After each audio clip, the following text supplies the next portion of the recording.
Add astro.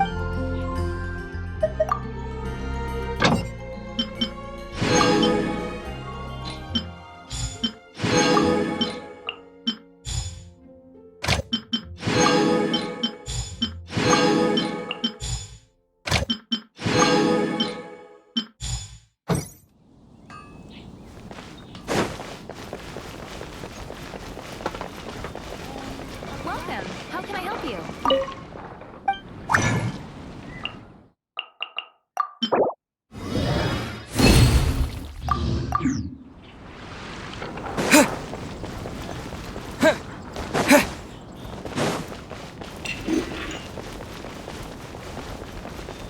Come in, take a seat. We have a few...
Settle down!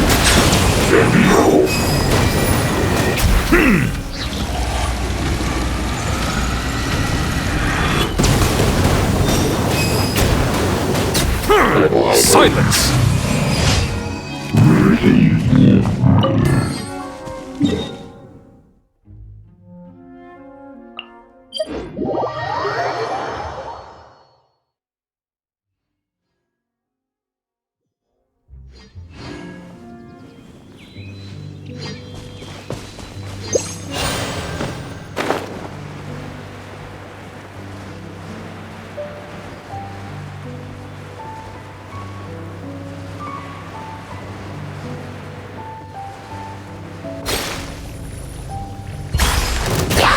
Bow your head.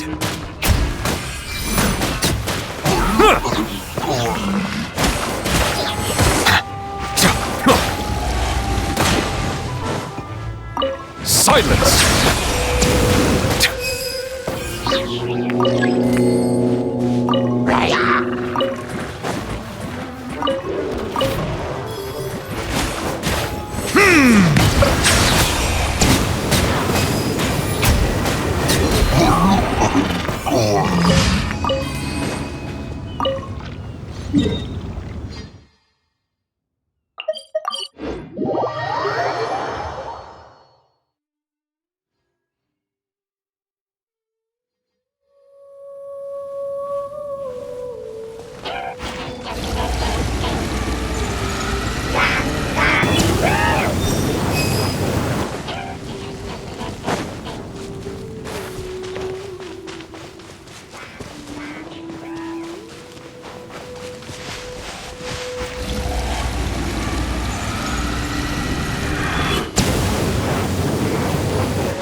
How can I smash all these training dummies at once?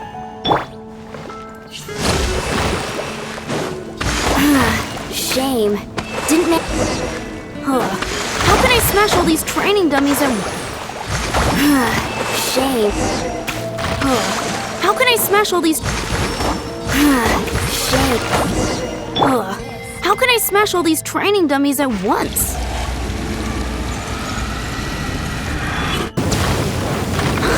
So that's how...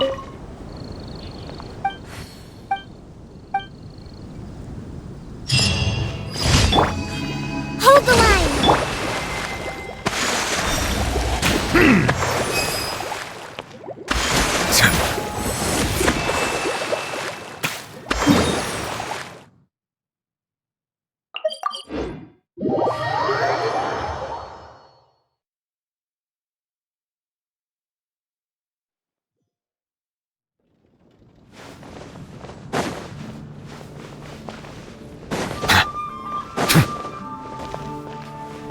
Add Ash.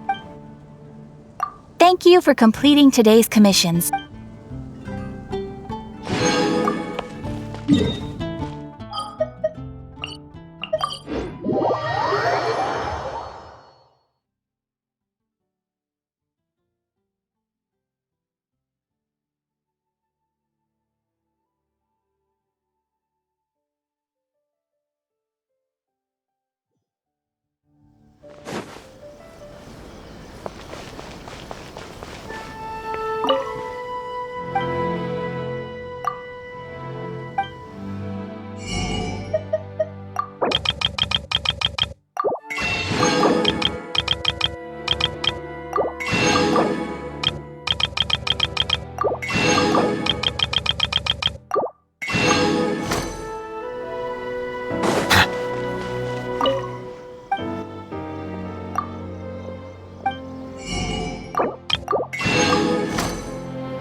Settle down!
Now for a little rest after breakfast. This is the life. Wait a sec. Isn't something important supposed to happen today? Oh, today's our big day! We're supposed to leave the Fortress of Mirapede! Come on, we've got to go complete the release procedures now!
Please, sign here. This document will be effective immediately upon signing, and you two may exit the Fortress of Mirapede via the regular channels. It's been so long since we've been to the surface. Let's hurry up and...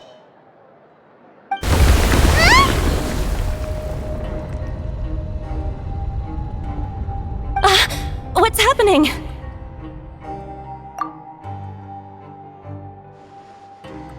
I'm fine, thanks. But I wonder what that tremor was just now. Let's go ask the Duke.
Ah, good to see you two.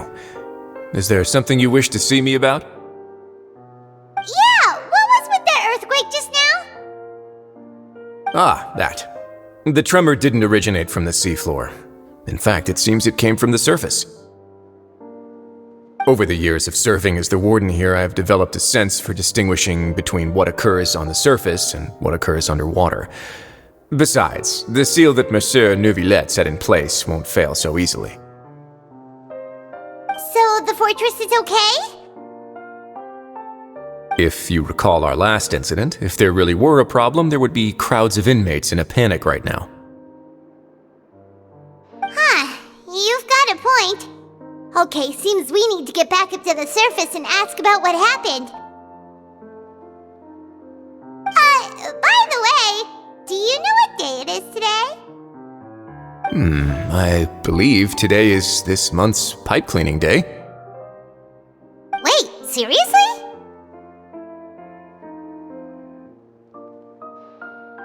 Ah, yes. Have you completed your release papers? Yep. It's you two! Are you leaving now? That's right! Today is our last day in prison! But now that Paimon says that, it doesn't feel like we were confined here. It's actually been pretty nice! Oh yeah, Paimon feels fond of this place now! Then be sure to come back and visit. I'll miss you. If you've signed the release papers, then you're free to go. The guards will escort you out. You're not going to see us off? I knew you'd ask. All right, sure. Let's go. Well, you actually agreed. No worries, you must be busy. Paimon was just joking. Ah, so you do have a polite side, I see. After being down here for so long, I imagine you must feel like you're lacking companionship. Shall I come along too? Yeah, don't worry, we'll come back to see you. Paimon really likes the cafeteria here. The chefs sure do know how to make good grub. I hope you won't be here as convicts the next time I see you. We'll do our best to stay out of trouble. Well, it seems our work in the Fortress of Mirabine is finished. That's the end of another chapter in our journey. And since Neuvillette was the one who asked us to come here, we should probably go report to him now. Next up, the Palais Mermonia. You're going to see Monsieur Neuvillette? Please pass on our kind regards. I'm sure just your regards will do, no? I believe it would be the polite thing to do. You're right. I've heard the Palais has been terribly busy these days.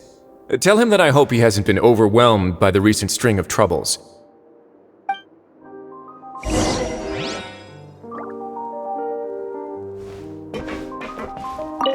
If you're concerned about things at the Palais, why don't you take some time to go up and check things out?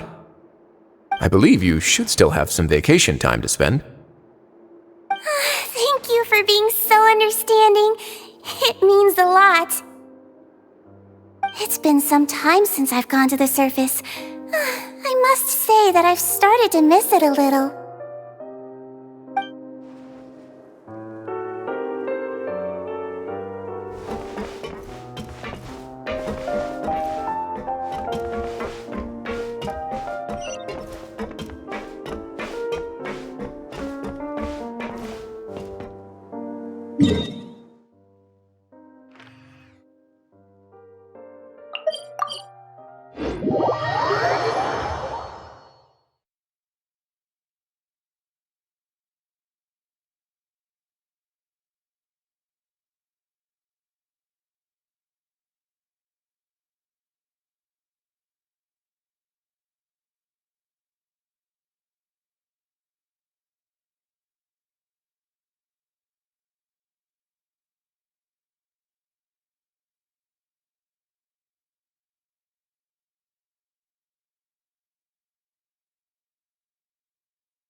Harmonia sure is buzzing with activity today.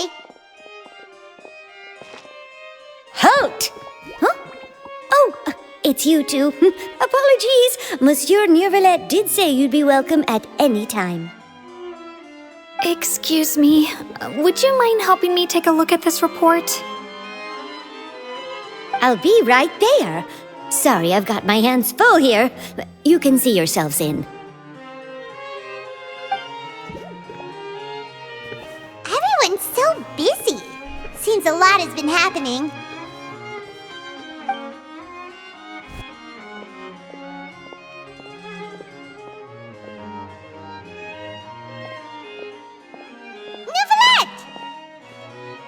Hello.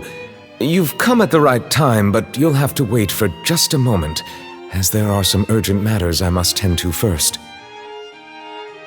In the meantime, please, have a seat. If you'd like to have something to drink, let the Melusine outside know. That's all right. We just ate. Very well, then. Let's take a break over there while we wait for him to finish his work.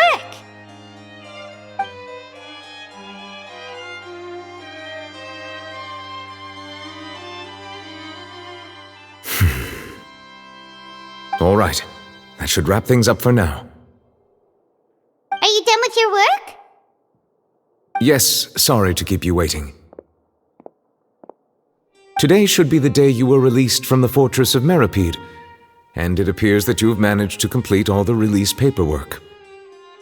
That's right, and we came here to see you right away.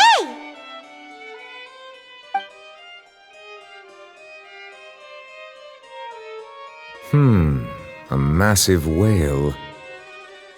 Do you have any idea what that might be?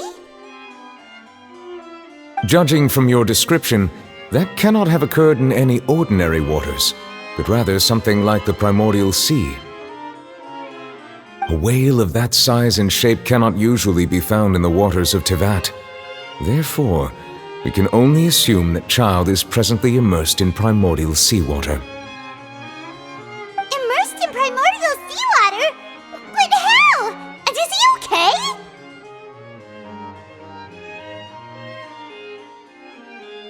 Most people wouldn't be capable of entering in the first place. I'm not completely sure how he could have gotten there myself. Yes? What is it? Ah, right! Paimon felt it too! We asked the Duke and he said it wasn't from underwater, so we figured you might know something about it. It turns out that I have just received a report about this particular matter. In fact, that's exactly what I was busy with a moment ago. The source of the tremor was here on the surface near Poisson. After the shaking stopped, the water levels in the Poisson area rose at an alarming rate. The water levels rose? Oh no! What about all the people there? Fortunately, the water levels only rose for a short period of time and have already returned to normal now. However, I still have a bad feeling about the whole phenomenon. If the change in water levels is connected with the leaking primordial seawater, then the situation in Poisson may be much worse than it appears. Navia should be in Poisson, right? We need to go check on her! I would also like to go there as soon as possible, but I'm afraid I can't leave just yet. We must immediately formulate disaster prevention plans for the surrounding coastal areas to avoid potential catastrophes. I'll have to ask you two to go to Poisson first. I'll meet you there to check on the situation once I finish things here. There's no time to lose! Let's get going! Please be careful.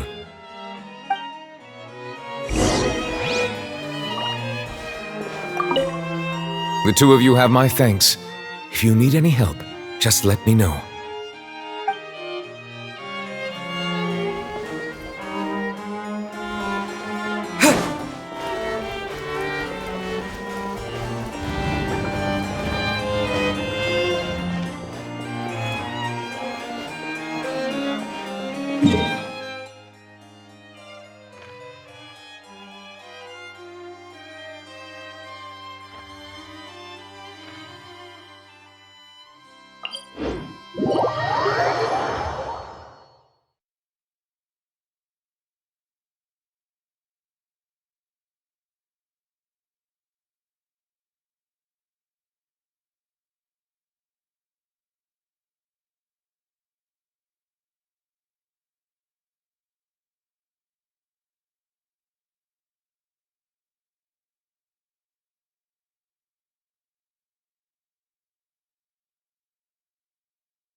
Oh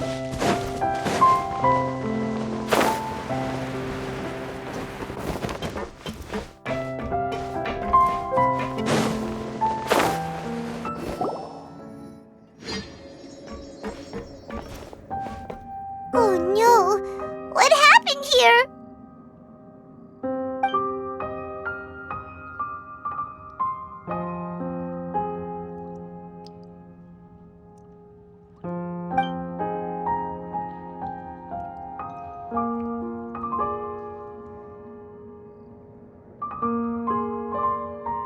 Navia should be around here, right?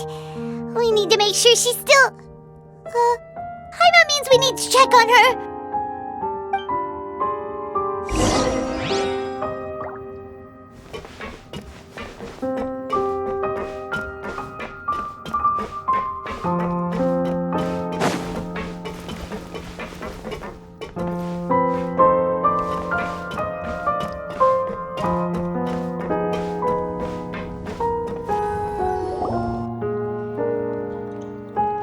We haven't seen a single soul all the way here.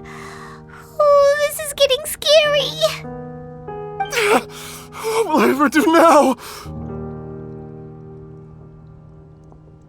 Look, there's someone on the roof over there. Just stay put! We're coming up! Watch your balance! All right, just hurry!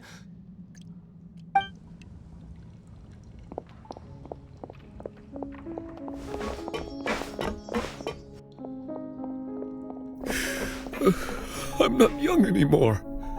How will I survive on my own?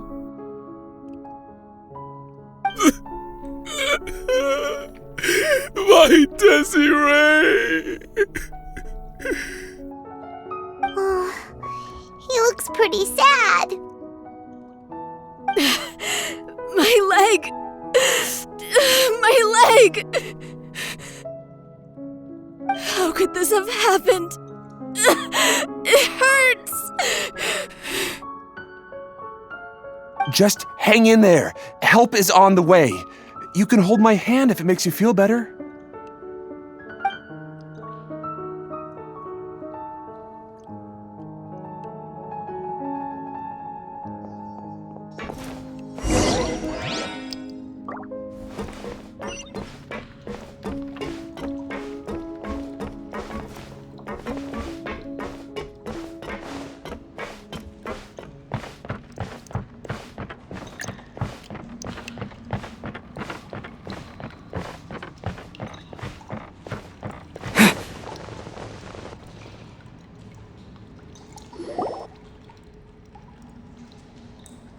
Oh, it's Navia. She's over there. Hey, Navia, are you okay?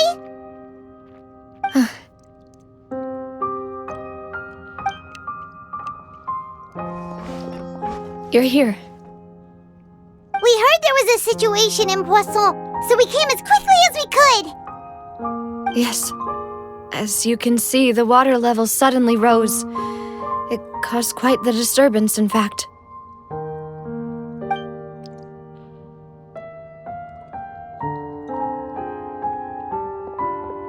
Demoiselle! There was a wounded resident next to a building southeast of here. We've already transported him to safety, but we've run out of medical supplies. He's wounded? How badly? He fell, so it's probably a broken leg. He's pretty shaken up. When the water level rose, he desperately climbed up to the roof. Once the water receded and he saw the ground, he became terrified and eventually... He jumped down then. Find the leader of Squad 1 and tell him to take the wounded resident to see a doctor. He should know where to go. Understood. I'll take over his search and rescue mission in the meantime. All right, you'll be in charge. I'm sorry. Where were we? The situation in Poisson? Ah, right. Allow me to explain. A little earlier, we suddenly heard a loud noise. At first, everyone thought that something might have exploded in the waterways. But before we knew it, water started pouring out from everywhere. The rushing water seemed a little odd, almost like the unique color of primordial seawater. Some people didn't realize the danger and thought it was just ordinary water leaking from somewhere. Everyone on the street who happened to be close to the water didn't have a chance to escape. As the water levels rose, they suddenly disappeared. They were all dissolved. Those who realized what was happening started to flee in a panic, desperately trying to get to higher ground. Many were injured in the stampede, and some people fell from significant heights. The Spina di Rosula initiated rescue operations as quickly as possible, but there have been a lot of casualties. Fortunately, the water began to recede after some time, and the chaos came to an end. The water that flooded the area contained primordial seawater, so the lower levels of Poisson are still hazardous. To ensure everyone's safety, I've asked the people there to leave as soon as possible. No one knows if this could happen again. All we can do for now is try our best to help evacuate the residents. We still haven't completed the head count, but we'll have some numbers soon. How awful. And all of this just came out of nowhere. It was quite frightening indeed. I only wish that everything that just happened was a bad dream. Is there any way we can help, Navia? Thank you for being so willing to help in a moment of crisis like this. You don't know how much it means to me. I really can't express how grateful I am.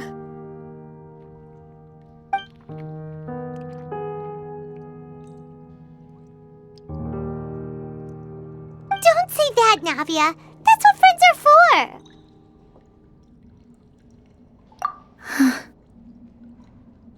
Demoiselle! We've got a situation here! I'll be right there. Sorry, I need to go for now. And out she goes. Seems it might be a while before she can take a break.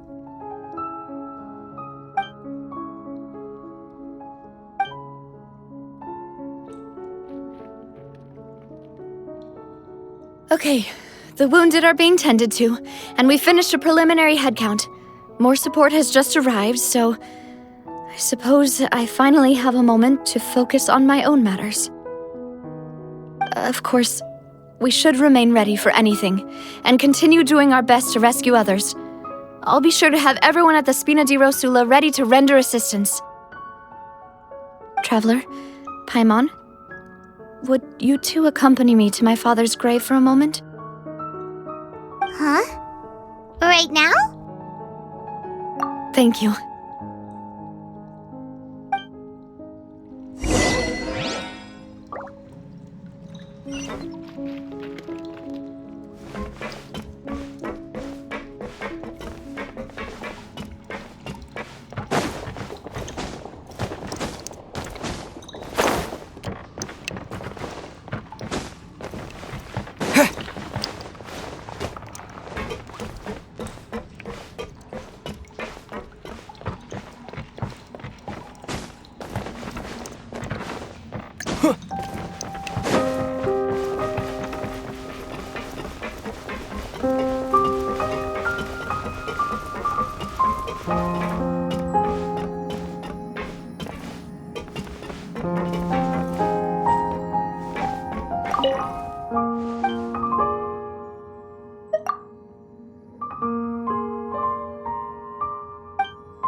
Not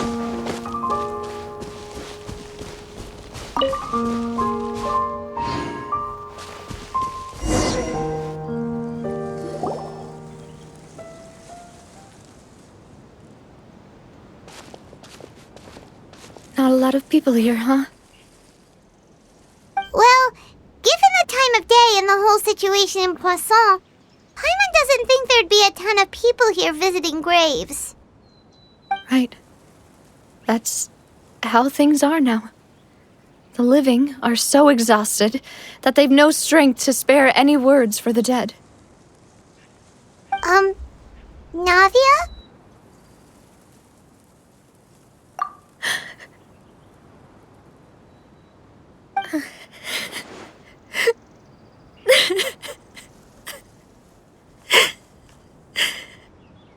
Navia, what's wrong? Sorry. I just... Malus and Silver... They won't ever come back here again. What should I do, Papa? Huh? What happened to them? Everyone agreed on the rescue plan, but still... I was the one who initiated it. They were helping evacuate the residents, but they couldn't leave in time. And they were caught in the seawater.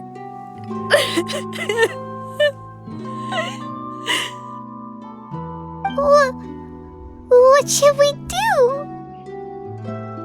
I've known them for so long. And I know they weren't afraid. But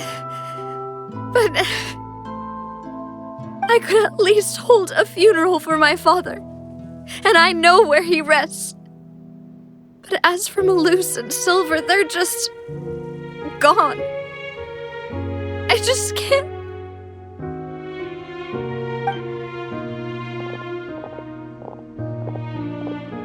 Everything looks so clean after it rains. Even the gravestones. I didn't expect that you'd enjoy a glass of red wine in front of Master Callus's grave. I can understand. Besides, the scenery here isn't half bad. See, it's not just me. I always want to bring something when I visit Papa. Perhaps we might even have a picnic. He wouldn't be angry, would he? Ah, how could Master ever be upset with you, Demoiselle? Yet the cemetery is the home of those who have passed, is it not? Everyone ends up here sooner or later, no matter who you are. Buying yourself a plot in advance, are you? No need yet. But when I do, I hope you'll let me be buried beside Master Callus, Demoiselle. Hey, stop joking around. I'm quite serious.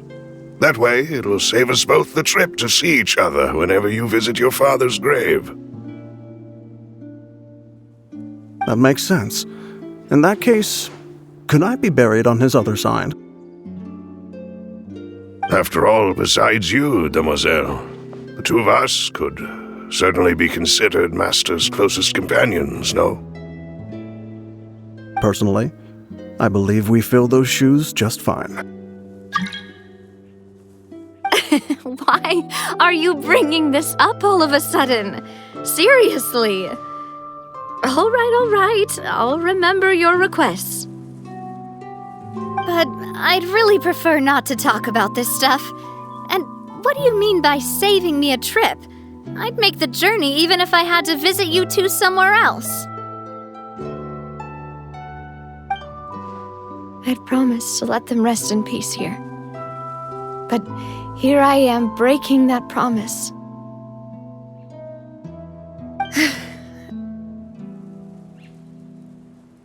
I'm sorry for letting you see me in a mess like this. I don't usually cry, really. Paimon doesn't know how to help you feel better. But, well, she understands how you feel. I had always thought I could make my wishes come true. But now that I think about it, that never solely relied on me. Many things can only be accomplished with someone else's help. Malus and Silver have helped me so much. But by contrast, I could do nothing for them. I'm so sorry. You can spend as much time as you need here, Navia. We'll stay with you.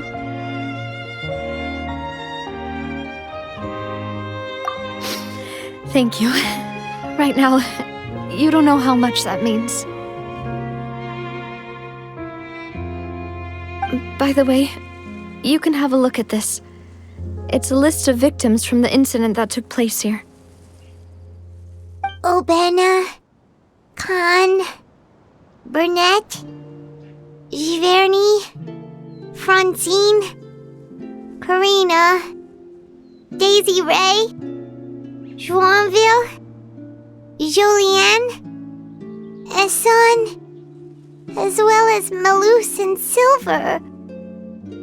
So, everyone else is safe. But still... It's okay. I know what you're thinking. And you're right. We lost Malus and Silver. But we were able to save more than we anticipated. The overall outcome indicates that the cost was worth it. Right! Don't think that way, Navia. One person might be saved at the expense of another, sure, but that isn't something we should ever consider a trade. Malus and Silver were not the price for saving anyone. They're heroes. You're right. Thank you, Paimon. What you said just now was pretty amazing, actually. I'll remember your words. Oh, really? Seems you've become more eloquent in the time since we last met. The knave? What are you doing here? Is everything going well on your side? Yes, my people are carrying out the mission according to your request. All the residents of Poisson have been evacuated, and we're preparing to relocate them to higher ground. As for these supplies, we have everything taken care of. There is no need to worry. Thank you very much. Wait, do you two know each other? We just met recently. Right, Miss Navia? Usually, I would call this a coincidental encounter, but that doesn't quite fit this time. Besides, it never even crossed my mind that a Fatui Harbinger would come looking for me. Thanks to the knave, Spina di Rosula received generous support from the Fatui, which allowed us to complete the rescue and evacuation work so quickly. Mutual aid is essential to fostering positive developments. We were already in the area, in any case, so it was nothing. That said, I must say that you're a lot sharper than you let on.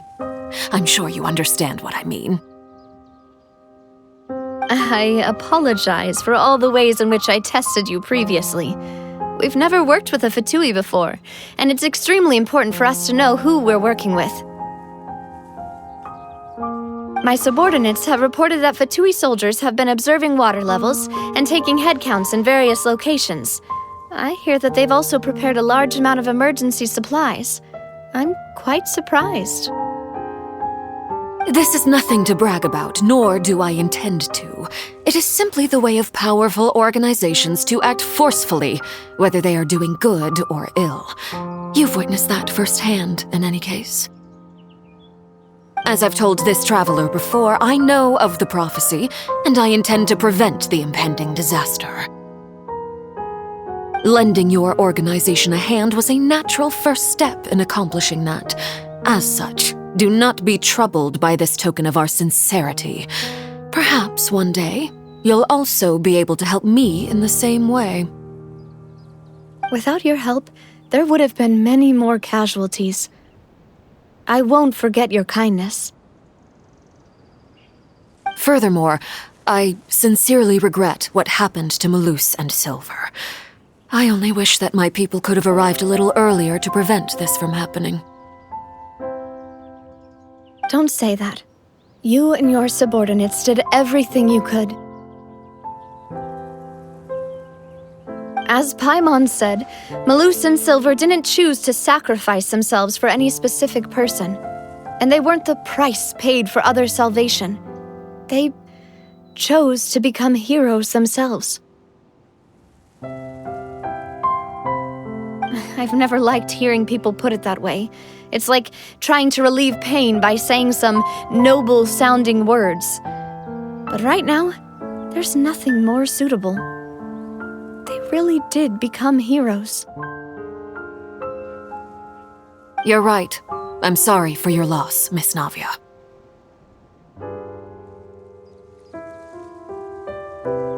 Water is life to Fontaine's people, and it also spells disaster. It's no wonder that people always say that prophecies represent fate. Fortunately, I've never been one for such opinions. So, you're one who will try to change fate, then? Of course. That is why I'm going to Hotel Bouffe de Thé. I still have some things to take care of, and the children need my attention. By the way, traveler, Paimon, one more thing. Alright, then we'll just... Huh? This isn't right. Paimon thought you would ask us to walk with you for a moment so you could tell us something in private. That is a clever and useful conversation technique, which I do like to use when necessary. But there's no need today. It would not hurt to have Miss Navia listening in. Traveler, I'm sure you remember that I said we could work together when we had the chance. You and I both know that there may be issues with the Primordial Sea. Previously, it was the fortress of Meripede's sluice gate, and this time it was the water levels in Poisson. These are both signals. Indeed. Allow me to share the latest intel I've received from the House of the Hearth's intelligence network with you. During some recent investigations, a child claimed to have discovered some ruins near Poisson. The ruins date back to ancient times and seem to be worth investigating in many ways. Judging by the dating of the ruins, they may be related to the prophecy and the coming crisis. The situation is becoming more urgent, so any pertinent information will prove extremely precious. My people initially came to prepare for ruin exploration. Unexpectedly, this disaster struck, and at present, we're all busy prioritizing the rescue effort. So that's why the Fatui were already in Poisson. I wanted to take the children along, but unfortunately, Linny, Lynette, and Fremine have all been dispatched to higher ground to assist affected residents. Linny told me that outside of the house, the person they trust most is you. Which is why I want to give you this task.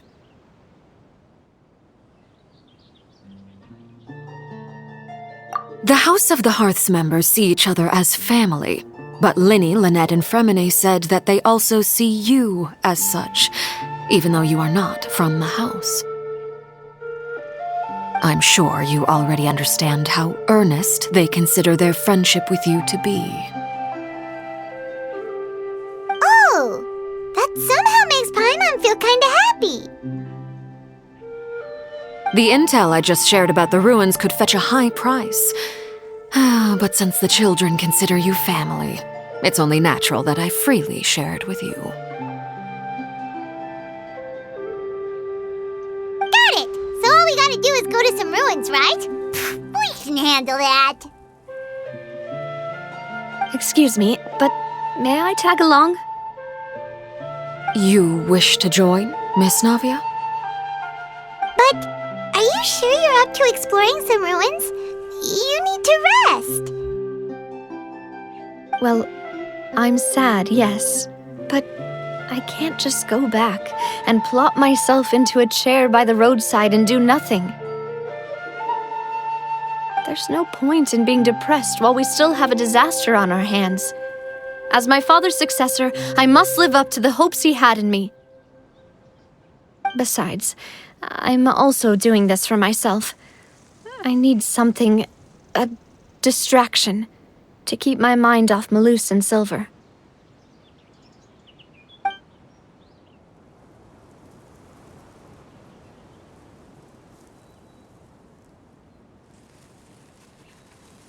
Since you put it that way, I have no objections.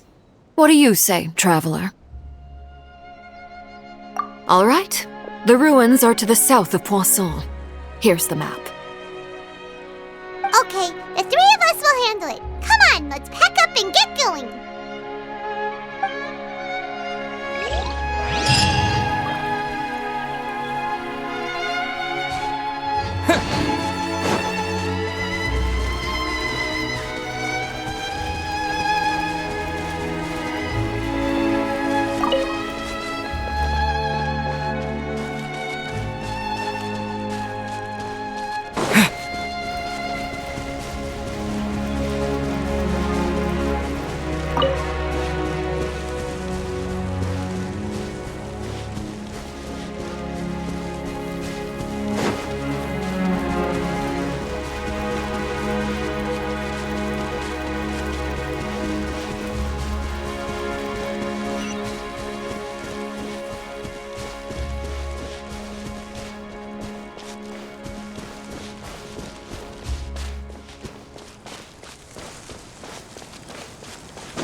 So, are these the ruins the knave was talking about?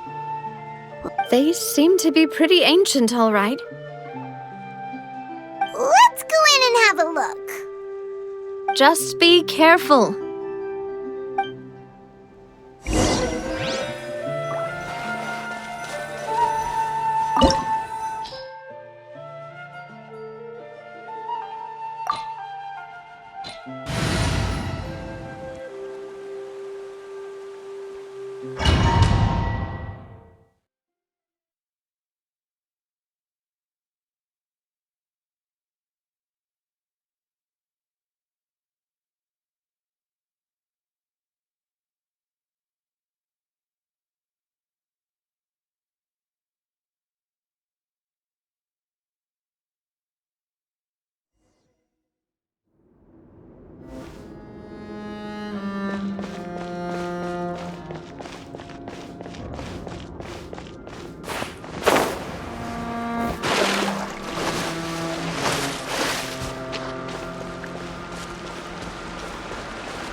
Bombs away!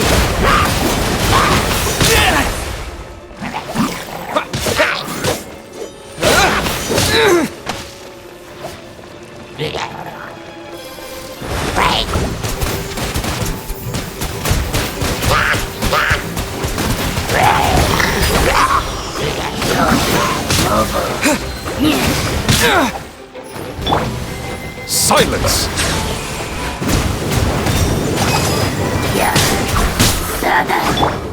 Rest and rebuild! Let the mighty be humbled!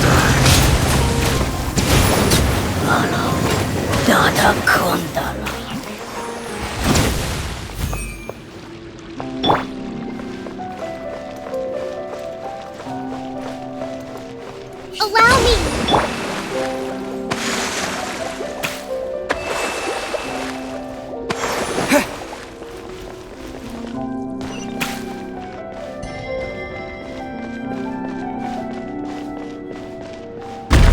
What?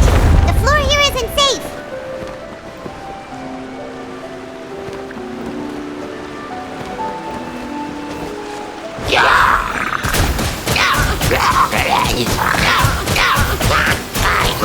Water jet!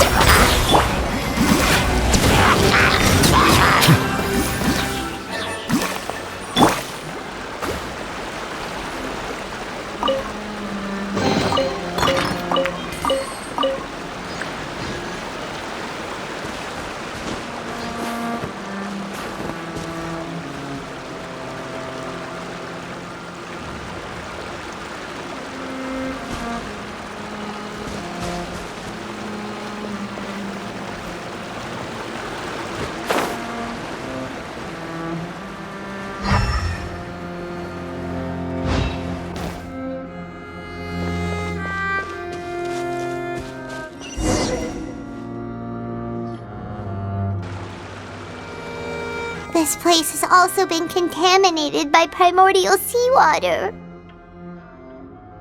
Yeah. And a lot of it, too. A Fontainian would most likely dissolve the moment they fell in. Right! You can't go down if there's primordial seawater.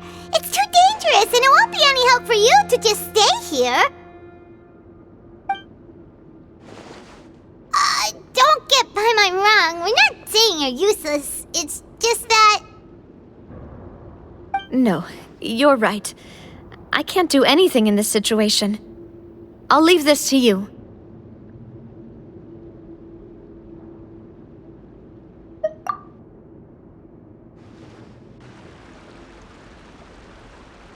That complicates things. Maybe the only way left is forward. In that case, do you want to wait for us here? The water levels here are unstable, and there's a chance the water will rise. So, staying here wouldn't be safe either. I'll go together with you. Perhaps we'll find the exit just up ahead. All right. Come with us for now then, but please be careful.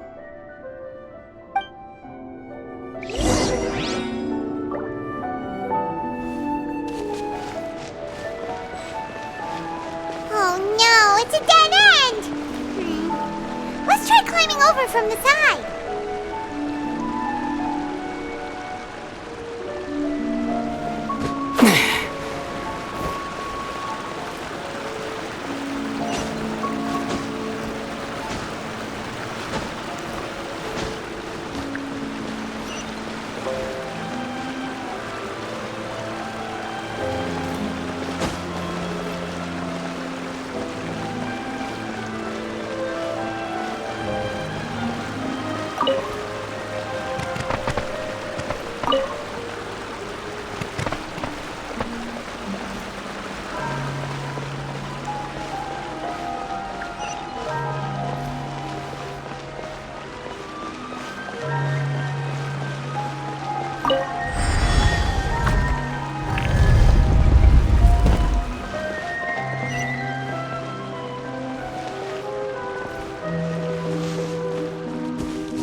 Demoiselle? Huh? Demoiselle, what are you doing here by yourself? Would you be standing here till dark if I hadn't come to get you? Maybe she just wants some time to herself, Malus. Oh, was I sleeping? Yes, it would appear so. I must be tired. That's quite possible. However, you were the one that suggested we go out for a walk. Oh, right. I nearly forgot. It must have slipped my mind when I dozed off. I haven't had a nap today yet. Have I? This is a familiar feeling, yet something's a little strange. Is something the matter, Demoiselle? Oh, no. No, I'm fine. I was just trying to recall why we came out for a walk. Do you remember Mr. Giverny? He'd requested our help before with foreign merchants who had a debt dispute with him, and we'd resolved the matter not long ago. We were headed to see how things were going with him at the moment. Ah, right. Yes. I remember now. Oh, Miss Navia. Ah, Mr. Malus, and Mr. Silver, too.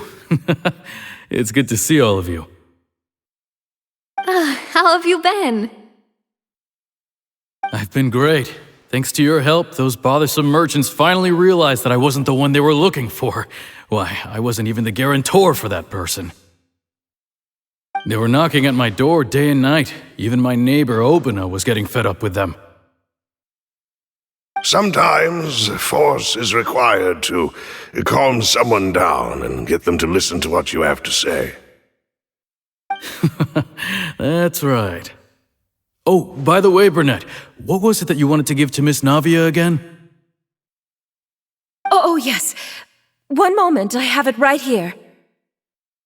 Miss Navia, these are some flower seeds that I prepared.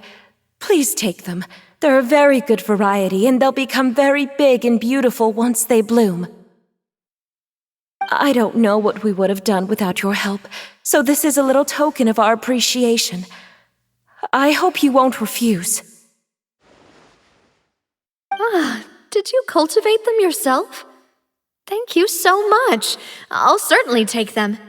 Malus, we do still have some empty flower pots at home, right? Why, we can have as many pots as you'd like, Demoiselle. Perfect. In that case, we'll swap out some of the decorative plants for some of Mrs. Burnett's flowers. Very well. Wait. Something seems to be off here. Excuse me, madam. If I'm not mistaken, your name is Burnett, correct? That's right. Is something wrong? No, it's nothing. This is the first time we've ever met, but your name seemed familiar to me. I must have heard it when I was discussing things with your husband previously. I've heard this name before. Sometime recently, I'm sure of it. And why are there so few people around here? Where did everyone go? We must mind the time, Demoiselle. We still have important things to attend to today. Huh? We do? Like what? Well, now, did you forget? Miss Navia, here you are! I've been looking for you. Please, come to the Opera House. Your trial is about to begin. My trial? Wait, why would I need to go to the Opera House? Yes, she's right, Demoiselle. It's just about time now, so we should get going. Oh? All right then.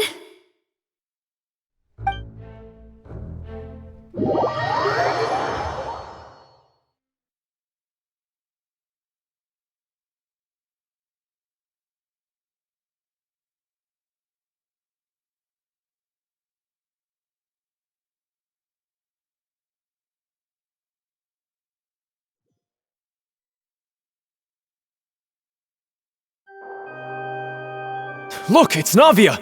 She's here! And her two attendants are with her! Goodness, everyone's finally here.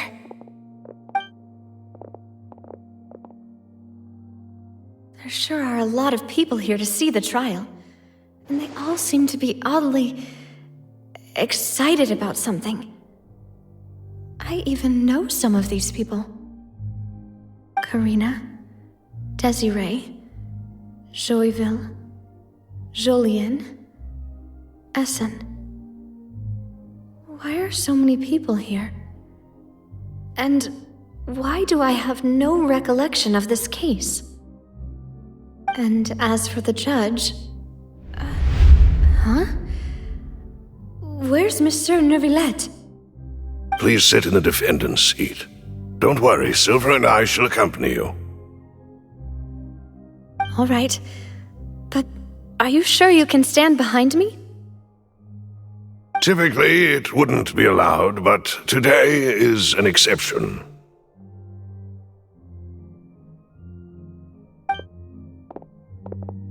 Hey, what kind of place do they think this is? Come on, do they have any idea what they're doing? Seriously. Enough with the whispering! Could someone please tell me where Monsieur Neuvillette is? And why I'm standing trial? My dear Miss Navia, have you not yet realized what you've done? In that case, allow me to explain. As all here know, you are Master Callus's successor, the head of the Spina di Rosula, someone held in high regard by every soul in Poisson. After you took over the Spina, you treated all of us just like the late Master Callus had. If anyone in need reached out to you for help, you responded. Not only you, but your butler, your subordinates, nearly everyone in the Spina di Rosula fought for the well-being of those in Poisson. Wait a moment. Aren't you just proving that I'm a good person? Yes, correct. Absolutely right. And that is why you stand accused. You have helped so many people get through so many difficulties. You are one with us. We are inseparable. We are one big family, all of us who are from Poisson, inextricably linked.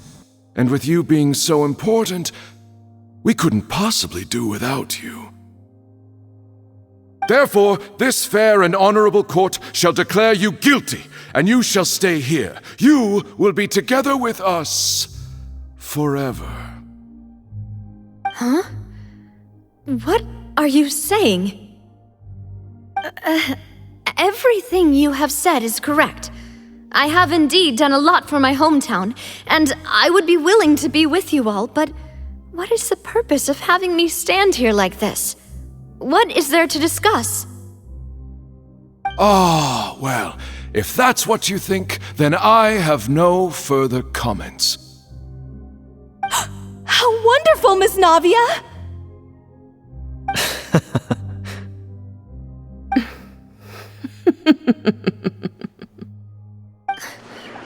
I know all these people. Why are they laughing? I seem to remember now. Yes, I get it. This trial is... Wait just a moment. This isn't right! Malus? What was that, Mr. Malus? Our conclusion is very clear and unanimous. Let the court judge her now. She's guilty! Stay here, Navia! You're one of us! Demoiselle, don't admit guilt. This trial means to keep you here forever. I wish to exercise my right to defend Our Lady. Mr. Joinville, you only know of Navia's goodness, but nothing of her utterly independent mind. She was born a free and independent spirit. She has never been tied down by anything. Indeed, even the death of Master Callus couldn't stop her. Her actions cannot serve as proof that she identifies herself as part of any group. She merely acted as an individual, extending her hand to help others.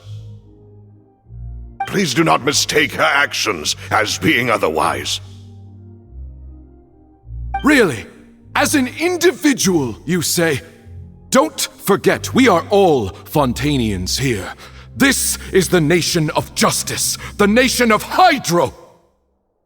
Even if Miss Navia only voluntarily rendered her assistance, that doesn't change the fact that her beautiful soul must return to everyone.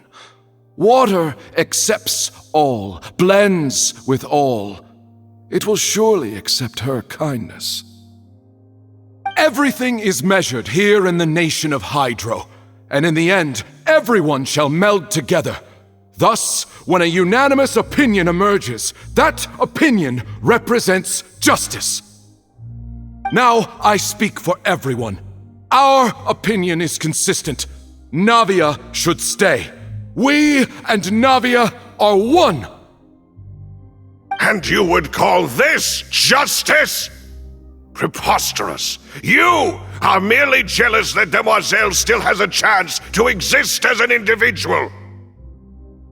Have you forgotten how much you all once longed to become individuals, to become independent? Do you mean to defy our justice? If your justice is flawed, then why should we acknowledge it? As you said, we can also have our own justice. Silver and I shall defend Demoiselle. And that is how we will enforce justice. Ugh, my head... It hurts. Demoiselle! Silver, it hurts. My head is spinning. All I can see is stars swirling in front of me. I remember now. Everything that seemed odd from the very beginning. Karina, Desiree, Joyville, Jolien, Essen, and Mr. Giverny and Mrs. Burnett, who we met earlier. Even Malus and Silver. I don't want to admit it, but they're all dead.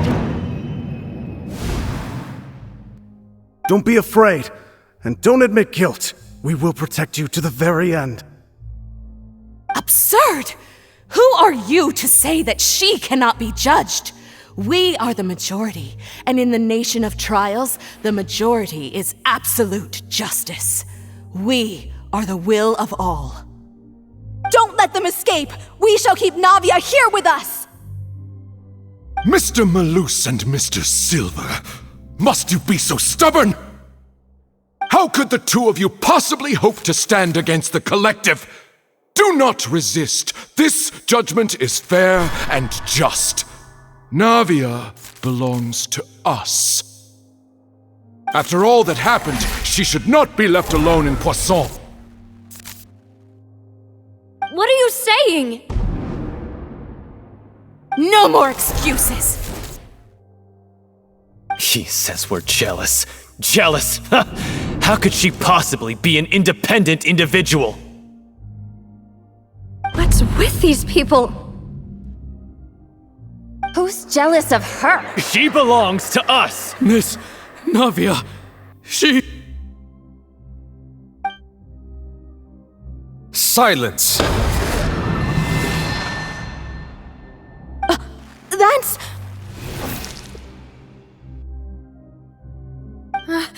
Monsieur Neuvillette! Such commotion is prohibited in the court.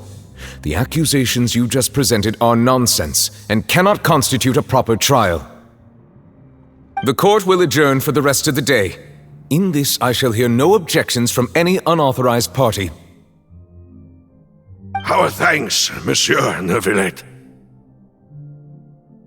Please leave with me, Miss Navia, while there is still time. But...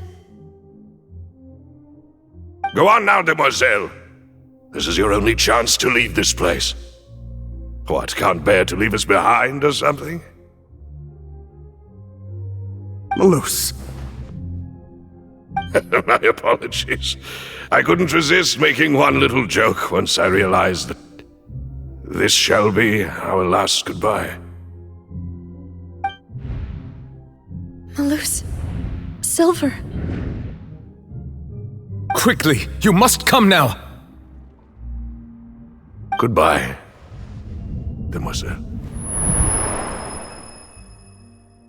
Farewell.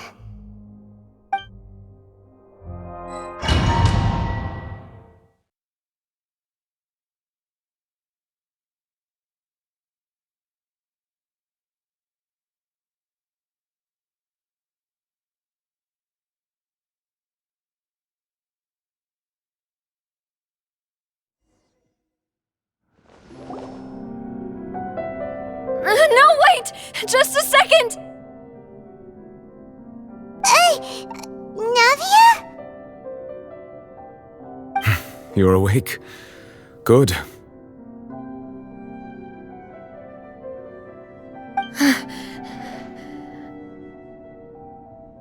I must have been dreaming.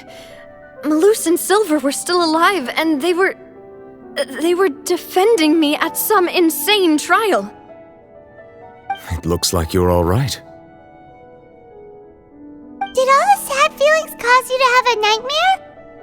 Paimon could give you a hug. The ruins you were exploring suffered a cave-in. When I arrived, I found you falling toward the water. You were just about to be dissolved within, but I...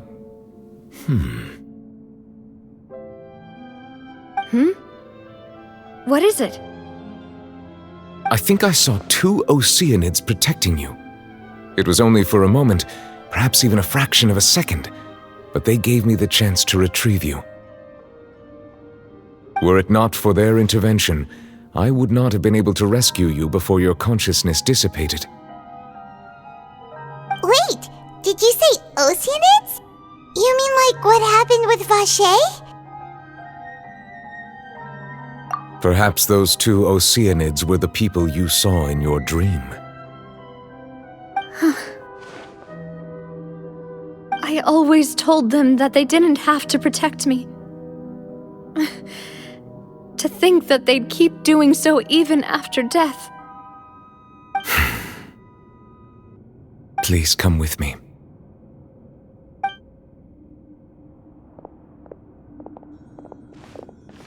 Neuvillette, are you okay? Oh, I am quite all right.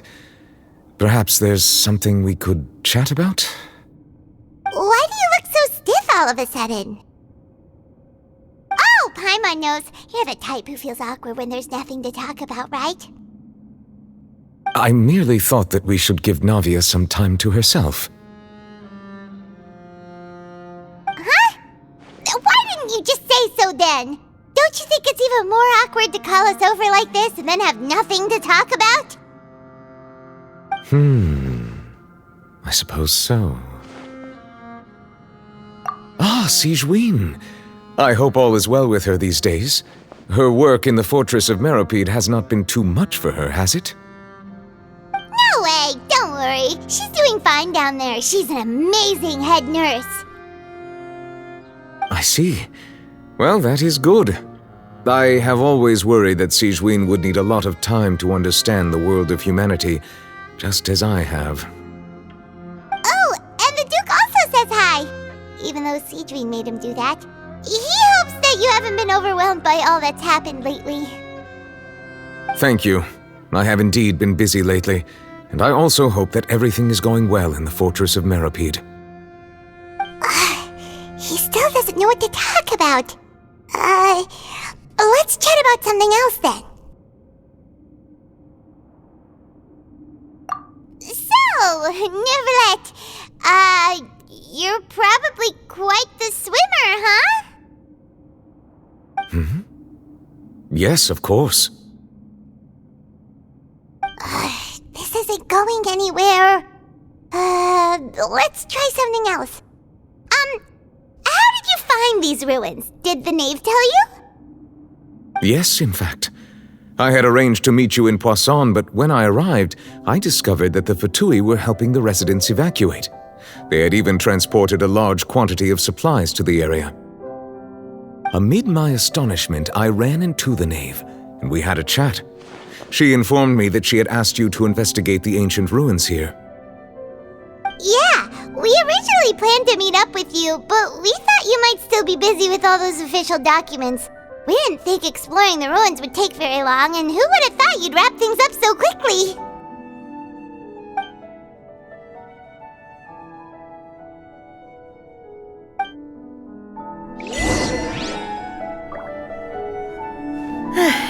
I'm sorry to have kept you all waiting like that. I'm feeling much better now.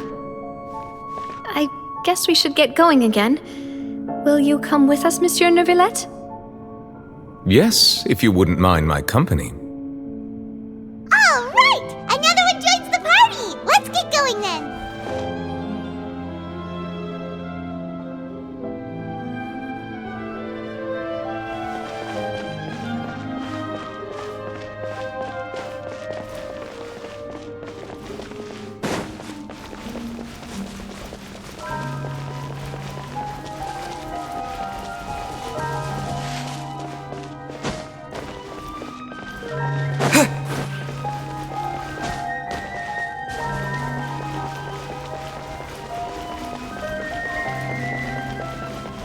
Oh no! Another unstable path! Watch your step!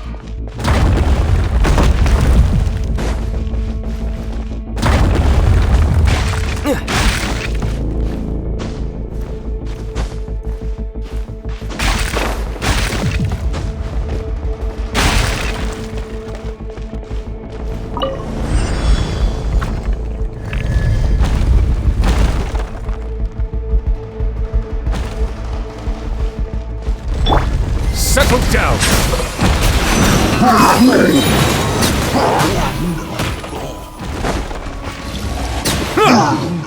Watch out! There are rocks falling over here!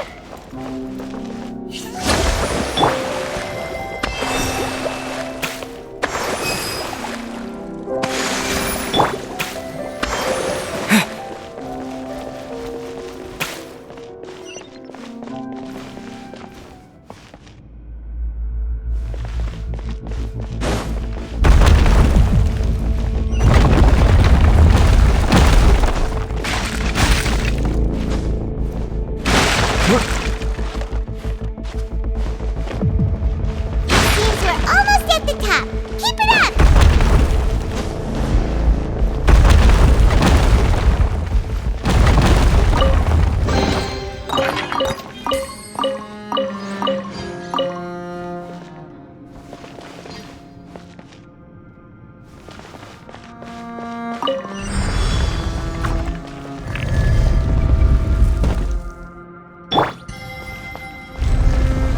Silence! Be sanctified.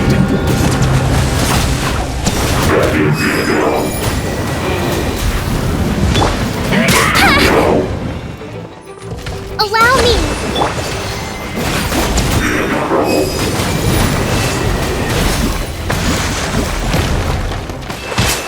Bow your head.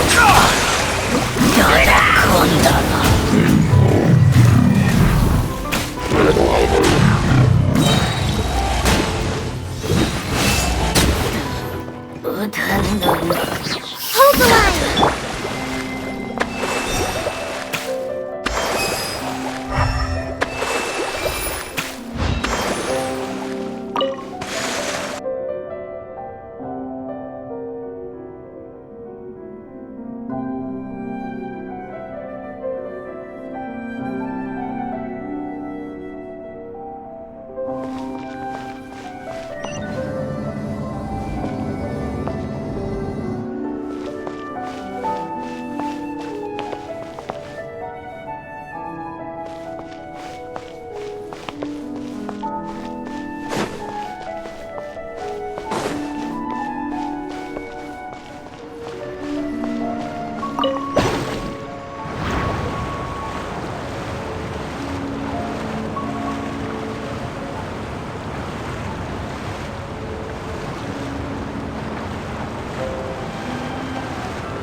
Looks like we've reached the end.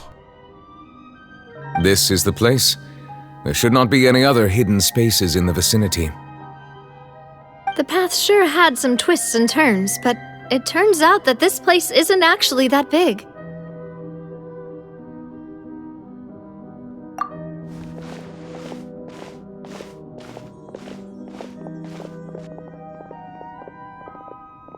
Stone slates? It seems like they were put here as an offering. Could we take them down and have a look? Perhaps we should just leave them be for now. There are 4 locations in total, but only 3 stone slates. The slate that should be in the first empty spot is missing. The surrounding walls also show signs of damage. There's something written below. Let Paimon see. Reason dictates that this nation be destroyed. I shall record the history of its future here in its past. Say what? It feels like someone left these slates and these words here for a purpose. But does he mean that Fontaine should be destroyed? That would fit the circumstances dictated by the prophecy, yes. Indeed, the slate's contents correspond to it. Take the second slate, for example. There's a person kneeling here. She seems so dedicated. And there's a whole bunch of other people behind her doing the same. She's facing this... what is this? Some kind of island in the sky? And is that Lady Farina in the third image? Did the Hydro Archon fall into the water? And is that a ring of people around her? Paimon doesn't quite get it. Are they all in the water? The fourth image. I know this one. This exactly matches the content of the prophecy. The people will all be dissolved into the waters, and only the Hydro Archon will remain, weeping on her throne.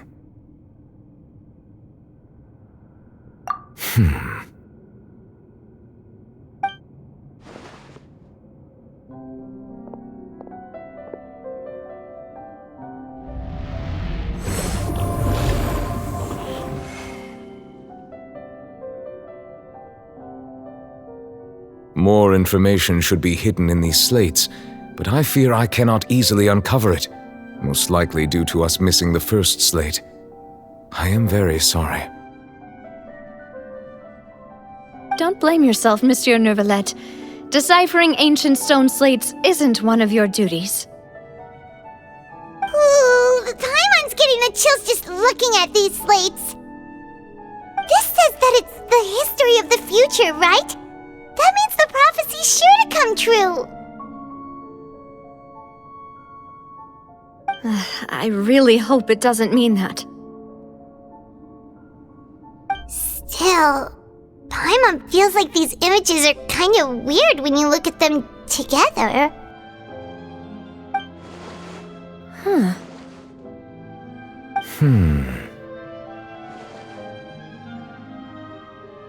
That's right! If the images are in chronological order, shouldn't the fourth, the waters drowning Fontaine, come before the third, where the Hydro Archon herself falls into the water? And yet the order is reversed here.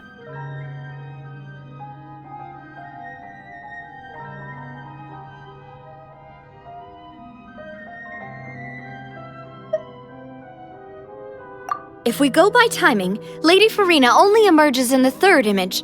That means that the person in the second image might be the previous Hydro Archon. Egeria, then. I had never met her, but her appearance here does match the records. The previous Archon kneeling before the floating island in the skies, as if confessing a sin. Did she herself commit that sin? And if not, why would she be in such a posture? Also, I'm still wondering why these ancient stone slates are here at all. Judging from their contents, could this place be the origin of the prophecy? Does that mean that someone, or some people, once saw these slates? But who would have created these slates and left these words here?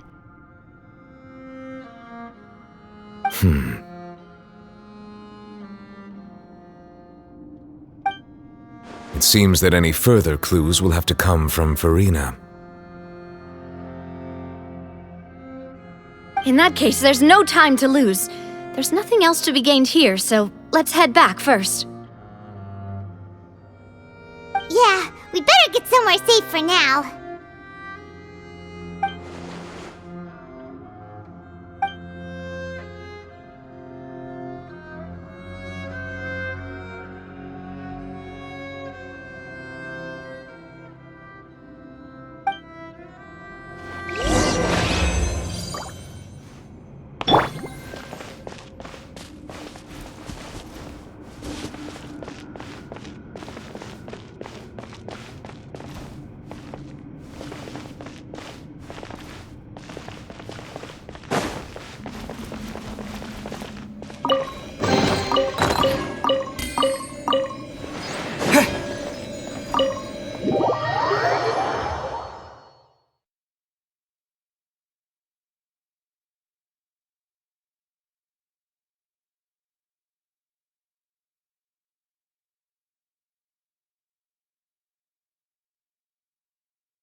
Let's split up here.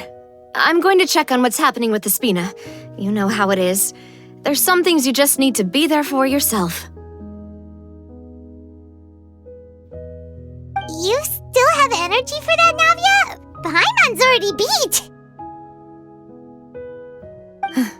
Just head back to the Fleuve Cendre and have a rest then. Thanks for keeping me company all this time. I'll depart as well. Thanks for your hard work today. Rest well, everyone. Traveler, I will go talk to Farina tomorrow morning to ask about the stone slates.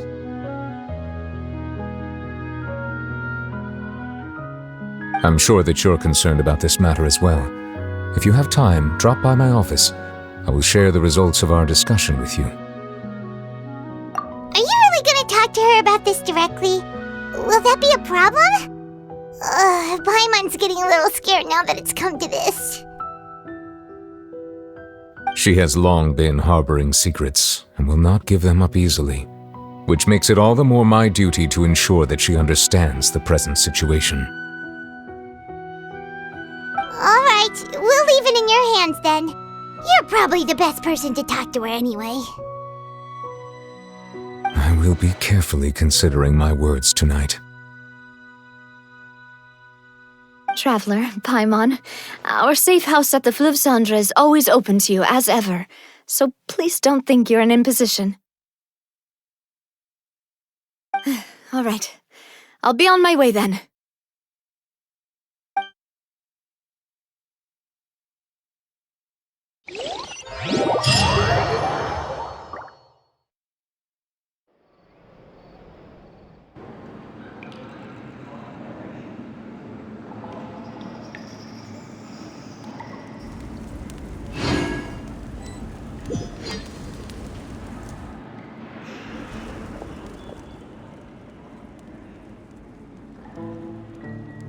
Welcome back. We've got a special menu prepared for you two tonight. Yay! And there's good food too! Navi, no, the boss is the best. Ooh, desserts! Nice, these are all Paimon's! Paimon's already starting to forget what happened today.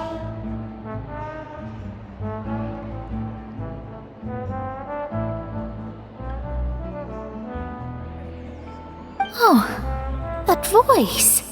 Is that who I think it is? Huh? It's you two. What are you doing in Fontaine?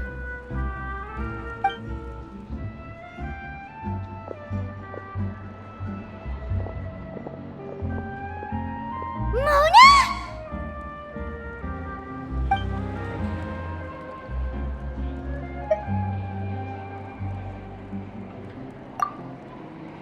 Seriously, nobody just uses a scry glass whenever they've got time to just see who they'll meet on the road.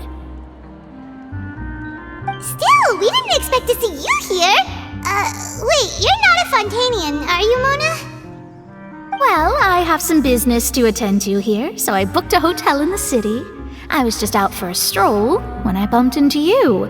Quite unexpectedly, if I might add. Why did you think I was from Fontaine, though? Is that because Magistus doesn't sound much like a Mondstadt surname? Yeah, let's go with that. Well, I used to have my own surname, which was, well, some other thing. Either way, the old hag told me when she took me as her disciple that the first step to being a great astrologist's pupil was to change that name.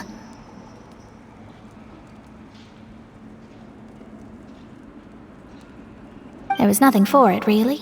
She really is amazing at astrology, so I changed my name to what it is now according to her wishes. To my surprise, however, Magistus is not the name of some ancient house or clan. It isn't? Nope. Although it is used by us in place of surnames, it generally just means great. Wow! Imagine including a boast in your name. Wait, are you gonna have to put that into your genealogy as well? I reckon so. In any case, I'd give my disciple a name like this as well, if I were to take one. Astromancer Barbeloth Trismegistus. Whoa, that's a long one. Does it also mean great or something? My name means Mona the Great Astrologist. As for the old hag, hers is, in plain speech, the thrice-as-great Scholar of the Stars. Just take it as a title specific to astrologists. Thrice as great? That's so petty. I know, right? That's just how she is. She used to call herself Magistus, actually, but when she took me in, she changed her name to Trismegistus. Talk about excessive. Magistus is thus the calling card of our school, so to speak, which makes it about the same as a surname. It's all right if you don't get it. You can look into it further should you need to study astrology more deeply.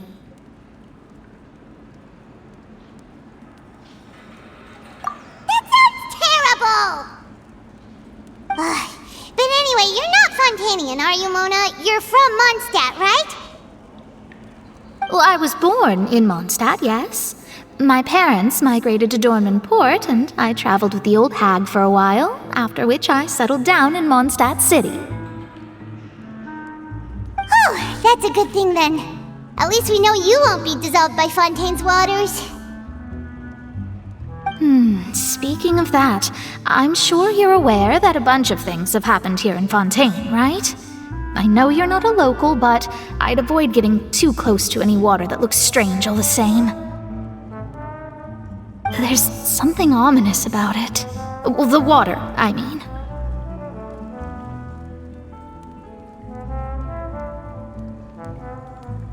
That was the main reason, yes. Just a while back, the Steambird invited me to take part in a panel and speak about the circulation of the prophecy as an astrologist. The invitation was sent quite early on. I don't think anyone expected Fontaine to be in this much trouble. What do you make of that prophecy, Mona?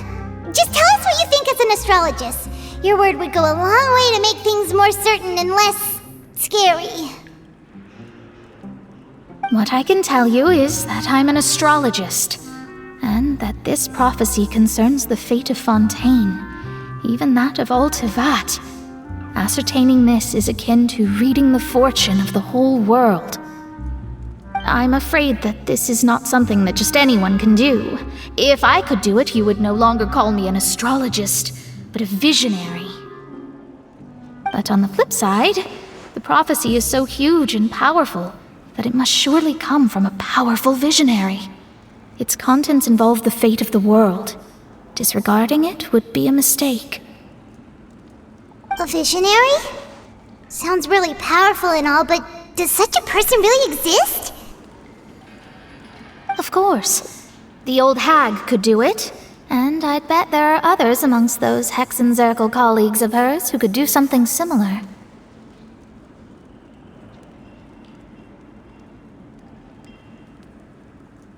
Huh? Are you sure? All right, I'll help you. It isn't often that I see you with such a serious look on your face. I'll tell you once I hear back from her. Thanks, Mona! You're amazing as always! Oh, well, this is something only I can do after all. So yes, your praises are quite welcome. That's the greatest of astrologists for you! Of all the people we know, you know the star's the best! Indeed, indeed. That's the spirit. Oh, sorry. I came to see what all the commotion was about. If there's anything you need, do not hesitate to inform the Spina di Rosula. Oh, whoops. Guess we were getting a little too carried away there. Well, I'll go tend to my own business now. If I receive any news, I'll be sure to come find you two again.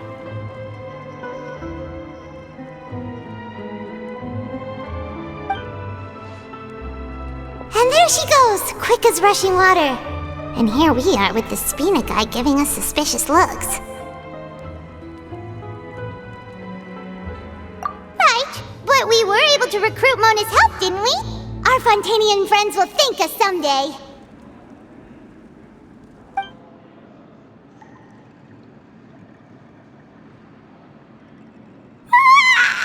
Good morning. To be honest, I'm still feeling kind of sleepy. But it's time to get up, Traveler. We agreed to go see Neuvillette, so let's pack it up and get going.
You're here!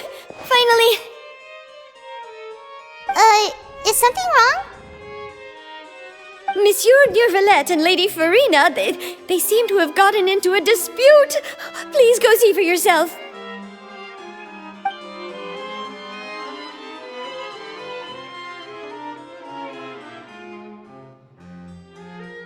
Like I said, I've already explained everything!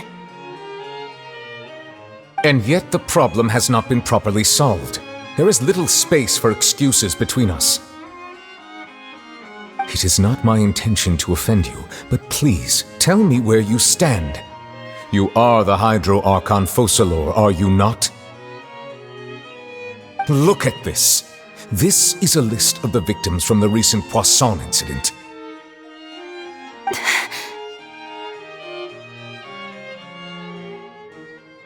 You mean... they're all... We did not arrive in time to avert this disaster, and I will not have it happen again.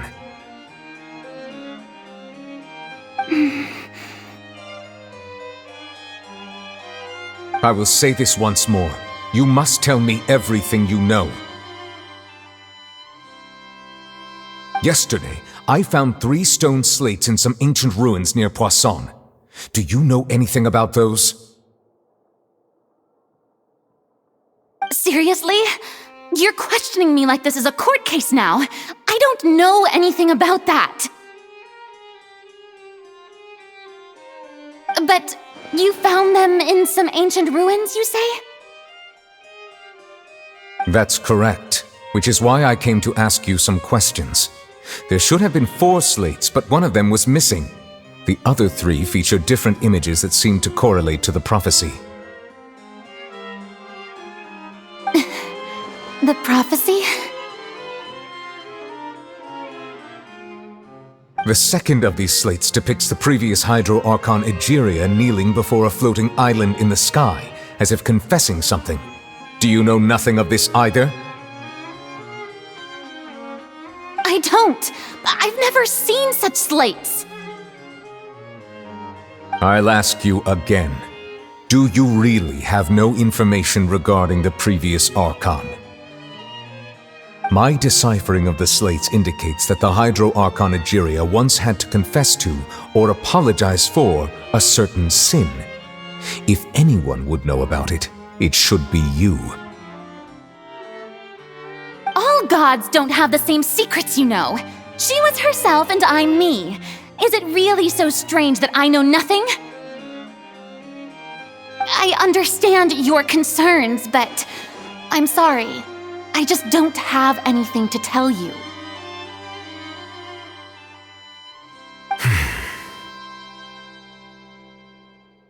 Forgive me for saying this now, Lady Farina, but I have long known of your various secret investigations into certain matters. There are several indications that you have been investigating the prophecy on the sly. This is not strange in itself, considering that you are the Hydro Archon. But it is strange that you should also claim to not know any of Egeria's secrets, as well as do nothing following your inquiries. You have never been as superficial as you have presented yourself to be, nor are you a fool. And yet, your behavior is very inconsistent.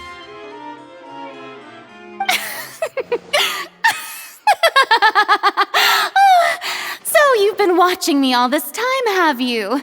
I didn't think you were that type. You... Well, since you know about my secret investigations, then you should know I'm actually working to take care of it. There's no point questioning or suspecting me. You're the Eudix, but you're still my subordinate. You should be following my lead.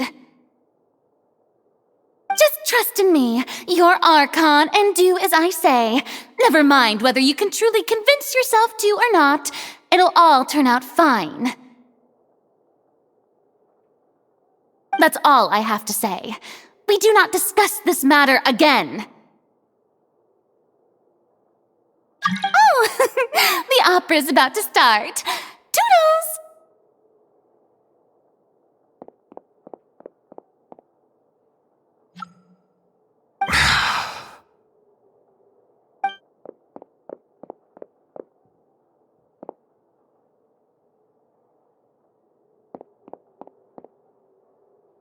Did Farina not notice us standing by the door? Wonder what's up with her. She was smiling. Huh. She didn't seem in the mood to care if we were listening in or not.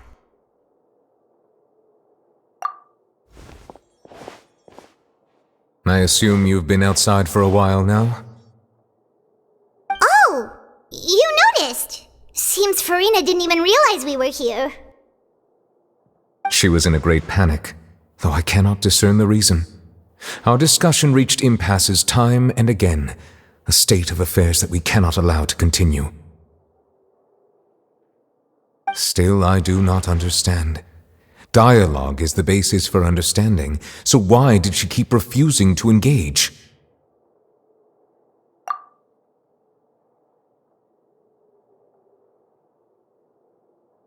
Everyone in her inner circle has noticed that she is hiding some secret.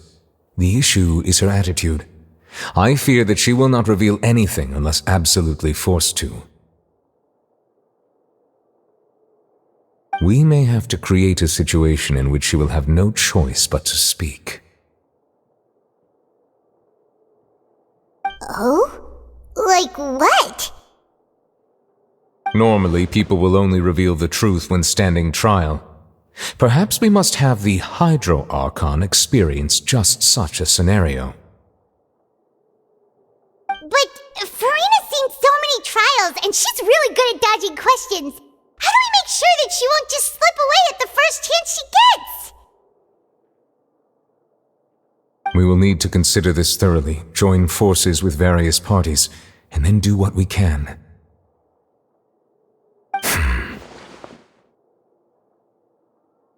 If at all possible, I would prefer to recuse myself from this affair, but we must prevent the prophecy from coming to pass. This may be cruel to her, but all Fontaine is in crisis. The information a god possesses is too precious, and so we must take a chance on this.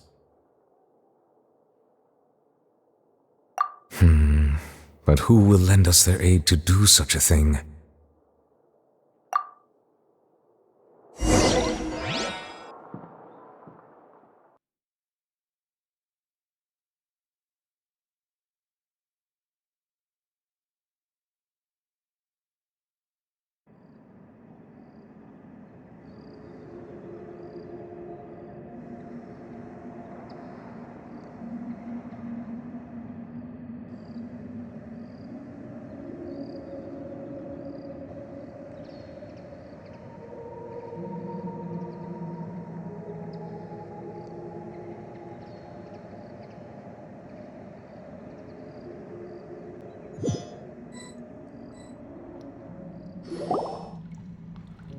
Well, that's everyone, huh?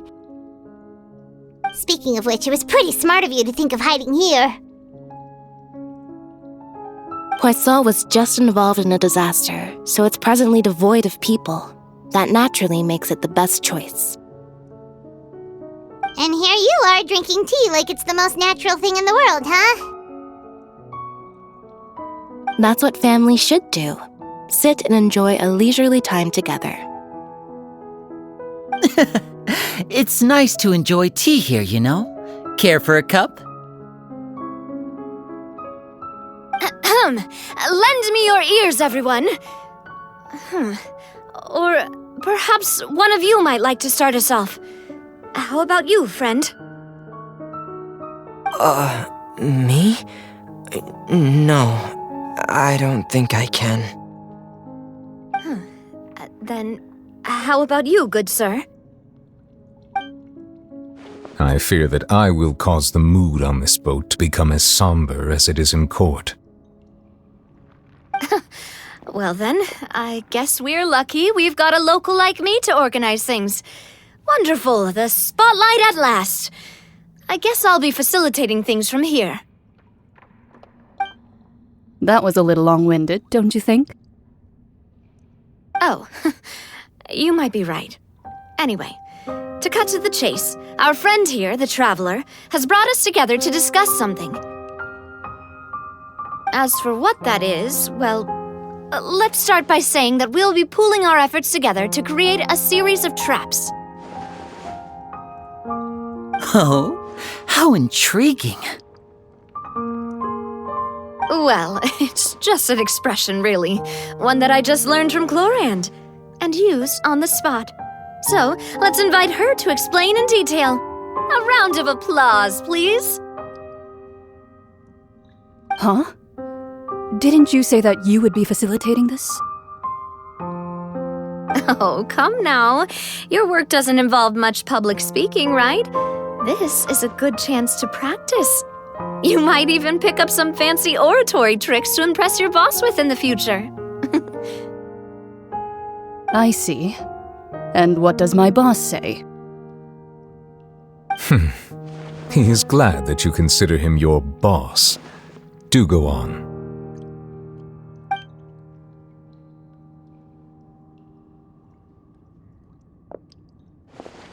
In that case, do any of you have experience hunting? Not that I recall. Fremine and I once used a wooden stick in a basket to catch wild rabbits when we were younger. As for Lynette, oh, right. You were sick that day, weren't you? I've also gone diving to catch some fish before. Does that count? I'm afraid not. You may or may not have heard, but Fontaine once played host to a group known as the Marechaussee Hunters. Though that was their name, they did not hunt animals, but rather various monsters left behind by the ancient dynasty of King Remus. Today, Fontaine's monster population has already thinned greatly, so the hunters have blended back into society, taking up arms in other lines of work. They even left a unique methodology of hunting in their wake. A trap comprises of the following components: bait, a trigger, and a containment device. Sometimes a lethal implement will also be necessary to deal with the prey. So, if we were to build a trap together, right now, what would you choose to build it with? For me, I would prefer something basket-shaped. Pigeons and rabbits will see the bait and naturally enter the snare. Our line of work requires a deft hand, and we're some of the best in the industry, so you can count on our techniques. You used some of those techniques while moving the people of Poisson, didn't you? My subordinates mentioned that you even performed some magic for the bawling children. Yes, and I even managed to gather some intelligence in the meantime. I'm quite the multitasker if I do say so myself. I'm afraid I can't claim that as my strong suit. I prefer more stable methods, like placing bait in the water and waiting for the fish to come within reach. That's the kind of method I would count on. Calm and steady. Exactly the kind of person who would catch loads of fish. And I can be their assistant. With discretion, I'm sure. I'd probably use some sort of mechanical animal. Papa once bought me some small clockwork squirrels, mice, and such. When placed in the forest, they can attract others of their kind. I remember that you liked those too, didn't you? I did. And that would be a good way to go about it. If they're realistic enough, animals of the same kind will follow them all the way to the trap. What about you, Monsieur Neuvillette? I fear I do not have any related experience. That makes sense. You usually solve problems directly, without the use of any such tricks. But I do have one more question for you, Monsieur. If we were to create a trap now, how would you design it? I would like for it to be effective, but bring no harm to the prey. A more gentle trap would be ideal. Kind as always.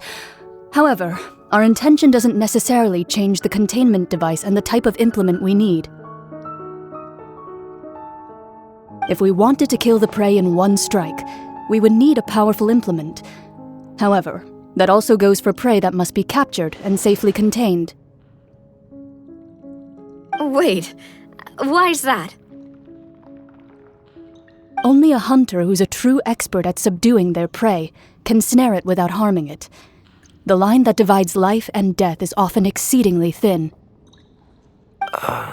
So are we going hunting together?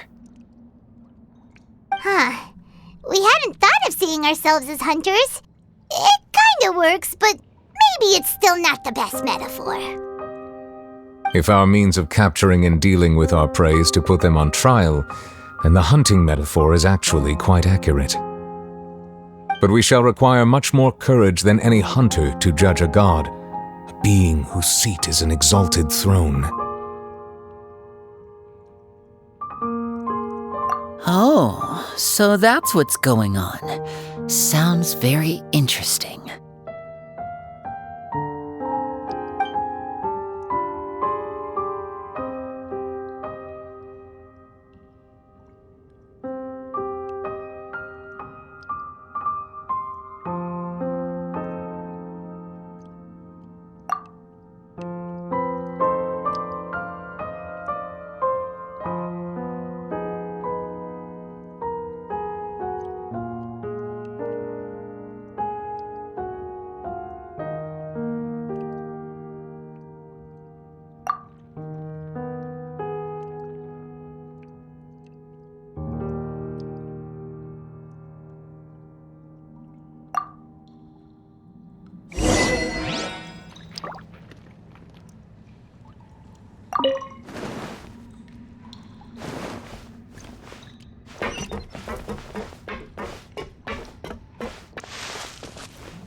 It's been a tough few days, hasn't it?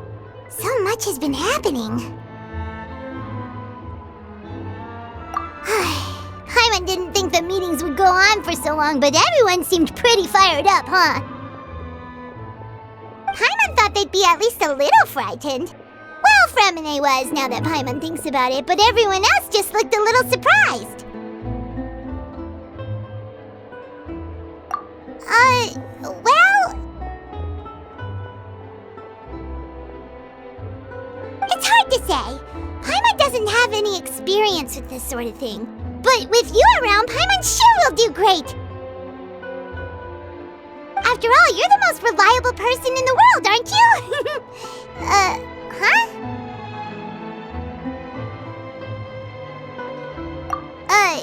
Did you just pour some tea?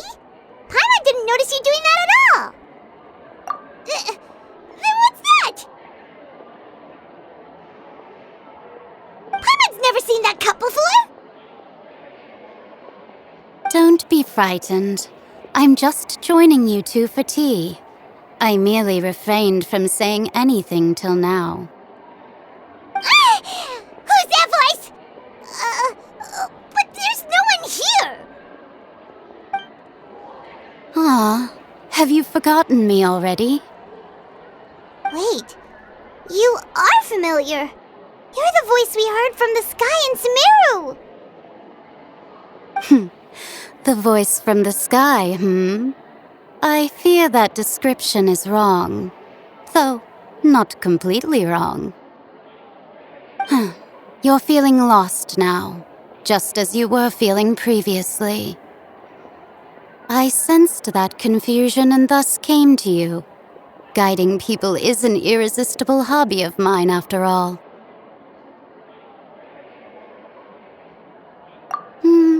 Consider me a passerby, just accepting a commission from my friend's disciple on a whim.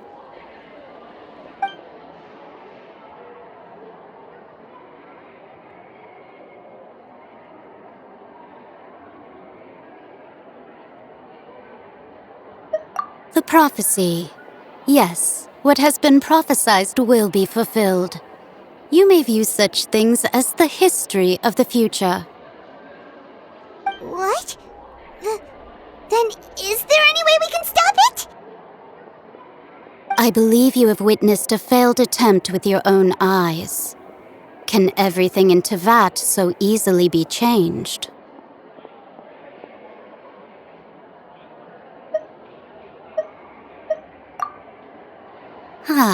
So you've caught on.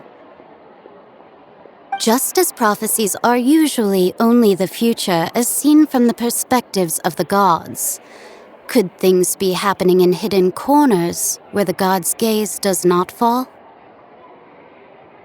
Are the things that you shall see different from the fate that the gods perceive? What is she talking about? It all sounds really impressive and important and stuff, but it also sounds kind of scary.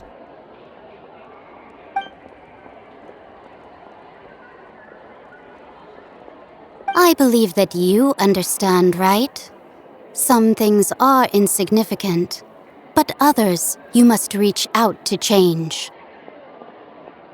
Ultimately, fate shall serve as your only guide, no matter what will happen in Tevat's future. All you need to do is to play your part. This was good tea, by the way. Thank you for your hospitality. Well, that'll be all for today. The voice. It's gone.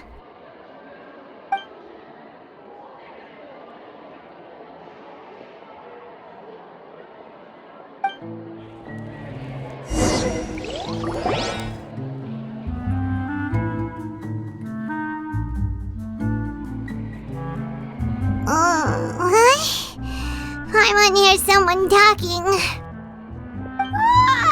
All right, coming. Hey, it's you who's getting lazy, okay? Well, I see I've walked in on some lively banter.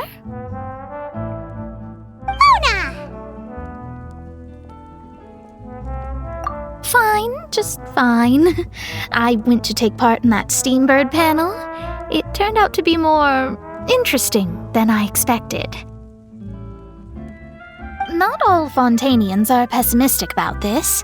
One journalist mentioned that sitting around and waiting for the end to come would be wrong, and that they should make their own rescue preparations. I agreed, so we had a brief chat with her. Did she have pink hair by any chance? Why, yes, it was Charlotte. You remember her, right? That daredevil journalist? I'm in full support of her view. Prophecies are very important, but how can people allow their lives to be commandeered by just a few words? That's right! Paimon's glad to hear something sensible for once. Ah, yes. About what we had discussed before. I did try, but I'm afraid I couldn't reach the old hag. I'll try again tonight, but I wouldn't get your hopes up. Huh?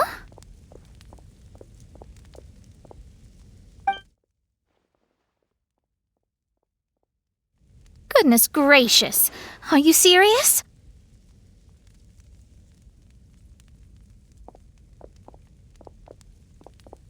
She said that even the god's gaze has blind spots. Pretty bold if you ask Paimon. Most people would believe the gods to be all-knowing, right?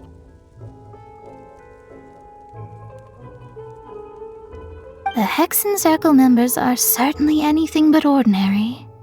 As for the mage named N, the old hag has mentioned her a few times. She said that N's sense of direction is incredible, and that she loves guiding those who are lost. But I've never met her, and if she were still alive, she'd be... Well, suffice it to say that the hag's at least a few hundred now, and N's been around for longer than that. Whoa, the Hexen Circle sounds like a scary group. But they must really stay in shape to live so long. Their abilities alone are pretty terrifying. If she came to see you personally, then the problem you're facing must truly be of great importance. Well, it's not like Paimon could understand anything she said. Yes, she was quite cryptic, but I suspect she means that there is still a way to turn things around. She didn't say when or what that would be, though, so... Perhaps it is something that you cannot know right now.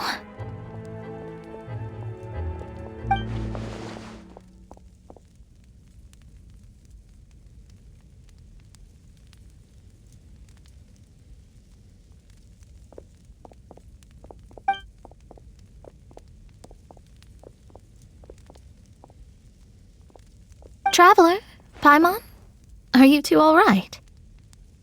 Oh, we're fine. We're just a little down right now. It kind of feels like the end is coming, you know? I see. I feel that same sense of desperation, too. I guess you could consider me someone who has often witnessed fate. So far as I have seen, it cannot be swayed.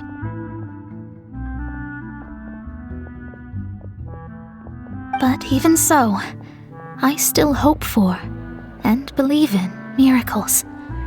Astrology is eternal and rational, but fate may not be. It is cruel, but it can also be beautiful. Perhaps that's what N was trying to tell you. Not to lose heart, and to believe that what you are seeing playing out before you is not yet set in stone. I did originally think of steering clear of all this, but I couldn't. Even if this is all futile, I still wish to help everyone. If we don't struggle to the last, then how can we face the end when it comes? Huh. You do have a point. There I go, talking about astrological principles again. Sorry about that. The moment I start talking about work-related stuff... I need to get going. It was worth trying to comfort you, even if only a little. I believe that you'll help those who are struggling in the same way I did. I suppose that might be why we always seem to meet by coincidence.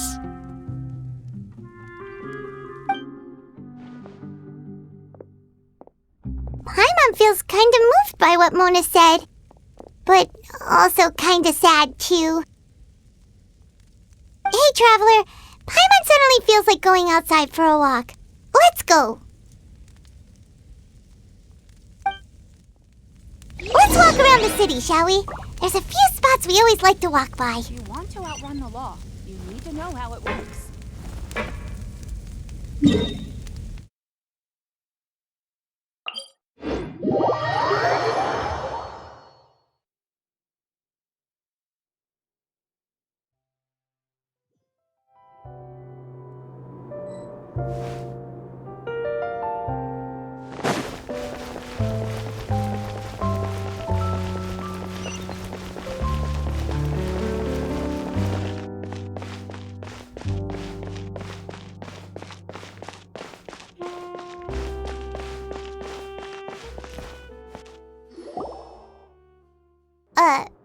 Huh? Our names are written in this newspaper. What's going on? Let Paimon see! The underwater stronghold, the Fortress of Meripede, has continued in its noble autonomy, but that does not mean that others cannot interact with it. My recent attempts to enter the fortress bore little fruit. Huh. Guess Charlotte still hasn't given up on that. Thus, did an Outlander friend become the focus of this report, a blonde adventurer with their white fairy legends trailing in their wake. It is said that this mysterious traveler once visited the underwater fortress.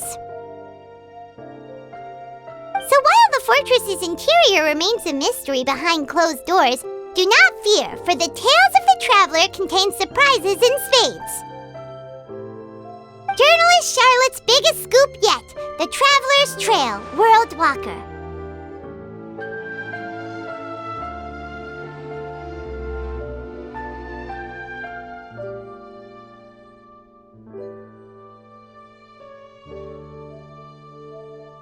Huh. Charlotte took so many awesome photos of us and we never even noticed her. She hasn't been able to get a hold of anything at the fortress, so since we're easier to find, she's using us as the subject matter instead? Ugh, seriously? Well, fine. Those headlines and photos do look cool, so Paimon will forgive her this time.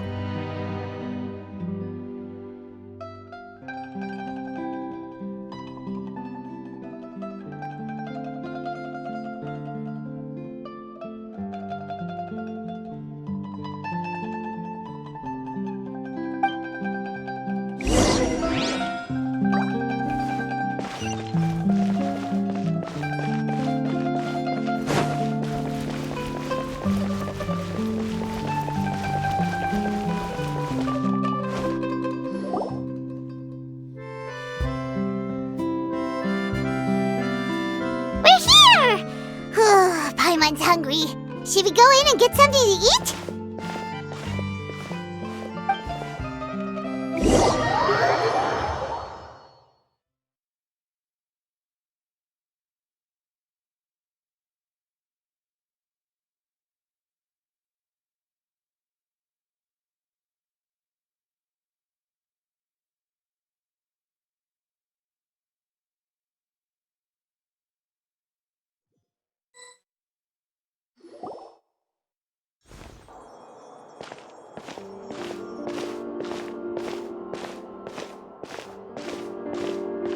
Hey, quick! Look! That's the limited edition only 16 slices a day cake!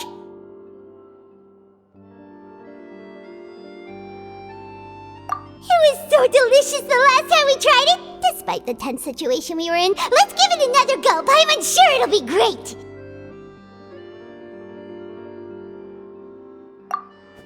One slice of cake, please. Someone showed up after all! Oh, wait, you're the one from the Palais Mermonia. Oh, are you here to buy cake too? It seems Monsieur Neuvillette was right. You really can eat. Wait, did he really say something like that? That's right. Even he has his own preferences when it comes to food. As for me, I love the cake and coffee here.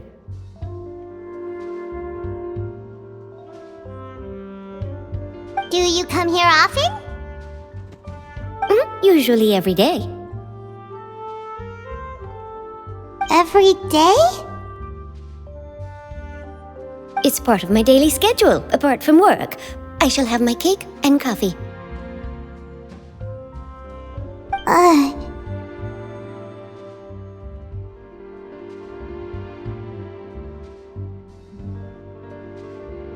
Then what if someone told you one day that this place would be closing soon, and you wouldn't get to eat cake here anymore? What would you think?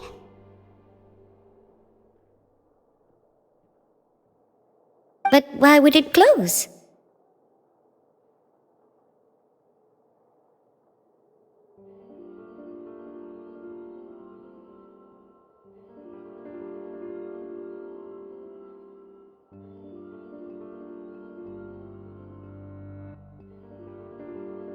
Well, Paimon doesn't know either, but maybe the waters will rise tomorrow. You know, like in the prophecy. Oh, the prophecy. To be honest, I haven't paid much attention to that. No. Still, even if there'd be no more cake tomorrow, that wouldn't keep me from having some today.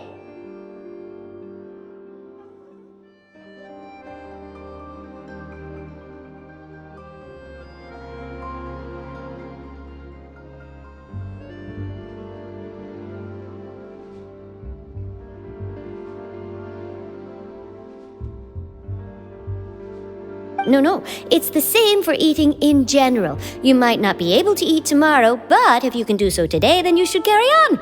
That's what people call living, you know.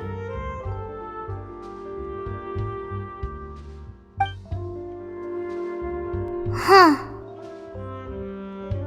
Don't be sad. Excuse me, could I have 2 more slices of cake to go? These 2 slices are for you. Sijuin said that this kind of expression you're making is what humans call being sad. Oh, you know Sijuin?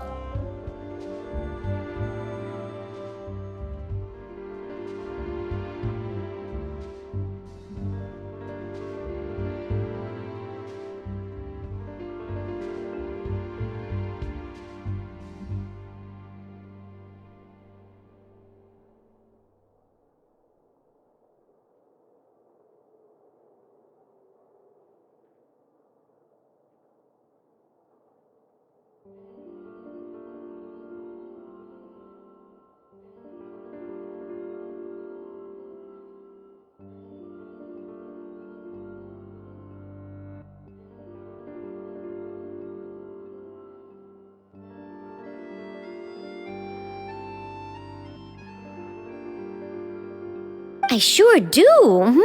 She was born before me, and she sometimes comes to the surface to teach us things about humans.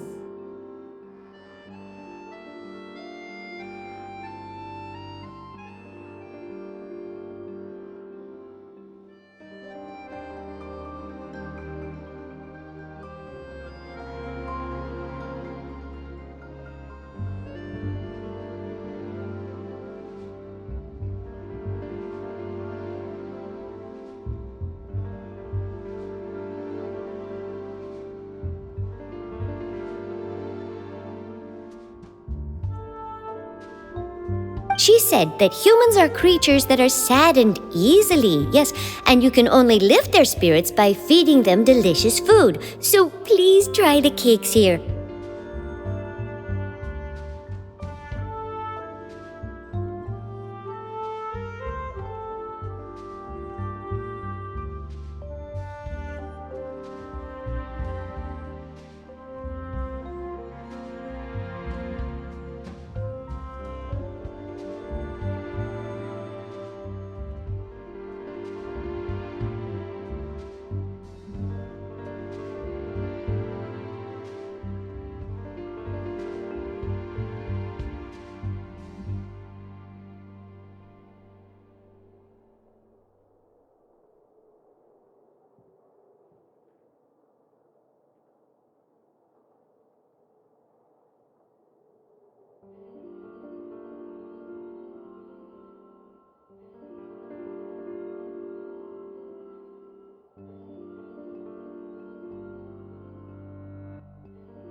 I've got something else to do, so I'll be going now.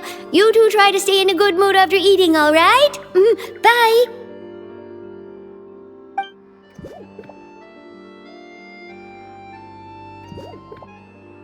And there she goes. All right, let's dig in. Paimon's sure this cake will be delicious.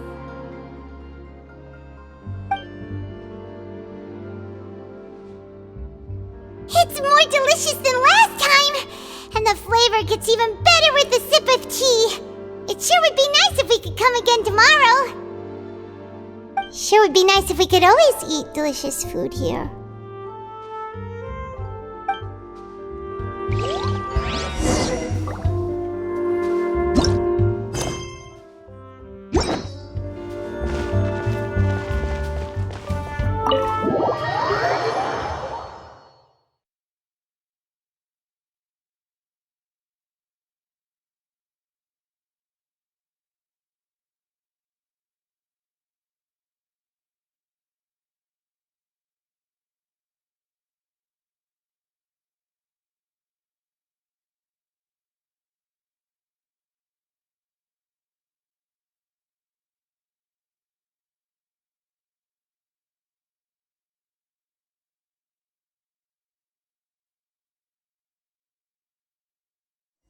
Oh, we're near the Steambird office. Let's go look for Charlotte and have a chat.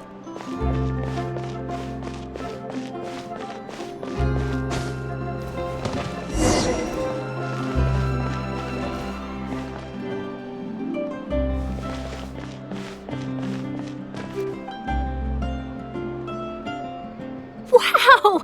If it isn't the Traveler and Paimon! Oh, have you seen the article I wrote about you?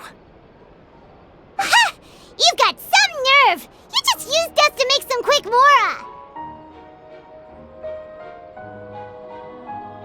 Oh, you needn't worry about that. I heard that you were in Poisson some time back, so I sent you a letter to discuss just that. It appears you didn't receive it, though. It's all right, though. I've set aside the amount intended for you. I've even set the table with some food. Really? Oh, you're the best! You're almost a little too easy to win over, Paimon. If I were a journalist with ulterior motives, you'd be in trouble now, you know. Oh, Paimon knows you're not like that. Still, what brings you here all of a sudden? Were you looking for me?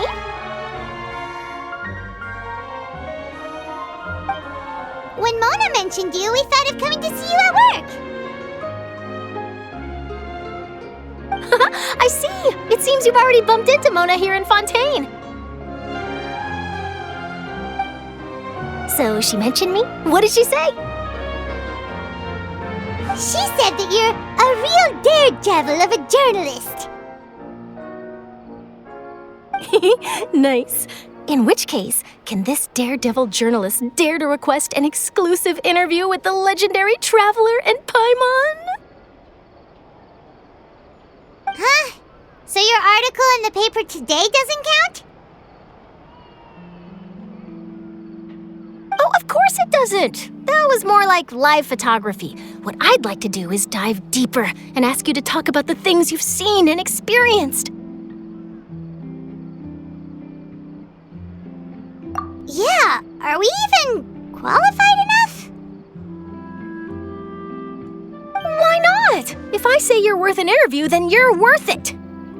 But not right now, of course. I'll need a few days to prepare. Oh, in that case, we'll just chat when you have the time then? Oh, so that's a yes? Ooh, splendid! I'll tell the editor-in-chief immediately. I'll have to apply for lighting, a venue, some props, and... Whew, so much to get done now. Talk to you later.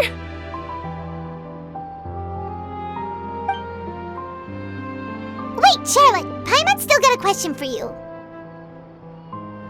And what's that?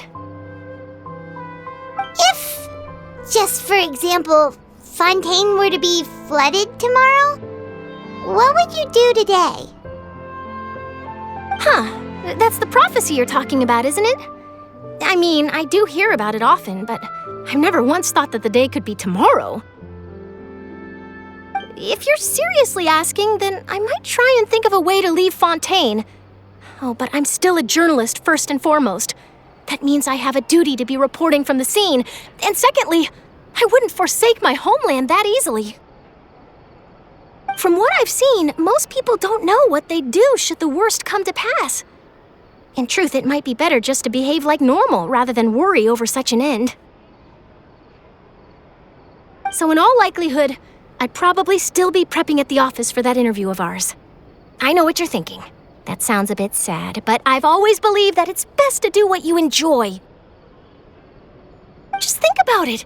If this nation really were to be suddenly destroyed tomorrow, but I still successfully finish an exclusive interview with a truly unique person, then the story I would wind up writing would truly be timeless. And then do you know what I'd do? Well, I'd write that story, send it for printing, and use messenger pigeons to get copies out to the various nations as soon as possible. I'm not a dreamer, nor am I a workaholic, but I do love my job, and I'd be proud of leaving such an article behind. I guess you could say that I was born to be a journalist. But anyway, that's my answer. And on that note, I'll get back to my preparations.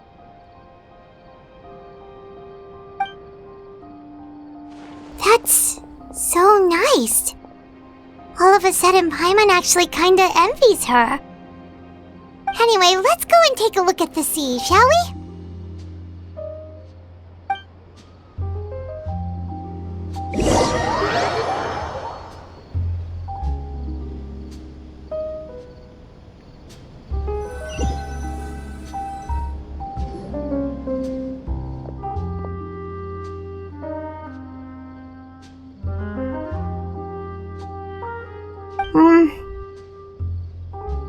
Paimon's been thinking.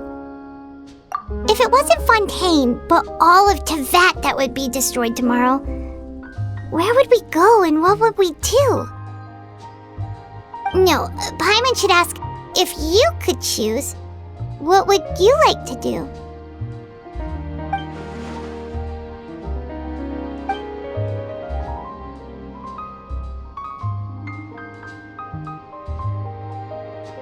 We've always been moving to the next destination, so we haven't spent much time thinking about these kinds of things. We didn't have to either, with us always being on the road and whatnot. You mean, still traveling?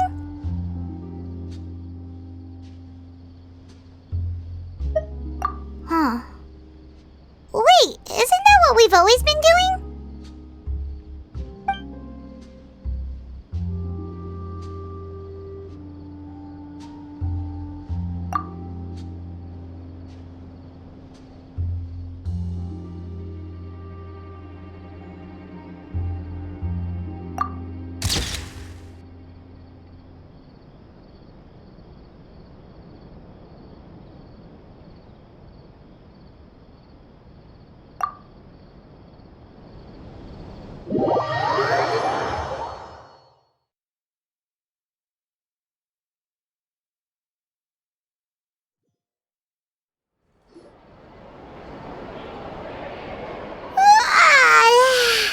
Feels like you'll grow mold if you stay here long enough. But it's still better than the Fortress of Meropide, that's for sure. It's not only damp there, but salty too. Ah, so the two of you are still here. Wonderful. Oh, you're from the Palais Mermonia, aren't you? Yes, I'm Isadora. Monsieur Nervillet sent me to look for you two before. I heard that afterward you went to the Fortress of Meropide. Not at all. I'm well aware that you're friends of his. Actually, I'm here to pass along a message from him. Yes, inside the Opera House. The Maréchaussée Phantom has declared the incident a small-scale riot. A riot? Well, that said, I don't personally think it was that serious. Lady Farina was watching a performance at the Opera House, And while she was resting during an intermission, some other audience members suddenly started harassing her, loudly accusing her of doing nothing about the prophecy crisis. And before she could respond, others started to join in. The crowd continued to grow, and protests against the Hydro Archon started to break out. So people have started to put the blame on Farina. Guess they finally found an outlet for the pressure they've been under due to the prophecy.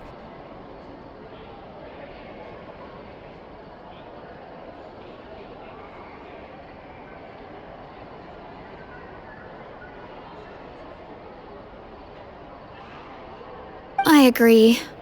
People will naturally rely on gods, as is customary. But the moment people feel threatened, gods are also the first to be blamed. So what happened after that? Is Farina okay? Seeing that the situation was spiraling out of control and that further argument was pointless, she claimed that she'd gotten tired of this and left in a hurry.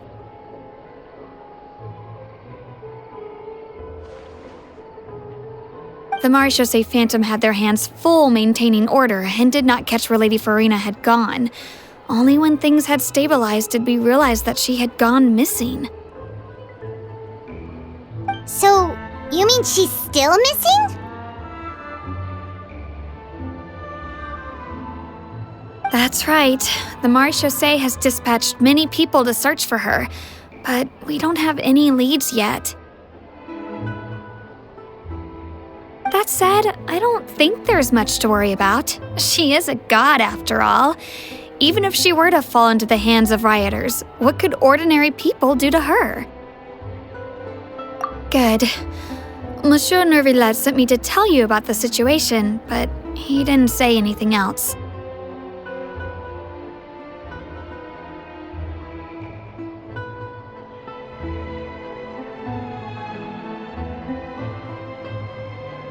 Don't worry, this is more than enough to go on. Thanks for keeping us informed. Ah, is that so? Well, all right then. In that case, you two take care. I'll be heading back to the Palais now.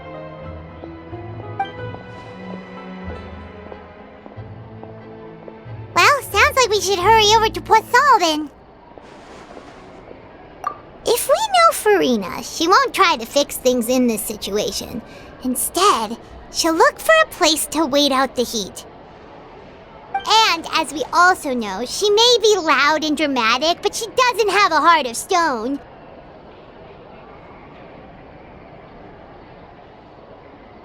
When Neuvillette was talking to her in the Palais Mermonia, and she heard about Poisson, she couldn't hide her sadness and remorse. It would be hard for her to ignore being accused by the public today. Paimon thinks Farina's probably taken the opportunity to slip away to Poisson and try to relieve the sense of guilt that she's feeling. Huh! Well, what do you think? Paimon knows the answer, of course, but Paimon can do the analysis to back it up, too. Cool, huh? In that case, there's not a moment to lose. Poisson, here we come!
That's Farina, right over there!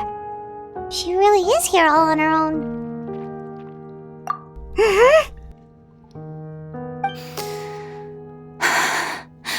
Should I just give up? This is all meaningless. What was meant to happen did happen after all. Everyone's dead. I'm sorry. I am so sorry. Give up, Farina. There's no point in holding out.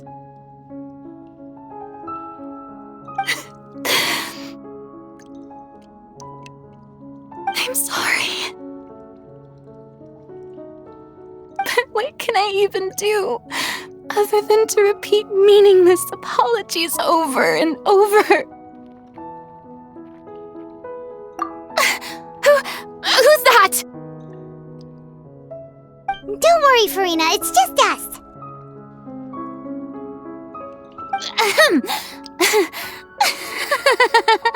So it is you, blonde traveler from another land. Why, I almost thought you were someone from that mob of my ignorant subjects, come to kneel and beg for my forgiveness. Farina, you were crying just now, weren't you? The tear stains on your face are obvious. What do you mean, tear stains? Oh, I remember. The show at the Opera House earlier this morning was so moving. I'm still trying to process it. Who did that uncivilized rabble think they were, disturbing my enjoyment of the arts? They even dare to tout their Archon. I must teach them a lesson. I can just imagine their twisted and frustrated faces once they realize that I'm nowhere to be found. Oh, and I'm sure Nouvellette and those people from the Maréchaussée Phantom are freaking out right next to them, too.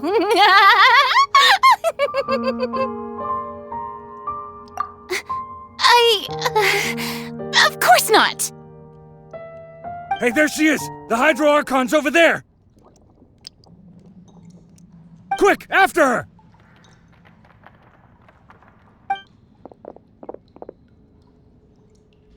Farina, those people seem to be after you. They are? They're just some rabid fans who want to cut the line because they haven't been able to meet me in person, aren't they? That's against the rules. I can't let them get their way.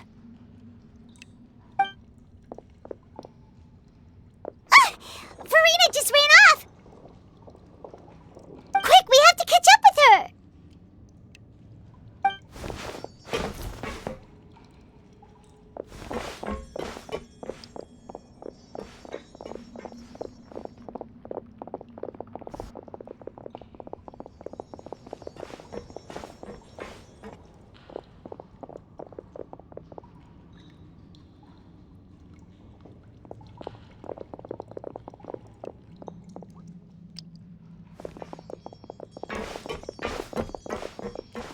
This should be the place, right? Hey, Farina! There's a good hiding spot over here. Quick, come to Paimon before the rest of them catch up to you. What is this place? Hurry, they're almost here!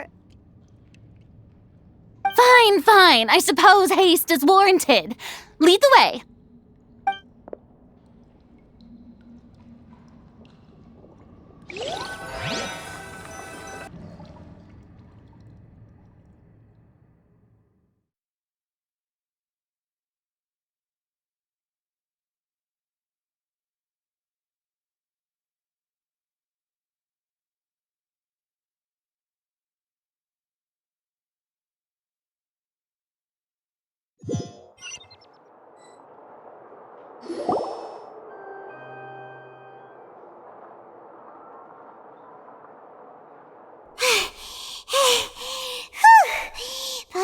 exhausted.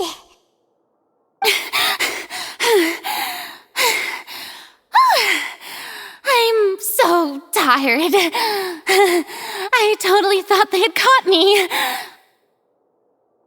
No, I mean, I merely gave in to the sheer enthusiasm they displayed.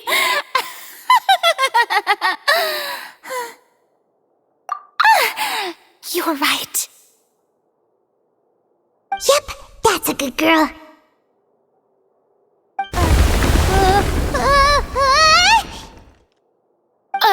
What's happening?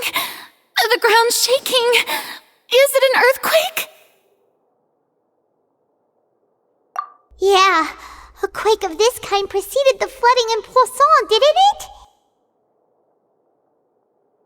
It can't be. It's happening again.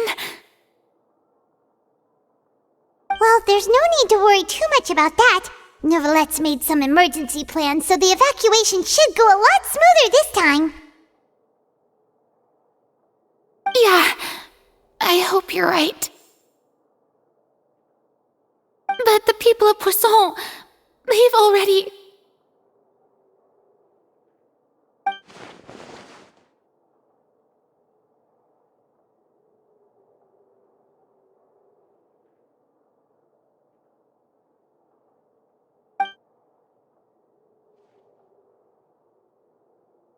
It's true.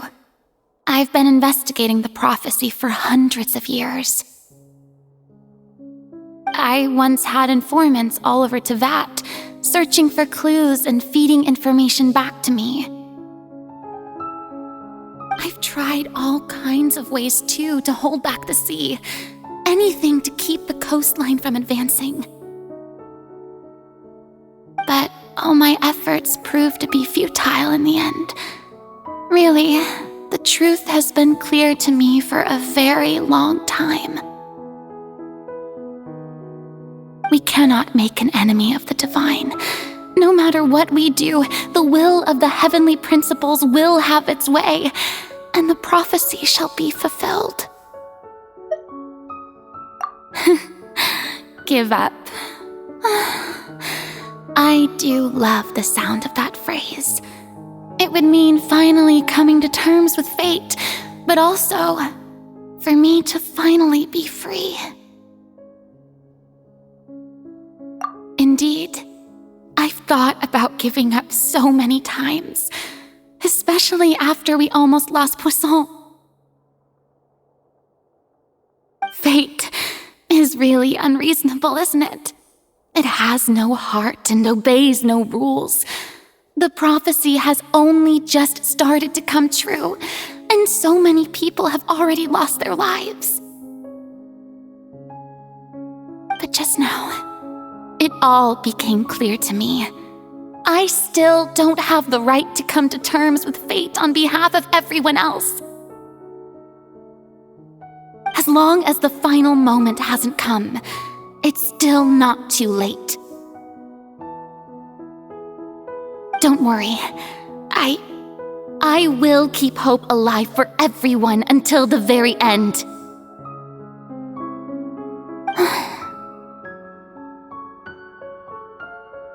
Well, that's enough for now. I got the impulse to play the stricken maiden, but honestly, considering my rank and station, that wasn't a good fit at all. Don't take any of what I just said seriously. How could I possibly let Fontaine fall to the whims of trivial prophecy? Come on! Paimon could have sworn you were actually being honest just now.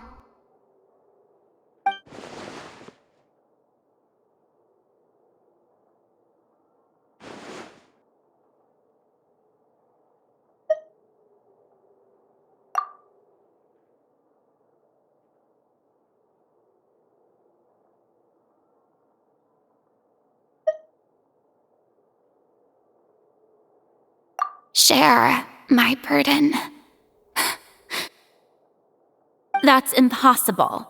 It was fated right from the start that this would be my duty alone.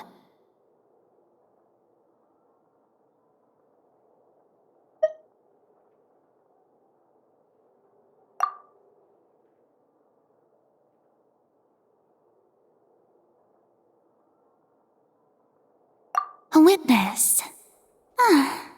Yes, I've heard that you came to Tevat from beyond the stars, yes. In other words, you never belonged here. And if Tevat is, in its entirety, a show on a stage, then you're just a spectator, aren't you? If that's the case...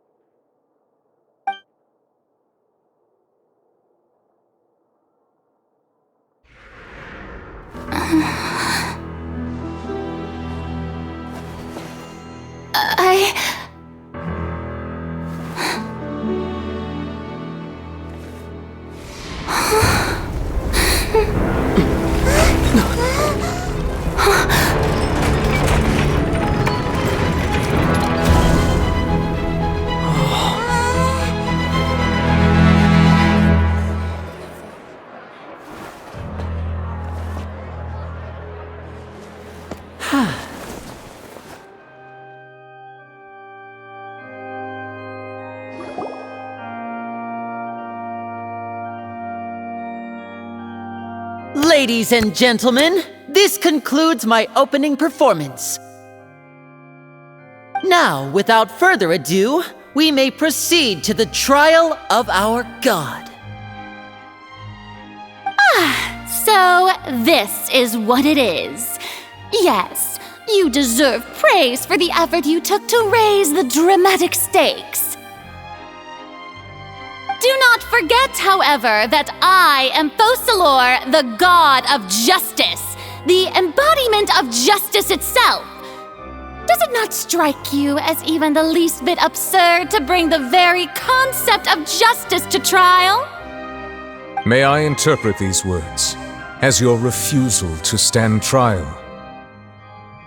In that case, you will have the opportunity to defend your honor through a duel.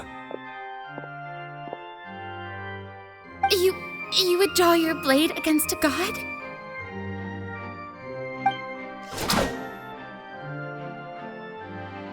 I see. It seems like you have made up your mind.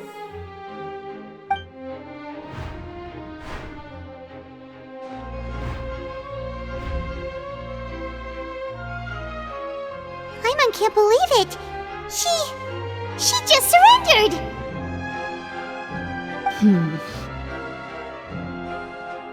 What the heck is going on? Did I just see an Archon surrender to a human? Wow, how utterly humiliating. Lady Farina, what is the meaning of this?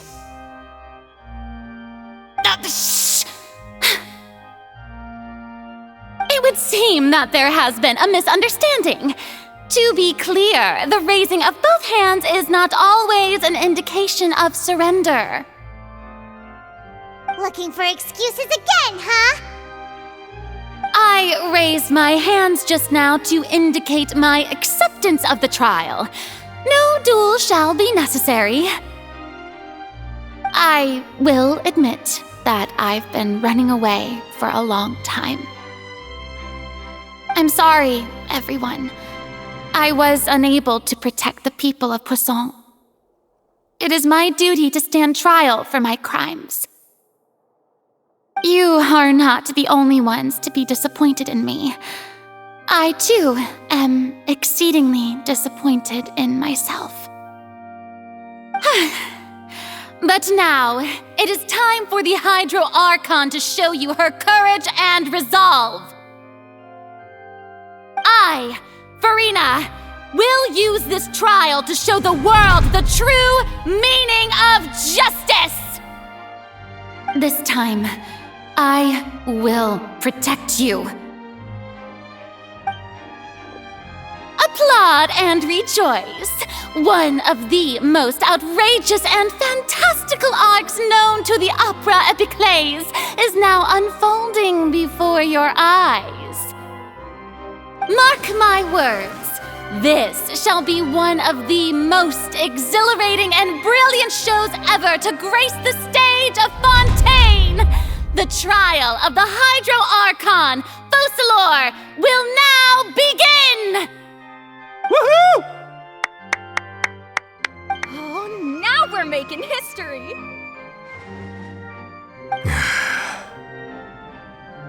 Why does it feel like Farina just took over the whole thing? Like, come on! Didn't she just get forced to stand trial for her crimes?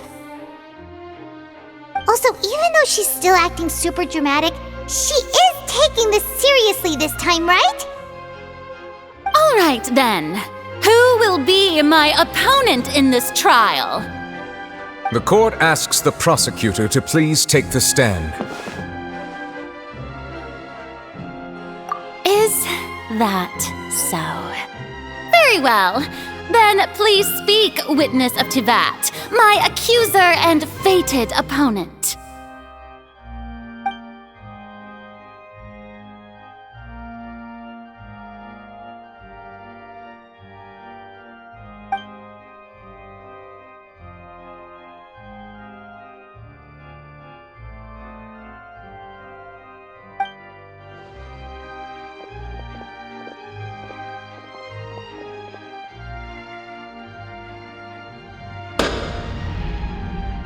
Also, please allow me to ask, as a final question before the trial begins.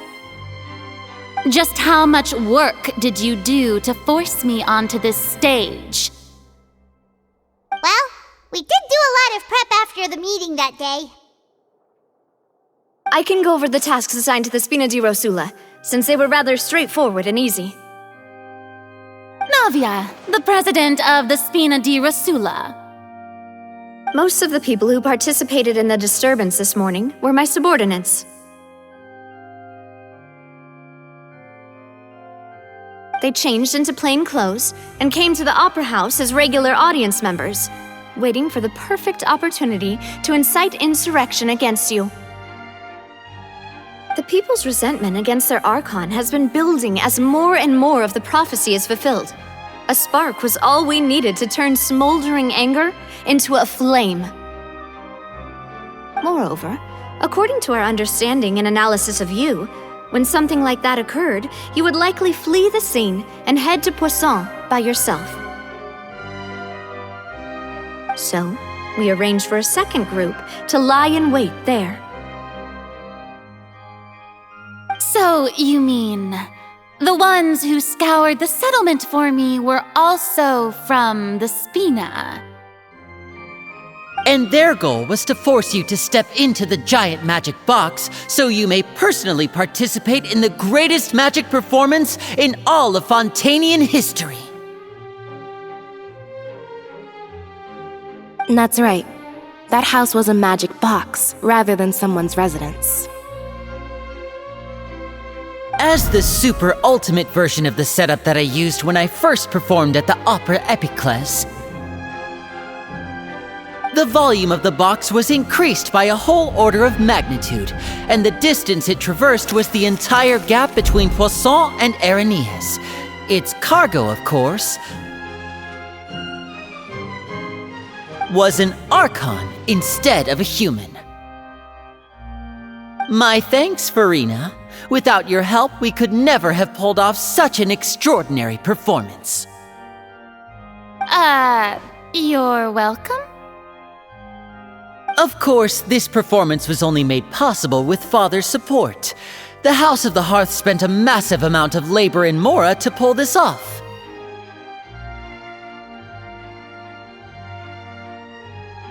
We had to select a location, construct the giant magic box, dig a tunnel, and open up a path through the water. It was a lot of work for all of us.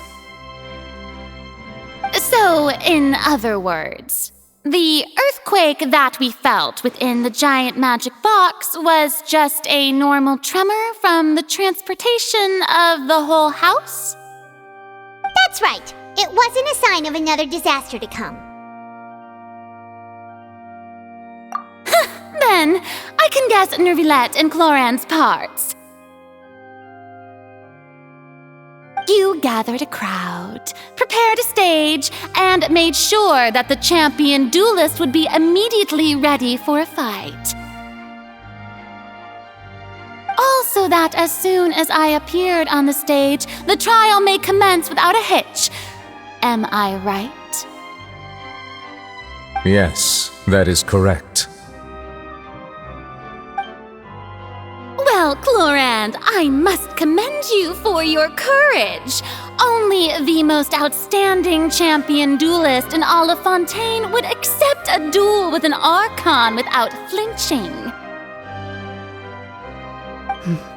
Thank you. As for you, traveler, I suppose your role was to keep me distracted with conversation once you found me in Poisson. You'd make sure that I didn't notice anything amiss before revealing yourself as my prosecutor once we'd arrived onto the stage. Oh?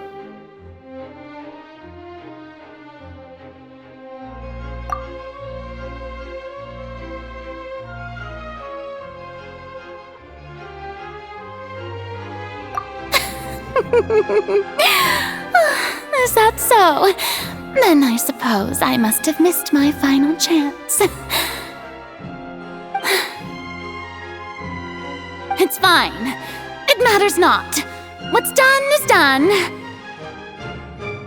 The stage is already set, so there's no reason to disappoint the audience. Let's see this trial through to the very end.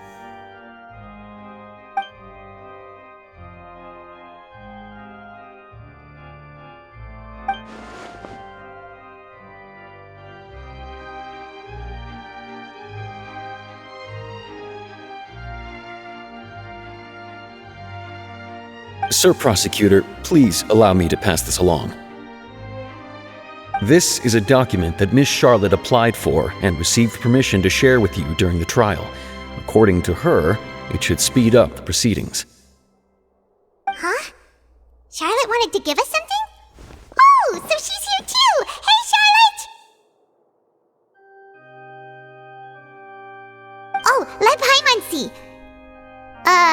Isn't this the exclusive interview that she did with us before? So she's already finished it, huh? Wait, then that means this document is a perfect timeline of everything that's happened ever since we stepped foot in Fontaine! So in other words, we can refer to this anthology of evidence every time we want to use something from our journey as evidence for an argument! Let's quickly confirm the information in it. Just think of it as a refresher, alright?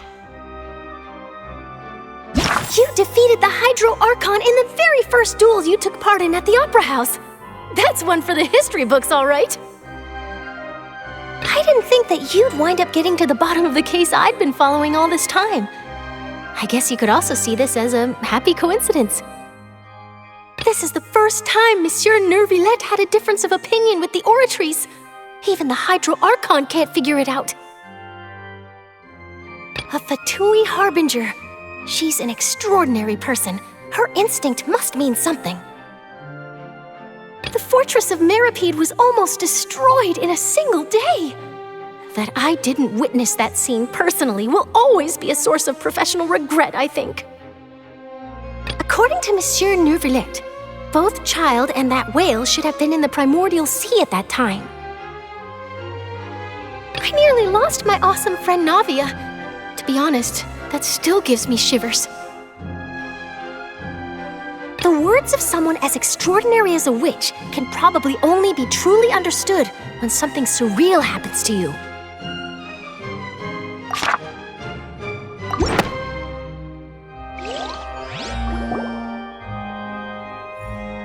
The prosecution and the defense are both in position.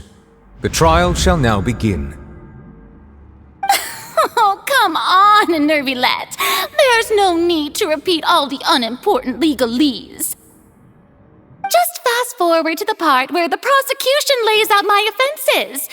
As the defendant and the lead actress of this performance, I still haven't even been informed of my supposed guilt in all of this. Of course, it is only natural for humans to struggle to understand the actions of a god.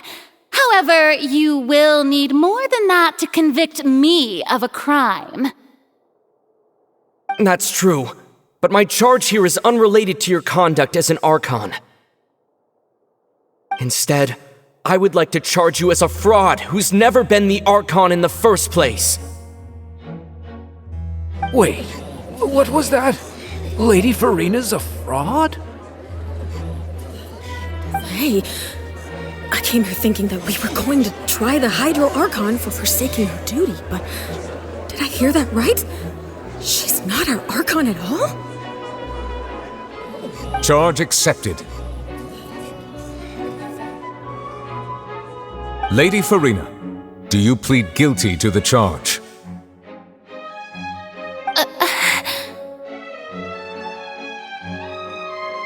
Lady Farina. I plead not guilty. How can I be guilty? There is no way that I, Focalor, otherwise known as Farina de Fontaine, a member of the Seven and the Regina of all waters, kindreds, peoples, and laws of Fontaine, could be anything other than your true Archon. Yeah, even though Lady Farina can be rather eccentric, isn't it going too far to doubt her very identity? Yeah, I've never questioned her identity either. Sure, Lady Farina can be super irresponsible, but what grounds does that prosecutor have to make such a huge claim? I have cause to believe that common sense will prevail in this case. Many of the members of the audience have known me as the Hydro Archon ever since they were born. There would be no fooling their memory. See? Even the Oratrice has decided to show me its favor. Are you sure you want to commit to a charge that will never be upheld? If you wish to drop the case, I can promise you as the God of Justice that you will not have to face trial for making a false accusation. We will treat everything that's happened as a dramatic spectacle and move on with our lives. What do you say to that? An argument with near impossible odds, huh? We have to not only refute Farina's claims, but also overturn the long-held beliefs of the people. Well, I tried to give you the chance to surrender. If you must persist, then let me ask.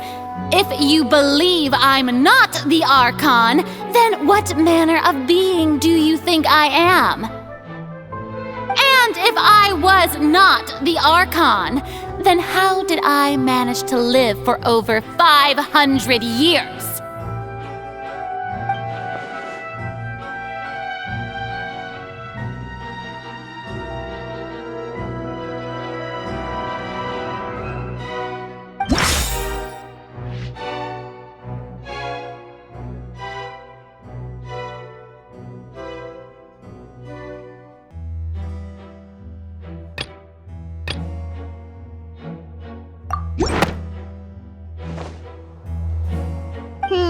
That doesn't sound right.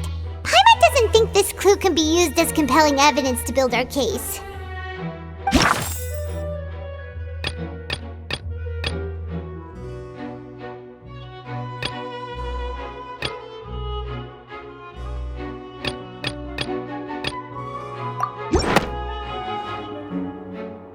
First of all, you may be a member of another long-lived race, which would allow you to naturally possess an extended lifespan. And second of all, even if that wasn't the case, there could be other ways to extend your life. Who gave you that idea? Was it the knave? You'd sink so low as to use a harbinger's words against me.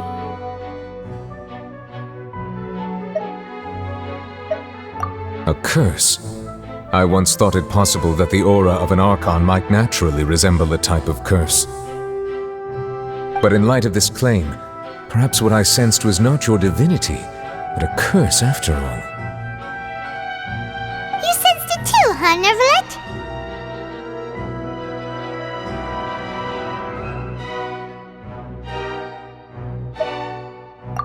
Lady Farina is actually a human?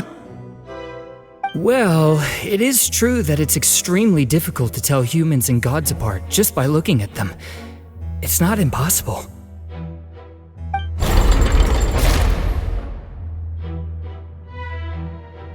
Well, don't start celebrating too early now. Even if I have been carrying a curse like you said, how does that prove that I am merely a human being?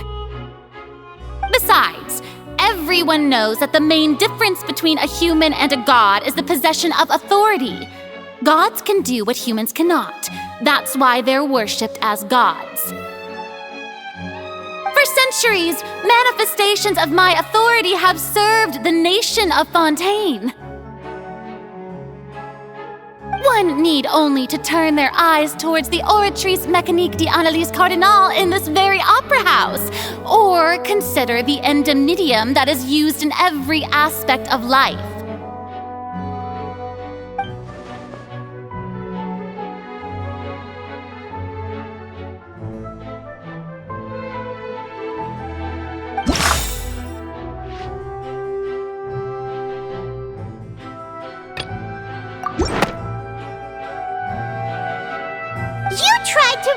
The Oratrice. But weren't you as confused as all the rest of us when the Oratrice declared Child to be guilty without any proof? Otherwise, you should have come up with a good explanation for that by now. Didn't I make myself clear at the time? The decisions of the gods are naturally difficult for humans to comprehend. There is no need to provide an explanation. Lady Farina, I believe a reminder of your current circumstances is in order. While the court is in session, the principles of justice and the law must come before all else. While you are an Archon, you are also first and foremost the defendant in this trial. You will prove yourself unable to defend against the prosecution's charges if you continue to withhold vital information against the rules of the court. I never thought you'd use that kind of rhetoric against me. That was no trick of rhetoric, Lady Farina. I've merely reiterated the rules of the court, rules that all should respect and follow.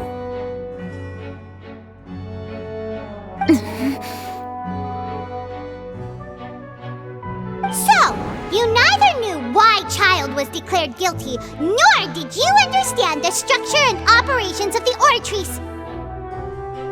Instead of having been created by you, the manifestations of authority you mentioned have been made by the real Hydro Archon, haven't they?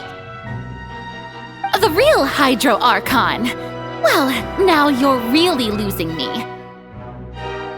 It is true that I did not know why the Oratrice gave out a guilty verdict that day. But the Oratrice handed out that verdict unilaterally, and it has been operating independently ever since it was first created. You can't argue that just because a divine creation is flawed, that the god behind it must also be no god at all. She's still throwing out all kinds of excuses. Seems like she's confident that we won't be able to produce proof that she has no power over the Oratrice. My power as an Archon. There are many ordinary citizens in the audience. How can I just carelessly demonstrate the formidable power of an Archon? If that poses a concern, I'm prepared to extend my protection to the audience. You don't need to go that far.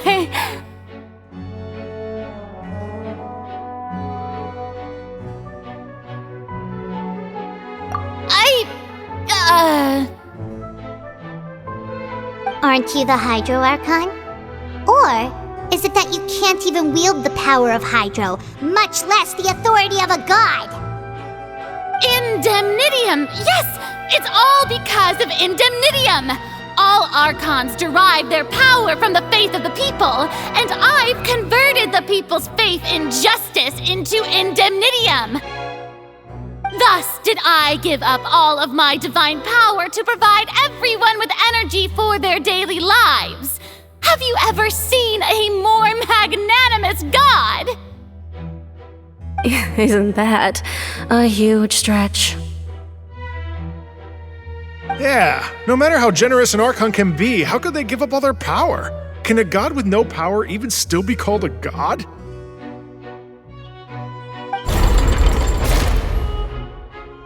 It seems like nobody's buying Furina's excuse. Hey, come now, everyone. Please don't stare at me as if I was a liar. I'm still the same Furina you knew, right? The one that you loved. Shouldn't you want to believe in me? Please? You've got to believe me. If what the prosecutor said is true, she really has committed a grave offense. Did she deceive all of us? And all of our parents and grandparents too? And all of our ancestors? Ever since they were born? Enough! That's enough. Tell me then, if I'm not the real Hydro Archon, then who is? If you have no evidence of another Hydro Archon's existence, nor can you find anyone who can back up their claim to be such, then what grounds have you to say that I'm not actually the real deal? Wow, she came up with yet another argument. How can we refute her now? Seems like she really doesn't want to give up.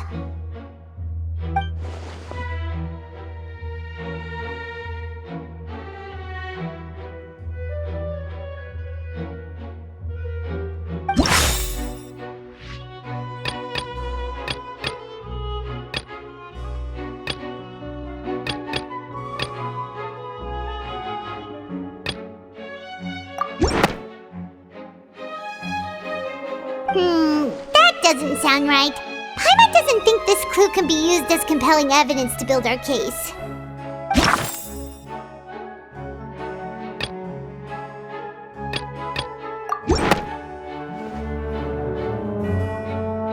It has been established that all Fontainians can dissolve in water from the primordial sea.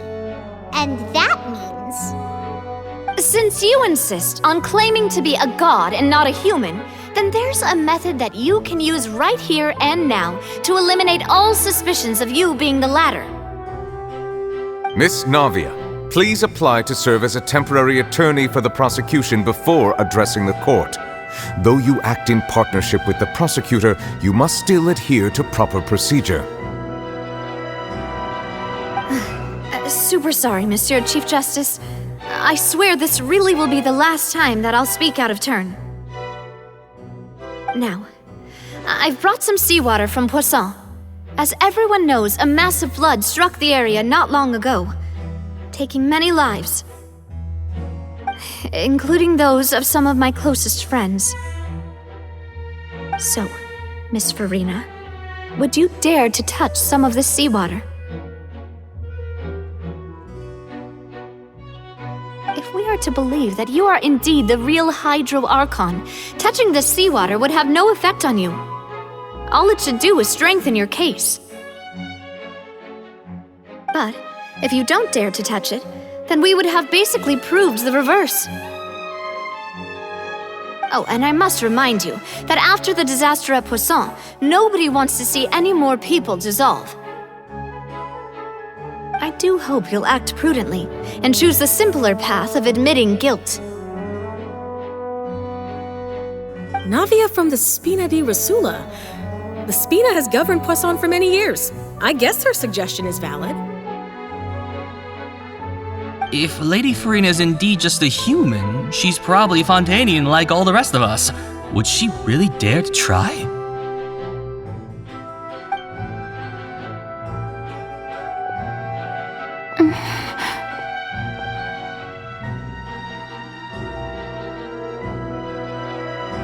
Lady Furina, this test has been unilaterally proposed by the prosecution. As it falls outside the realm of standard court proceedings, you possess the right to decline participation.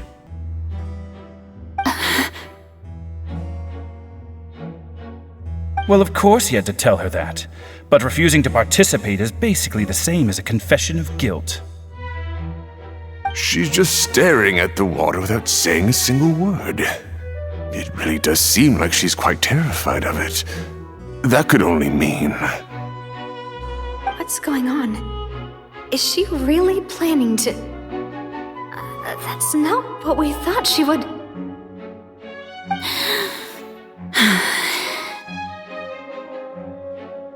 Due to the inherent risk of the test, Lady Farina, you may...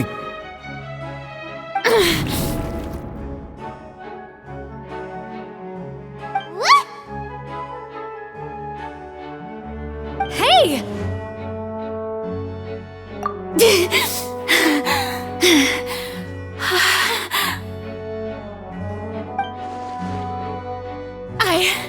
I'm fine! Look at me, everyone! My hand is still here! I haven't been dissolved! Will you believe me now? I really am your Archon! I'm nothing like a normal human who would fall apart as soon as they touch this water! Really, was this not the most obvious thing in the world? Miss Siegewien?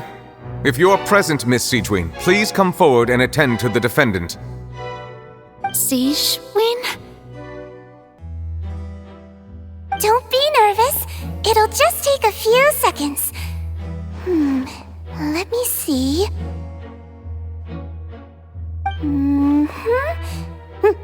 That should be enough. Please announce the results of your evaluation to the court, Miss Siegewien. As everyone doubtlessly saw, Miss Farina was displaying symptoms of hyperventilation and flushed skin.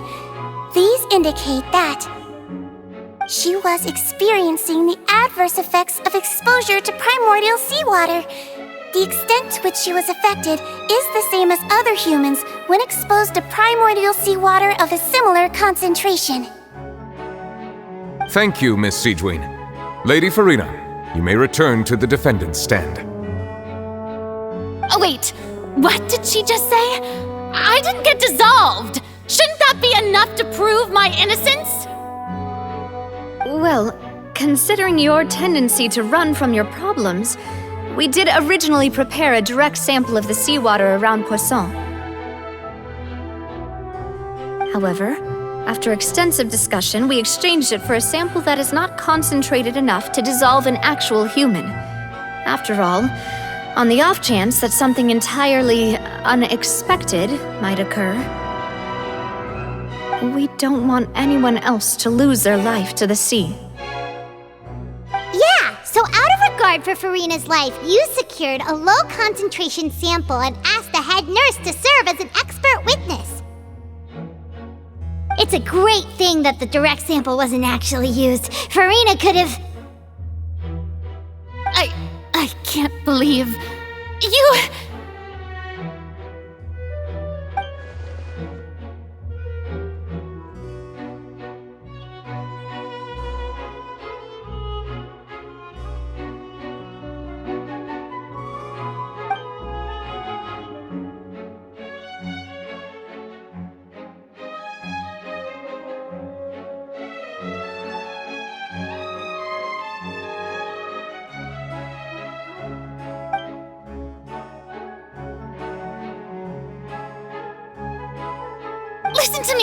Listen to me, everyone! Please don't give me such cold and disdainful looks! What happened just now didn't prove a single thing! Think about it! How can you conclusively prove that an Archon can't also be affected by the primordial seawater?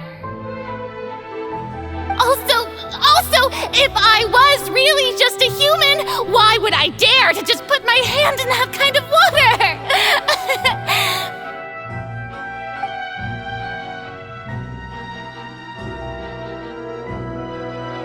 Please, everyone, anyone, just listen to me. I swear, I really am your Archon.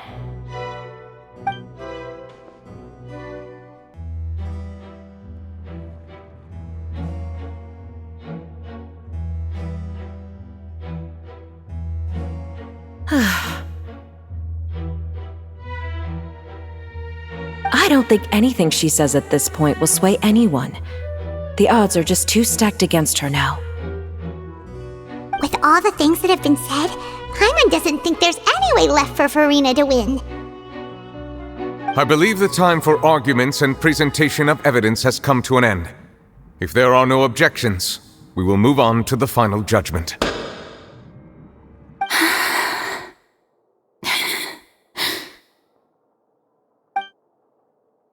I don't think anything she says at this point will sway anyone. She's too stacked against her now.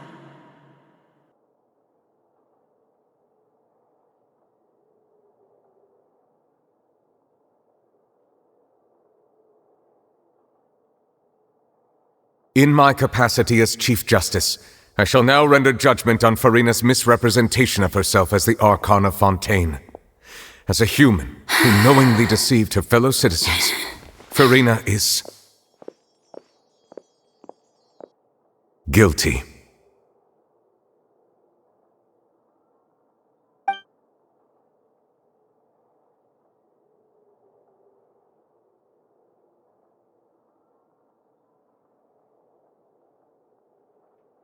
We shall now turn to the Oratrice Mécanique d'Analyse Cardinale to render the final verdict on the charges.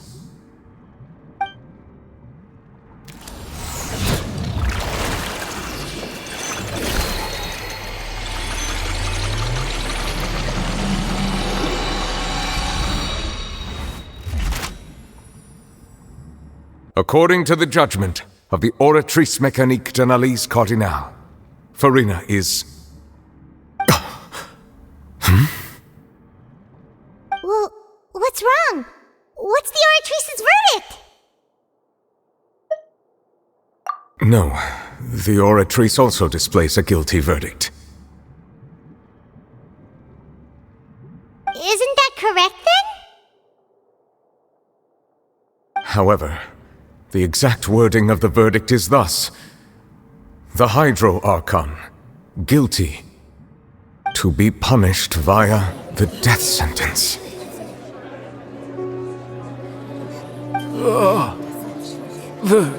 The death sentence?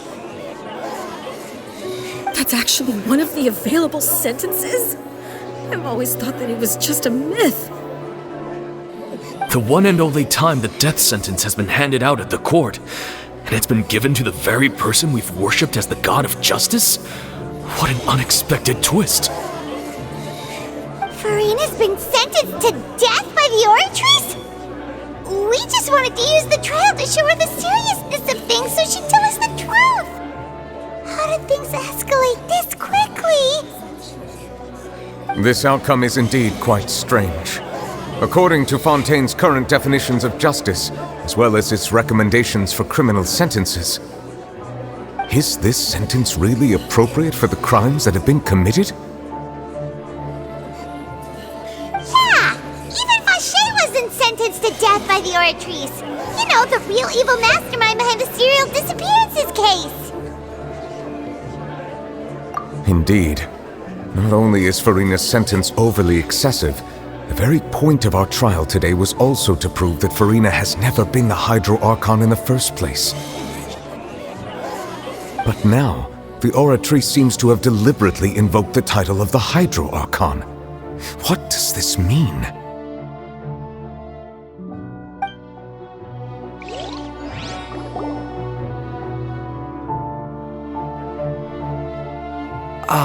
Excuse me, if I may interrupt. Is the trial still going? Fremine! You finally made it. I assume this means you've completed your mission? Mm-hmm. Any mission Father assigns to me will always be top priority.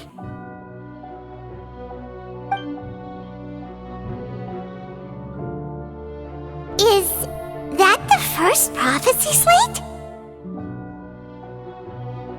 Huh. So the knave privately arranged for Fremine to try and find the missing slate.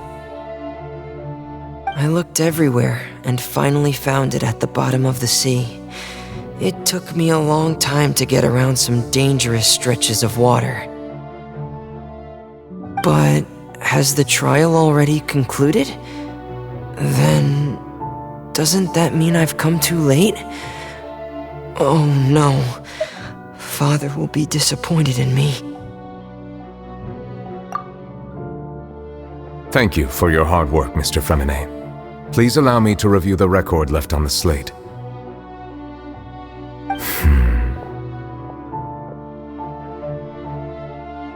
Traveler, I believe that you have already seen the other existing slates, and would like you to come here and confirm their contents.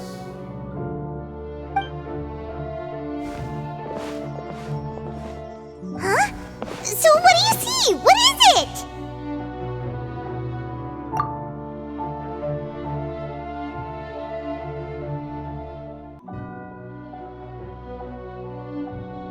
I believe I've now made sense of the Hydro Archon's crime. It has to do with Fontaine's lost history. Huh? Isn't the Hydro Archon just guilty of deceiving her people? Oh, wait, no, that's Farina, and we've already proven that she's not the Hydro Archon. So when you say Hydro Archon, do you mean the real Hydro Archon we've been kinda talking about? In truth, everything that you've encountered in Fontaine up until this point can be traced back to the contents of these stone slates. However, I'm uncertain as to how much sense they currently make to you.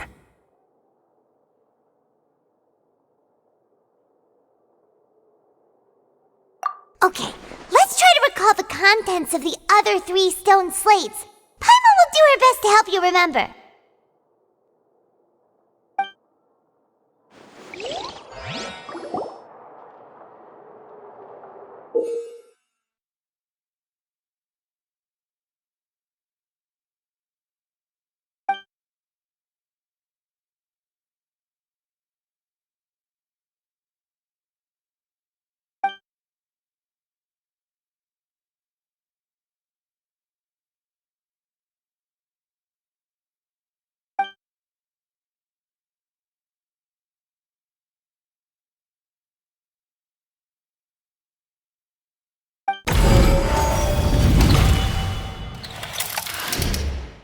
Stone slate describes what you just said.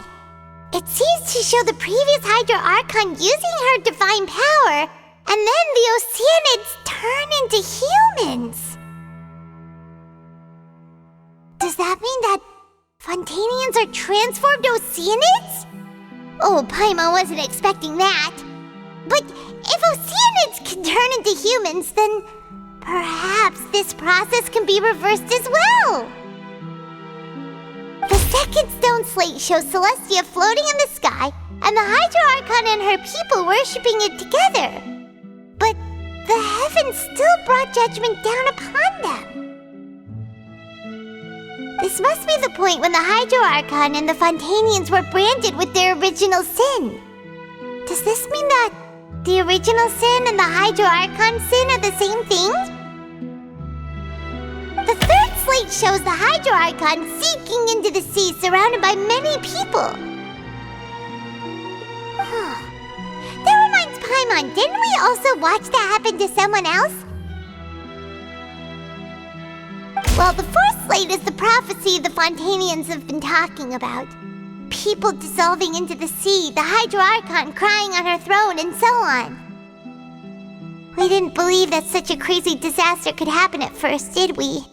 But after that incident, it was just a question of when and not if.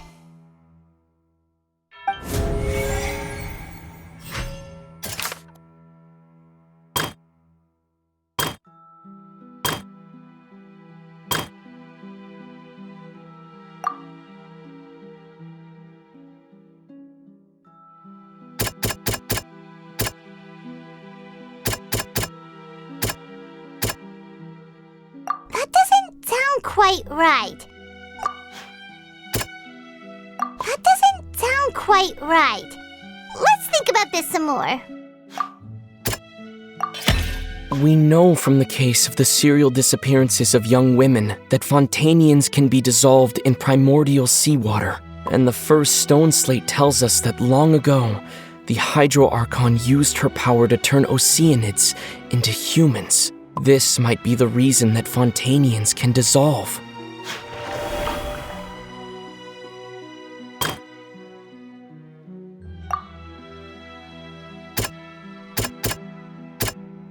That doesn't sound quite right. That doesn't sound quite... That doesn't...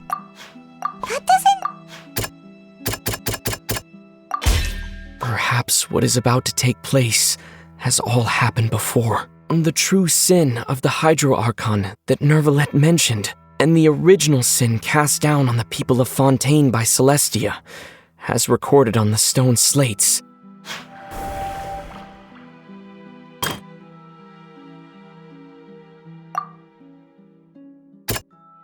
That doesn't sound quite right. It's not as simple as falling into the sea. When Navia fell into the sea, her consciousness was subjected to judgment. The stone slates show the people gathered around the Hydro Archon in the sea. Could that be alluding to the same thing?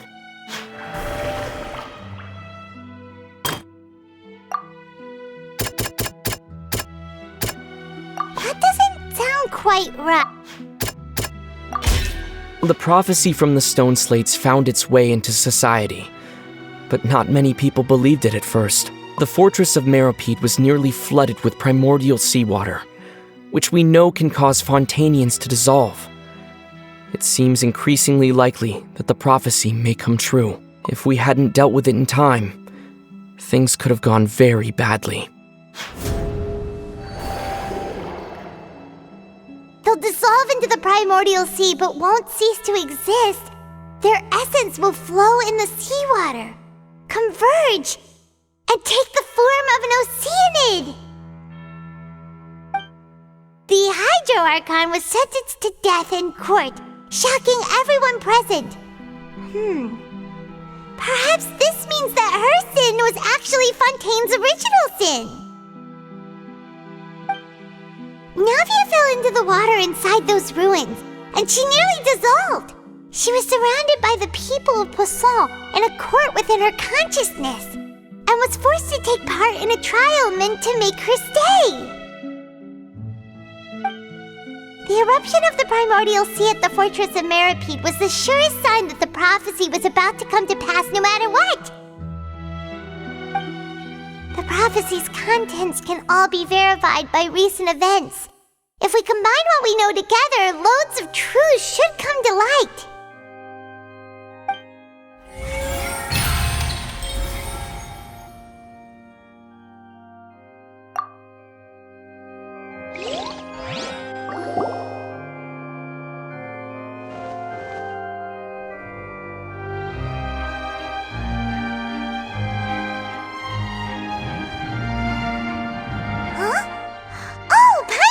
Now, so that's how you can make sense of it. But then it feels like we're going to have to share some truly shocking revelations. Let's hear them.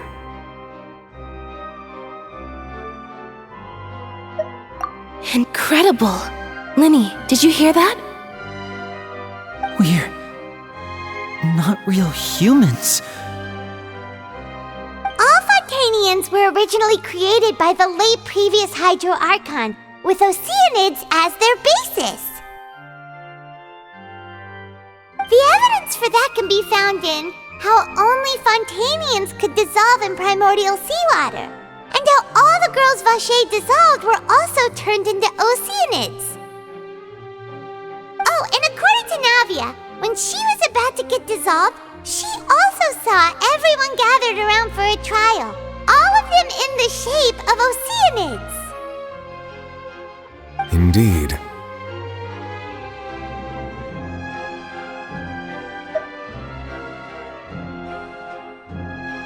Yeah, and it follows from the content of the first slate that she probably angered Celestia by creating humans without prior permission. That could also explain why the Oratries judged the Hydro Archon to be guilty. It's to account for that ancient sin. The Hydro Archon's true sin was creating us? And yet, after many hundreds of years, the Hydro Archon's creations have turned around to try to judge the Archon within the Opera Epiclese. The twists of history are often the most unexpected of all.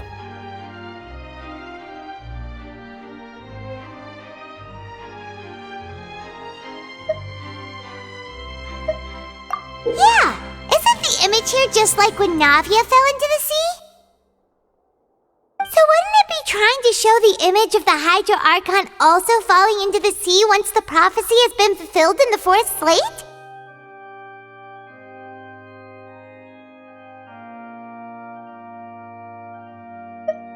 In the end, the people will all be dissolved into the waters, and only the Hydro Archon will remain weeping on her throne. Only then will the sins of the people of Fontaine be washed away. Did Paimon get all that right? You've made some keen deductions. I must say, given how much you still don't know, it is impressive that you've already managed to connect so many pieces of the truth. However, while you were able to decode all the information on the slates, they've also been etched with an additional layer of hidden information using a different power source. When we were at the ruins, I tried to decipher the hidden information recorded in the slates. But since we only had 3 slates at the time, I was unable to come to a full conclusion. Now that the slate collection is complete, I shall make another attempt to decipher the narrative recorded within.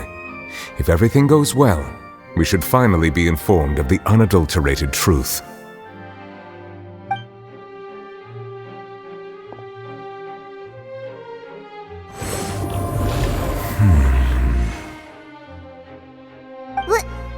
Well? Did you get it? I believe I should share this truth not only with you, but with all the people of Fontaine as well. I will try to briefly summarize it for you. Your hypotheses regarding the origin of Fontainians and the sin of the Hydro Archon were both correct.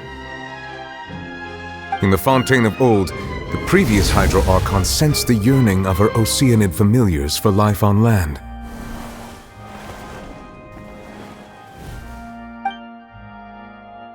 The Oceanids were enamored with the beauty and romanticism of human beings, and wishing to have those experiences for themselves, expressed to the Hydro Archon their desire to become of a similar kind.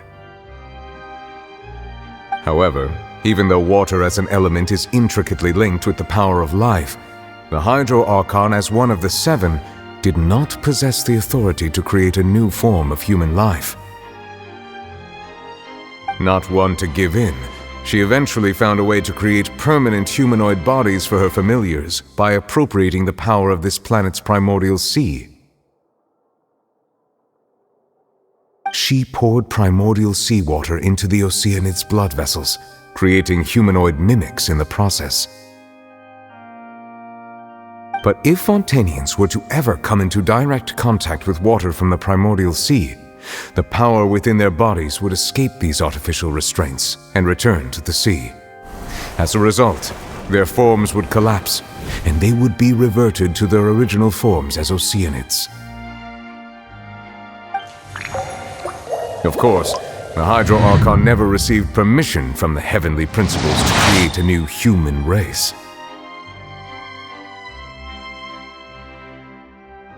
And thus, the Hydro Archon and all of her creations came to shoulder the original sin of appropriating the power of the primordial sea.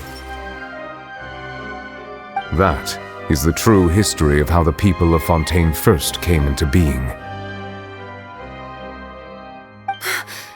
So we were all Oceanids before we turned into human beings?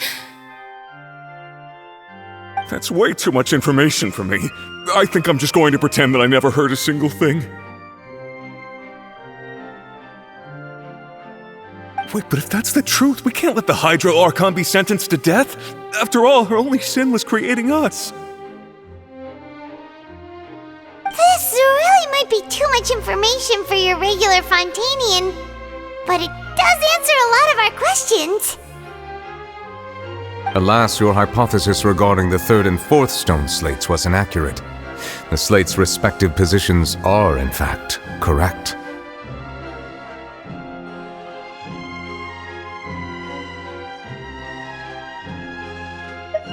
A key point of the visual on the third slate is how all the individuals depicted in the water are humans rather than Oceanids. They have not been dissolved, which implies that the water depicted in this slate is not water from the primordial sea. The nation of Fontaine is the nation of Hydro, as well as the nation of trials and justice. Instead of being the literal element, the water in the scene symbolizes judgment and justice. You may also recall Navia's experience. When she fell into the sea, her consciousness was surrounded by that of many others who intended to hold a trial to determine her fate. Therefore, the meaning of the third slate is that the people of Fontaine shall try the Hydro Archon at the court of justice. Yes, it refers to our present situation. I think I'm following now. So, what you're saying is, even though we decided to put on this trial to avoid fulfilling the prophecy, in truth, everything we've done has happened exactly as the prophecy foretold. So now, it seems, we're the ones making sure it comes true. What should we do? Huh. No matter what, the prophecy will be fulfilled. Is this what it feels like to be a prisoner of fate? If that's the case, does that mean the scene in the fourth slate will also be fulfilled soon? Traveler, I would like to point out another small fallacy in your deductions. About the fourth slate, you probably thought that the eruption of primordial seawater beneath the fortress of Meripede served as the surest sign that the prophecy was about to come to pass, yes? However, I believe that rather than being a sure sign, that eruption could in fact only be a small warning of something far worse to come. As for the root cause of the catastrophe, I believe you've already encountered it once before.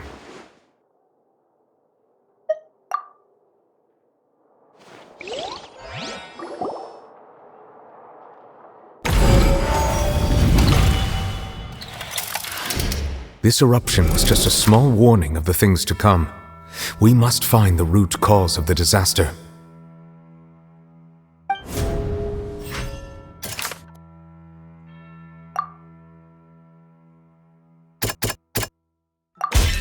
It was both dream and reality. If we're talking about a true culprit, that could only be that thing inside the primordial sea, right? The truth, the original sin, the trial, and the root cause of the disaster.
was way too close!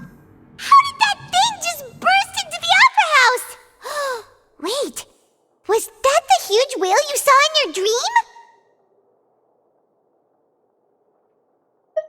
So we've met it at last. I understand very well why it has chosen to make an appearance here. That whale does not belong to Tevat.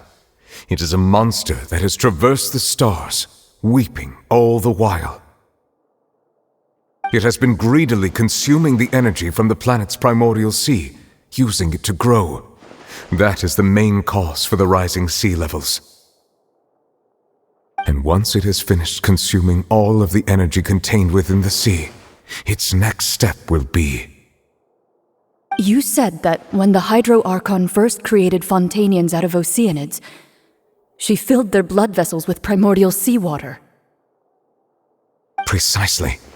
That whale finds the blood of Fontainians nigh impossible to resist.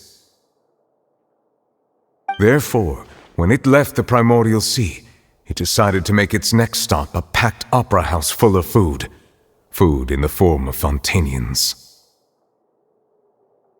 We just barely managed to push it back, right? In that case, won't it come back to target the people again once it's managed to recover its strength?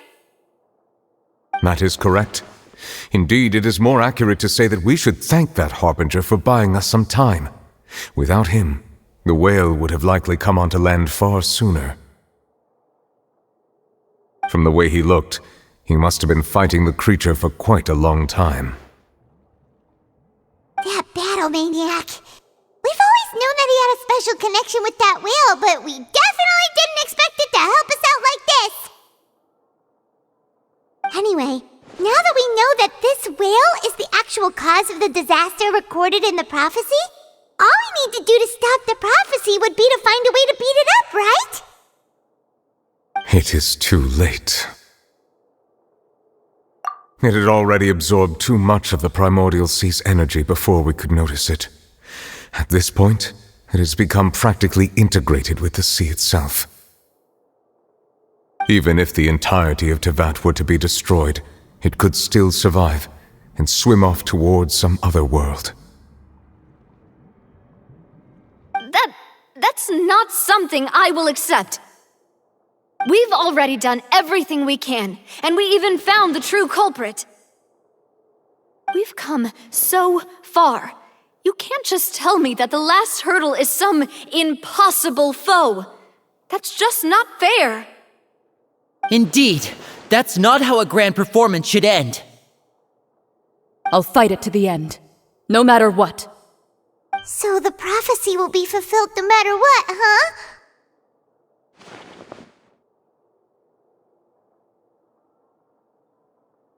The prophecy. Yes, what has been prophesied will be fulfilled. You may view such things as the history of the future.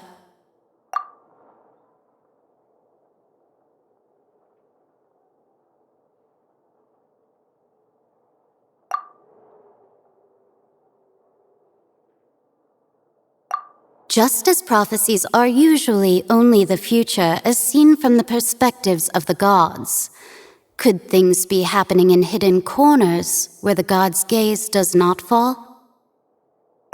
Ultimately, fate shall serve as your only guide, no matter what will happen in Tevat's future.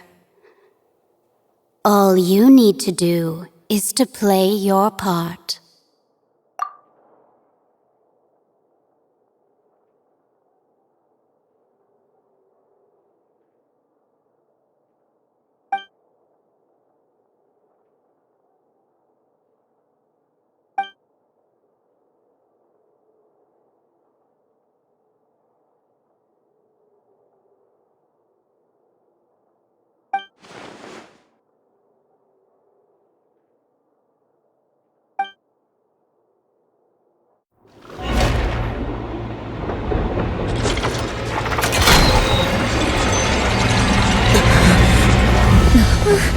What's happening with the oratories?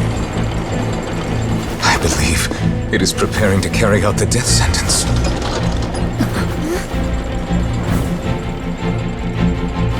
Furina!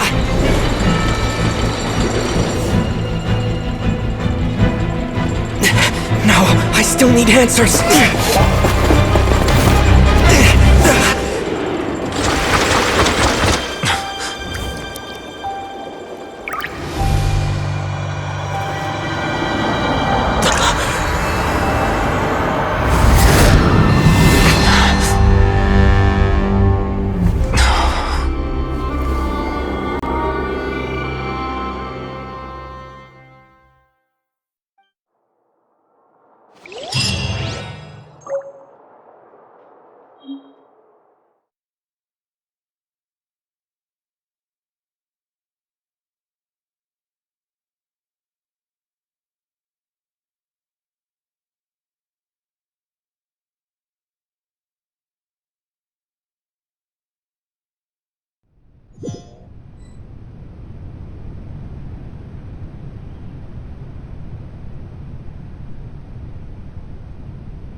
You.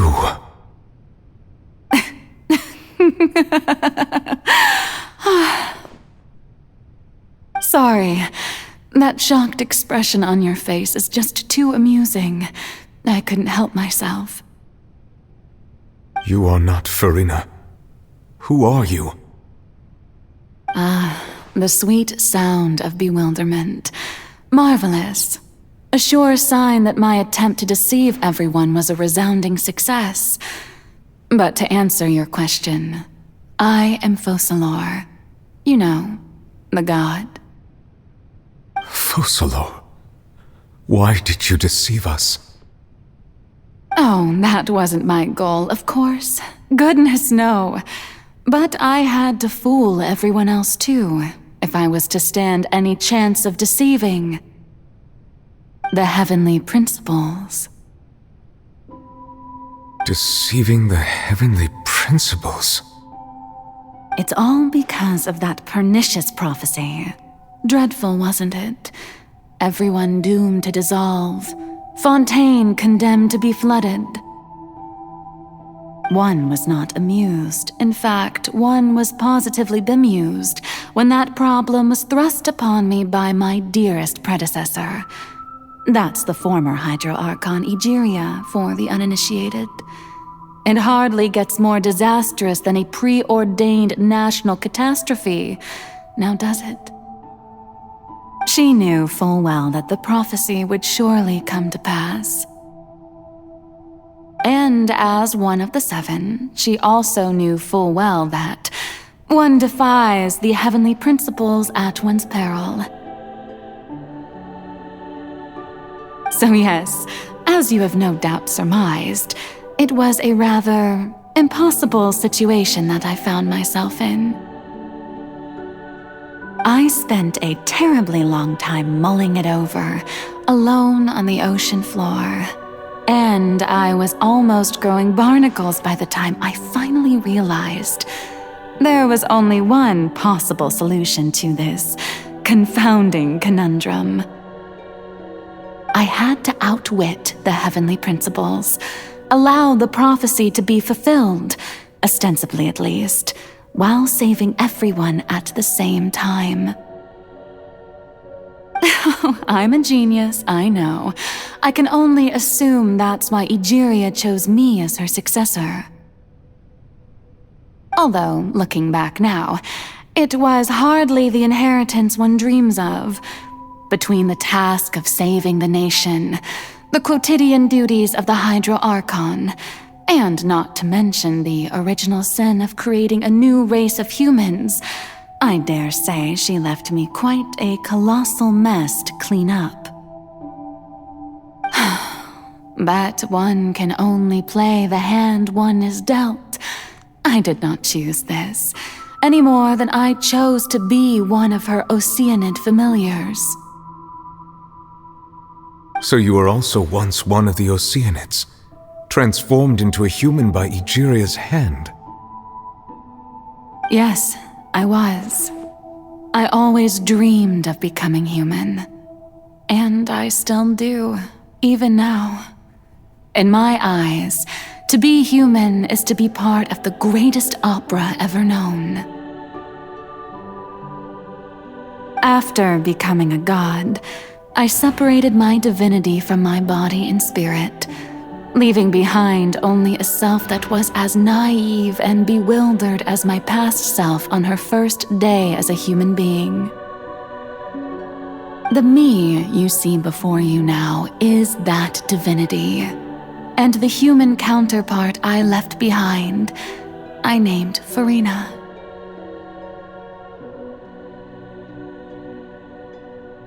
She could feel joy, sorrow, and everything in between. She could be as vain and conceited, or as meek and vulnerable as she wished. Her strengths were of a kind only a human could possess, as were her shortcomings. But in my eyes, Farina's humanity was what made her perfect. She was perfectly human in every way, the person I always wanted to be. Anyway, so then I cursed her. All part of the plan, of course. The plan to deceive the heavenly principles. Do you still remember the final scene of the prophecy? The Hydra Archon alone, weeping on her throne. In order that the prophecy might appear fulfilled, I invited Farina to be an actress, to play the part of the Hydra Archon in the prophecy. Under the curse I placed on her, so long as I, Focalor's divinity, continued to exist, she could not die. But nor was she free to live her life in the pursuit of happiness. Instead, she was forced to take the stage in the opera house, to embrace the role of leading lady, to forever play the part of the god from the prophecy, all to create a deceitful appearance of that prophecy coming to pass. I suppose now you probably understand why your court is called the Opera Epiclese. But Farina is only human, isn't she? Even though she has had a long life, her mind is no stronger than that of any other ordinary human being. I cannot begin to fathom what she has had to endure. It must have been torture for her. It has indeed. And although she is, in a sense, me in human form, I most definitely owe her an apology for it. It's been 500 years. And all along, she's been playing her part in the most unimaginably long, unbearably lonely, and agonizingly painful opera of all time.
Oh, permitted you to come onto this stage.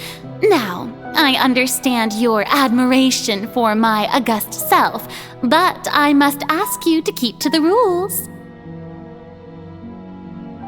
All right. It is not my intent to reprimand you.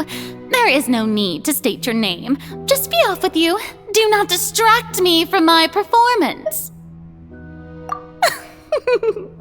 Oh, do not jest. Can you not feel it?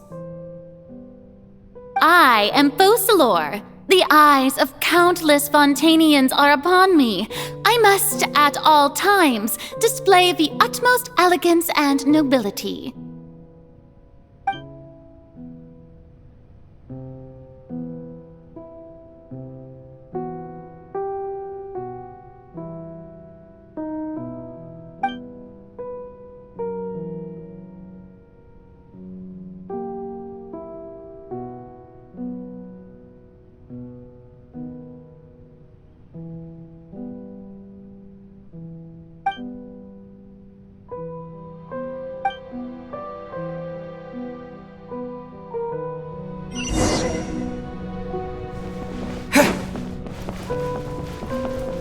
Dear audience, the performance is experiencing a technical difficulty, but worry not. The guards shall resolve it soon enough.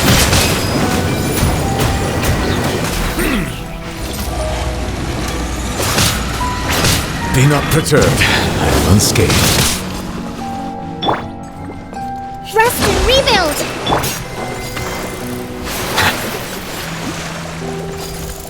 Silence! Go!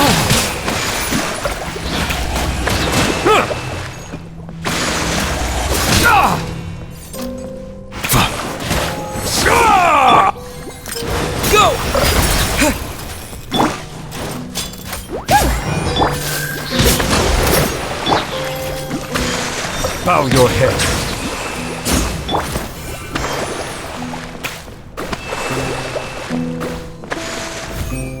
Hey, what gives?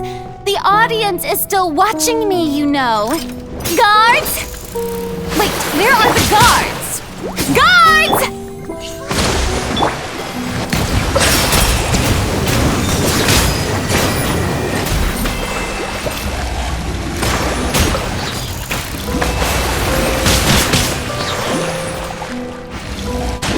Bow your head.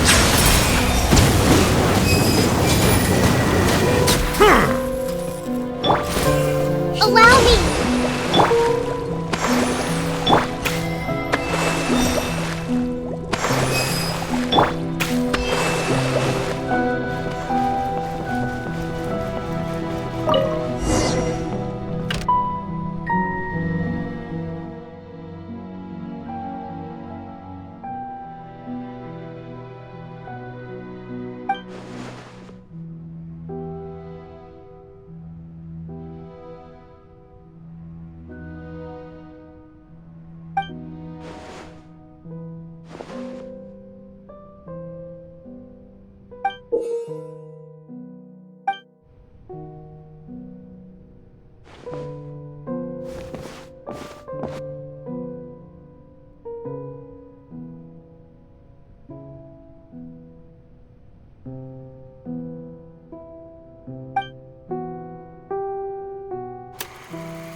Farina. Huh? Who's that? Who's calling me? Where are you? Be not nervous. Be not afraid. I am before you. Wait a moment. You're near me? How can this be? Mirror you, huh? You know what? That's not bad. Let's go with that. Mirror me. What do you wish to say? The prophecy. Have you heard of it? What prophecy? Wait. I know. I think. I don't know why, but it's in my head somehow. The people will all be dissolved into the waters, and only the Hydro Archon will remain, weeping on her throne. Only then will the sins of the people of Fontaine be washed away. Oh, very good. You know it well. What's going on? I can't seem to remember anything clearly. The only thing I know for sure is this prophecy. Will it really come to pass? Yes, it will. And that is why I've come to you. Disaster will come to Fontaine sooner or later. Things will develop just as the prophecy declared. There is no escaping it. But doesn't that mean everyone will die? I'm a Fontainian just like them. Will I dissolve too? Oh, don't worry. Magical meetings exist in this world precisely to give people a chance to turn things around. It is the reason why you met me today. I will tell you how to save everyone, but you may have to suffer somewhat. Oh, so there's still hope after all. Goodness, you frightened me. You spoke so much and with so much certainty. As for the suffering, well, I will admit that the first thing that came to mind was, why do I have to be the one to suffer? But if the prophecy will come true, I'll also die anyway, right? So if I've already met you as my magical meeting in this world, if there were scales, with all the people of Fontaine on one side and my pain on the other, is it not obvious where the scales should tilt? You truly are the perfect human, my ideal. I suppose this would also be the justice that belongs to you. Huh? Don't worry, it's nothing. Listen well. Fontaine has just lost its Hydro Archon.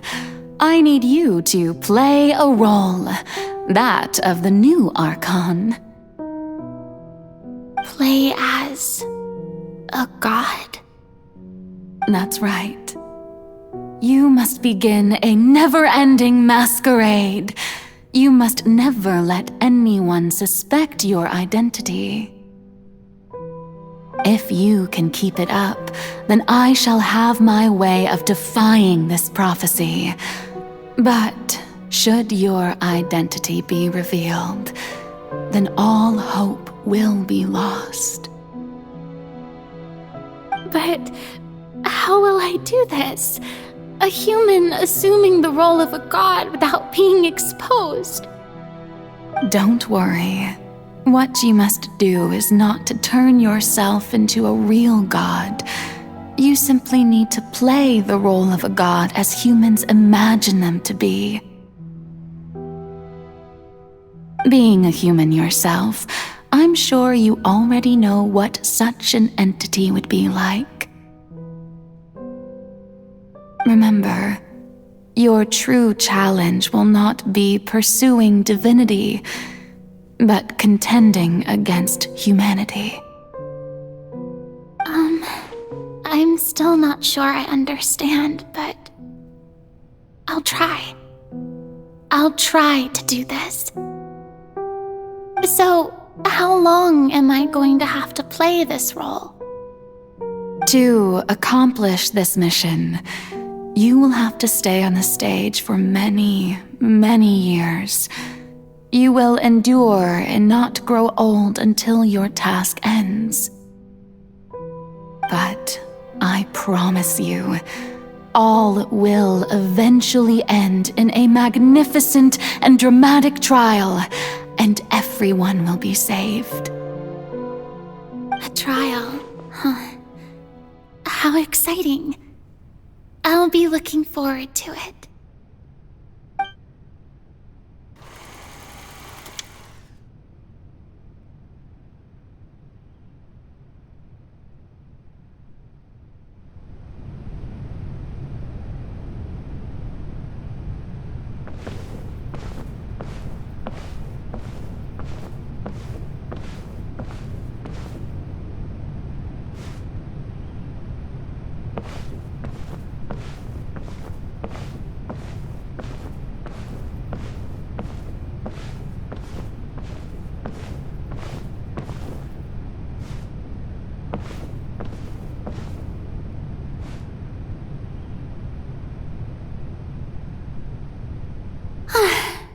The Maison Cardinalise has announced my accession, but this is my first time facing the people. What should I say to most appear like a god? To be honest, I still don't know. Perhaps I should first try to act natural. Ladies and gentlemen, good evening, and welcome to the Opera Epiclese. I'm sure you've all heard about how I have taken on the role of Hydro Archon. Indeed, I am Farina de Fontaine, your new Archon. In truth, I know little about becoming a nation's new god, but it will be my honor to guide you all. As the god Focalor, the god of justice, I shall do all within my power to lead you into an age of fairness and justice. Once again, thank you all for coming. If you should have any questions or suggestions, please send them to the Maison Cardinalise. The future of Fontaine will require us to work together, after all. This should do it. I thought I might stammer, but thankfully, I was able to convey my thoughts just fine. Okay, and next. That's the new Hydro Archon. Is this some kind of joke by the Maison? I would have thought that a being that surpasses humanity would be a bit more assertive. Hey, did you hear that? She even told us to send her suggestions there at the end.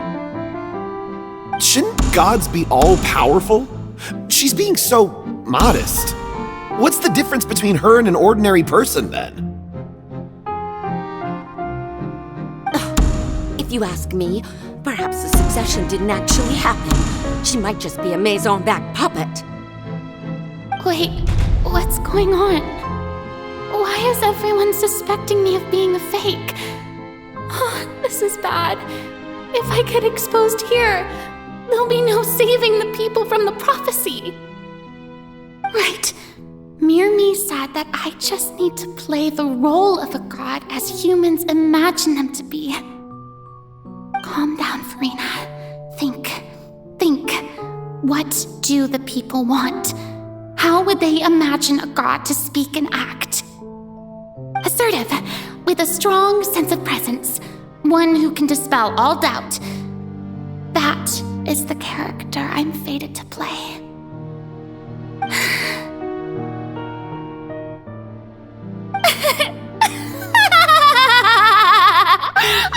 Oh, very good, my people. Only ones such as you are deserving of my rule. Now, I was wondering if some weak puppet were to one day come onto the stage and claim ownership of this opera house, would the children of Fontaine follow them? Well, it seems that you would all see right through them. Having passed my test, you are qualified to witness wondrous trials alongside my august self, here in this opera house. You may consider my previous act a door gift of sorts. I thought it was a debut that suited the atmosphere. Now then, let us be reintroduced. Ah, so that was just a performance. How could I have forgotten that we were inside an opera house? Her personality? It's quite shocking, to be honest, but I suppose it's a better look than before. Such a fascinating and bold deity. How wonderful! Her future may yet be bright after all. It seems I've turned them around. Best follow this flow and restart my accession speech. My dear people, whether you acknowledge me or not, whether you trust me or nay, I say to you, keep faith in your ardor for justice. We have heard it said that this nation's sins can no longer be washed away. Well, I say that justice is most fragrant when it blooms amid sin. No, this won't work. They'll suspect me again. I must play the role that they want me to play. The scales of justice should not weigh heavy in the hands of its god.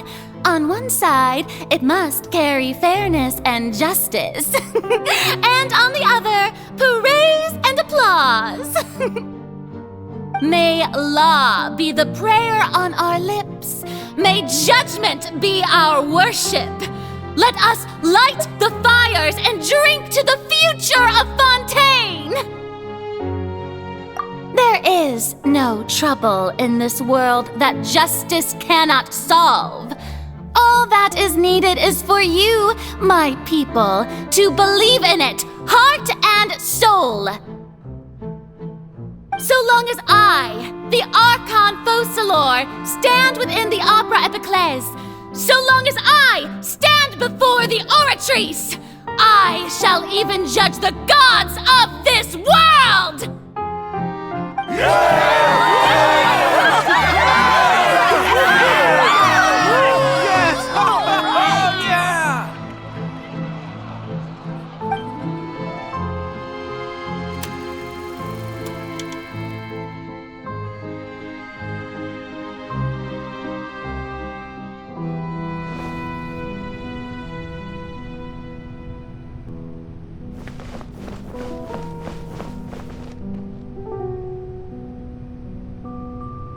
Lady Farina, here are today's case reports as well as a summary of the follow-up for your perusal. Come now, was I not just at the Opera House in person? Leave these kinds of things to Neuvillette. Besides, none of these trials were the one that I'm looking forward to the most. If I may be so impertinent, what kind of trial are you truly looking forward to? A magnificent, dramatic, and wondrous trial. A trial to end all things. How could you hope to understand? That's true, I fear I lack the ability to grasp your divine thought, Lady Archon. No need for fright, and do not take what I said before too seriously. Go now, do your duties. The trial I await. It will come one day.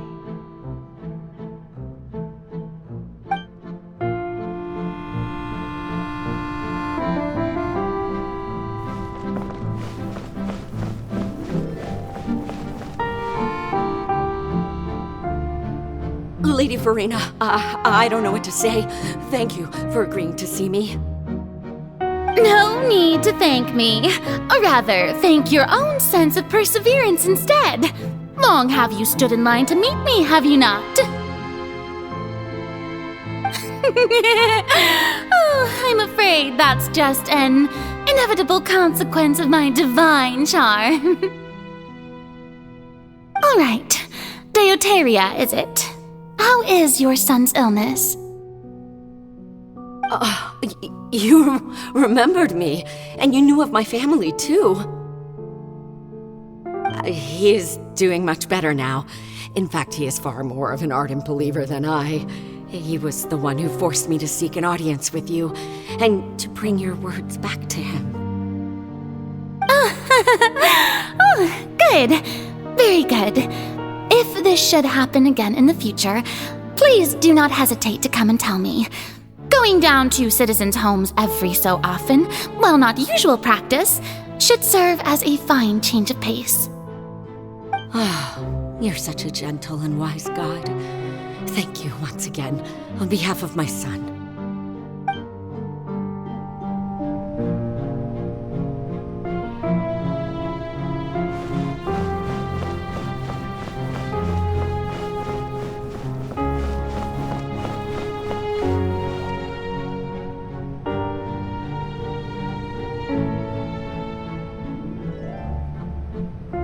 Lady Farina, here are the latest hydrological reports. As for the specific parameters you asked to take note of, I'm afraid things still don't look good. I see. It's as I thought then. As your god, I did already expect this, but I wanted to see how far your human wisdom would allow you to analyze it. All manner of signs indicate that the prophecy will still come to pass. Forget it. That's not something you need to worry about right now. Well, as I understand it, the Fontaine Research Institute is also trying to find a way to counter the rising water levels. Really? Have they found anything? I'm afraid that they haven't found any effective solution thus far. Oh, is that so? Well, no wonder. This issue has reached the realm of the gods, after all. Still, their spirit is praiseworthy.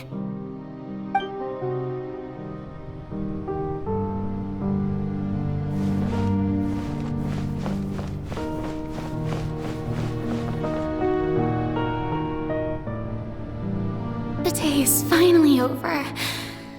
I haven't had a moment to breathe this whole time. But it's good to see that everything's getting on track. There are no longer any voices of suspicion. Maybe this is fine.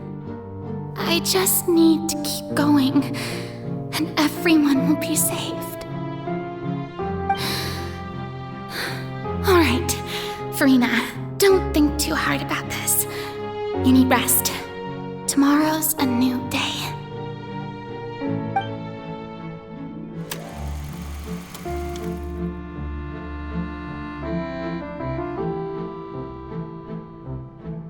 Lady Farina, here are the new trial reports for the latest cases, as well as a summary of the follow-up.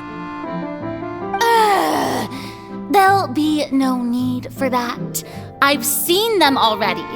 There's no need to go back over scenes I've witnessed in person before. Lady Farina, I've waited so long for this chance to see you in this manner. Indeed, my dear, loyal citizen. This joyous moment is an honor for us both.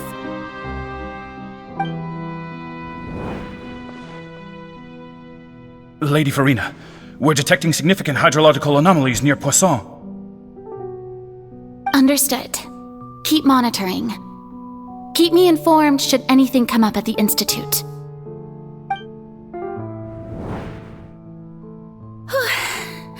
I don't think I let anything slip today. I must show the people that there is nothing to worry about. I just don't know when these days will end. I feel utterly exhausted. Best to rest early today, too.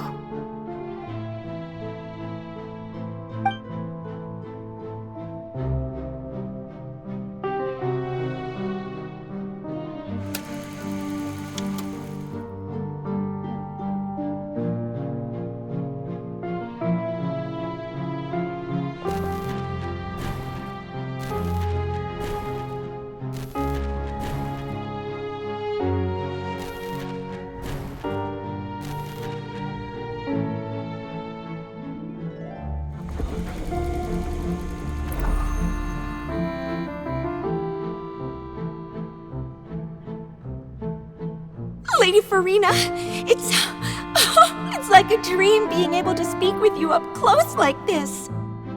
I've heard that the first member of our family who was honored to receive an audience with you was Madame Dioteria, almost 20 generations ago. And what a fine family yours is indeed. It brings me great joy to meet such a faithful believer, a descendant of a line most ardent. Surely you exaggerate, Lady Farina. My lady? What is it, good citizen? Are you crying?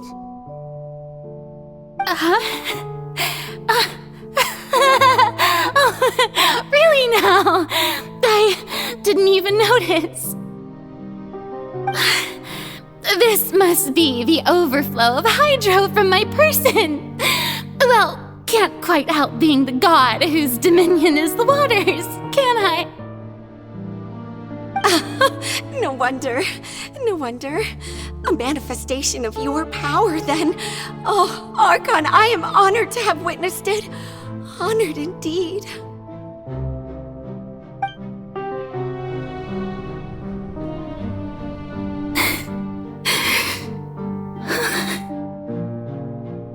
So interminable. So lonely. Just how much longer? Hundreds of years must have passed by now. Perhaps the show must go on for hundreds more. I never imagined that it would hurt so much. Have I reached my limit? No. Perhaps I reached it long ago. Today I didn't even notice my own tears. I want to tell someone, anyone, about this. But would that not destroy all I've done so far? I've conducted so many investigations across the centuries, but there's not even a sliver of hope that we might break the prophecy. All I can do is keep heart. I must maintain this act. It is the only way to save Fontaine. Please, mirror me. You have to succeed.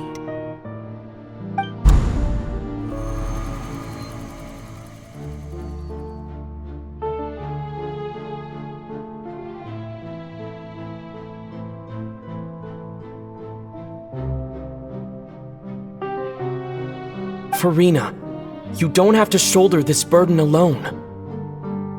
Although I don't know what you might be keeping from everyone, your people are more than willing to share your burden with you.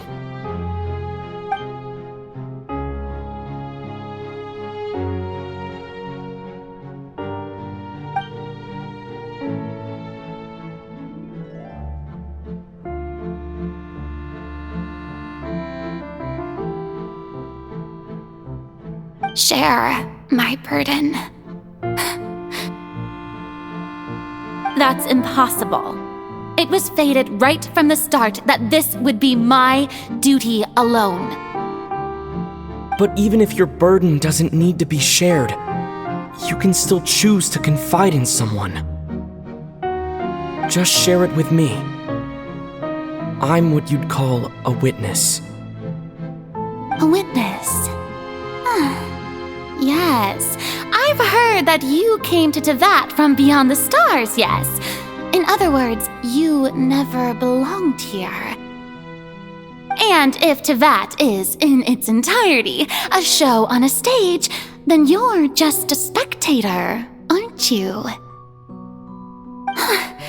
If that's the case... He's right. I could confide in him, couldn't I?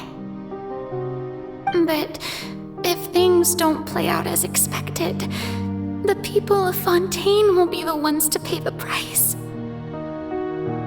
No, Farina, you shouldn't be selfish.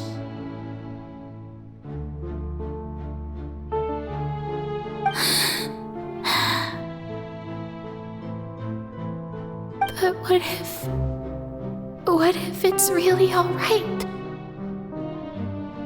Farina, you've worked so hard for so long.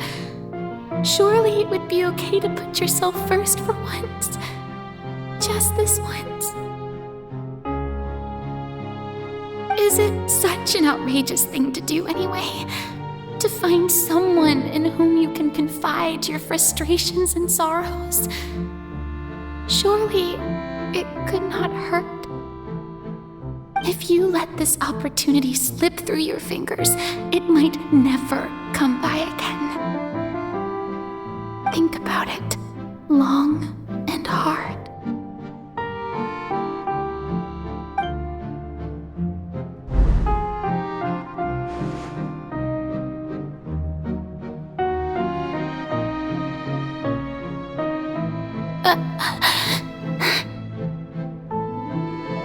No, I have nothing to say.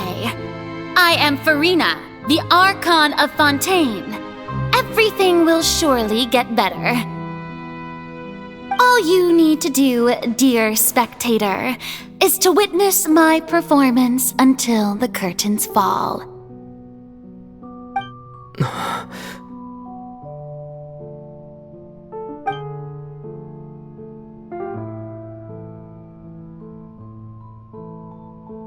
Fine.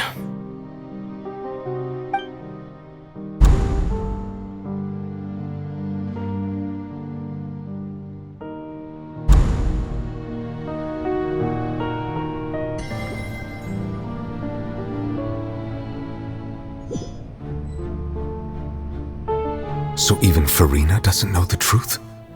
You've never once let her in on the full plan? Yes, it had to be done. To deceive the heavenly principles, you must first deceive yourself. She did very well.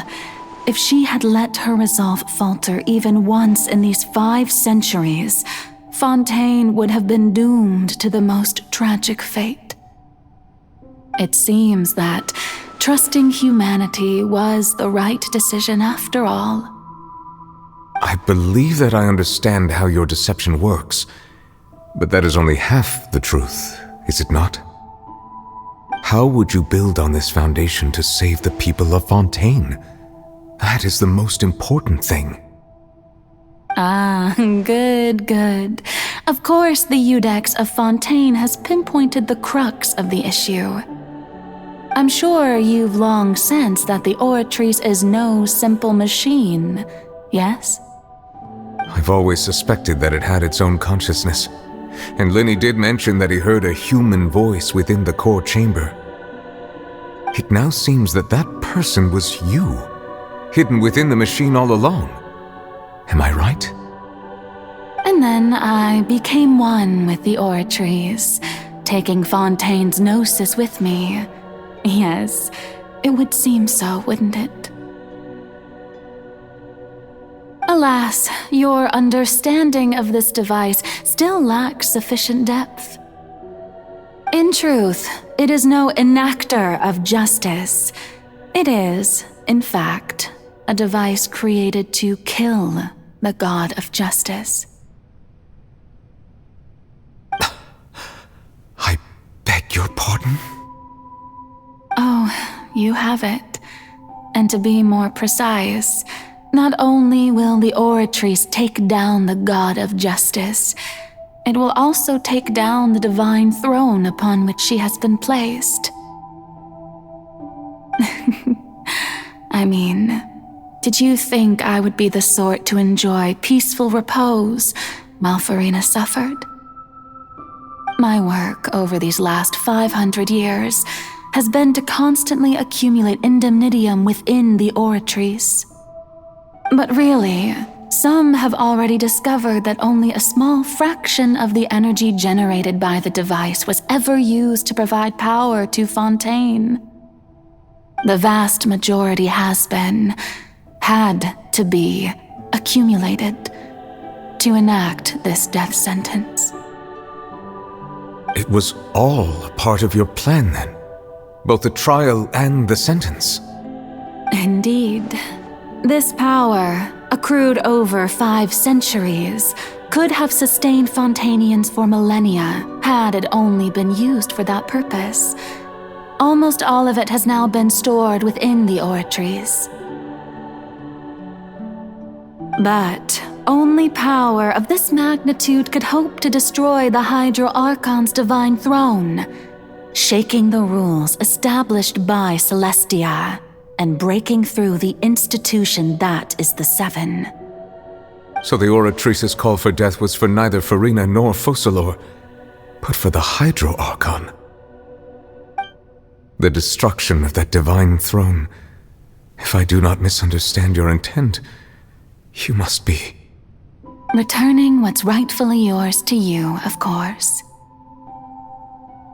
In other words, this was all done to return the authority of the Hydro Archon to the Hydro Dragon of this planet. But...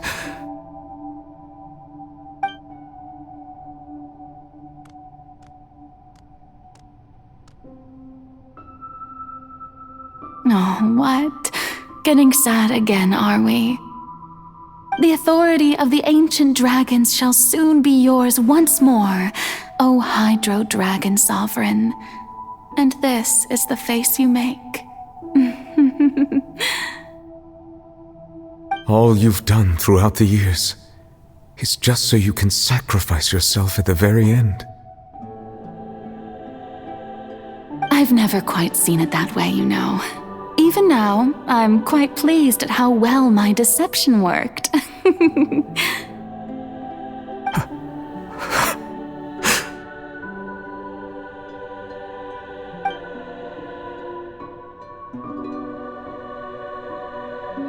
Hydro Dragon, don't cry.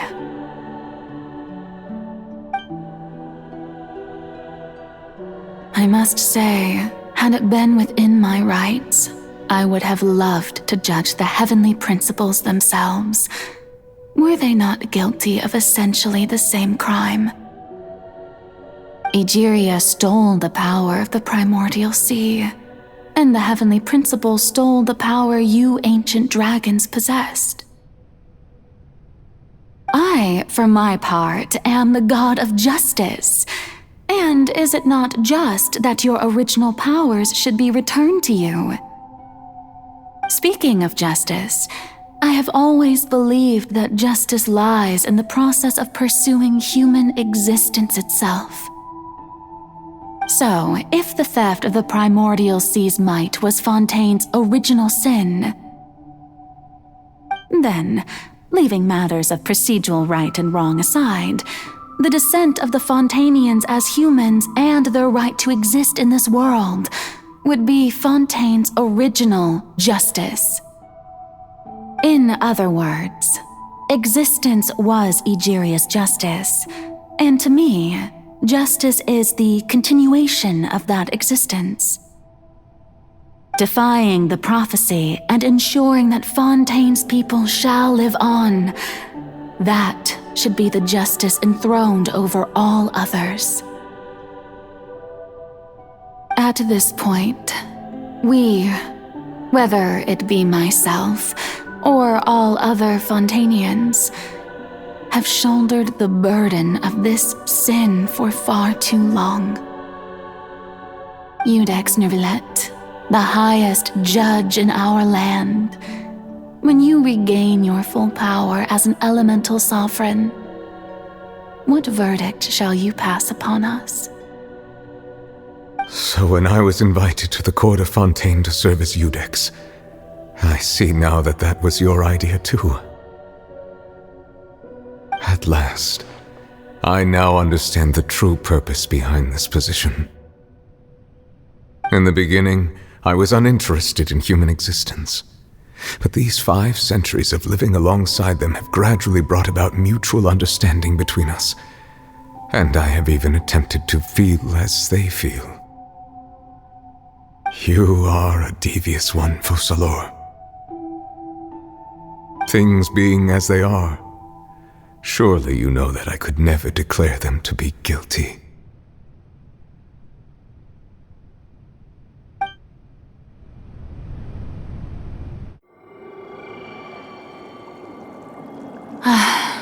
The hour of my execution is almost here. For the sinner, the curtain call has come.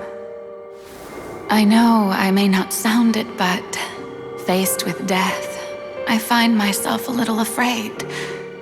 Perhaps this is one thing both gods and humans have in common.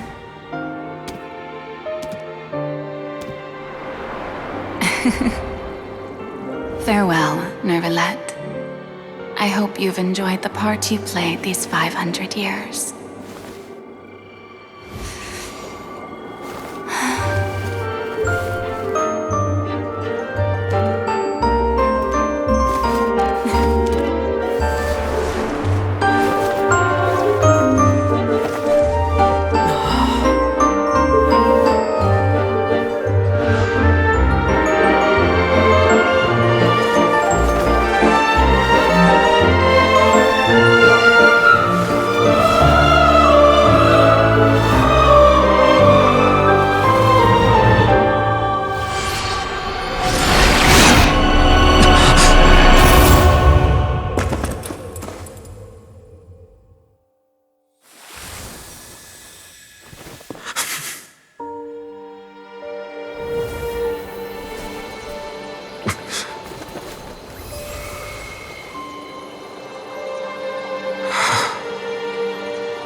Ex Nervalette, hereby declare,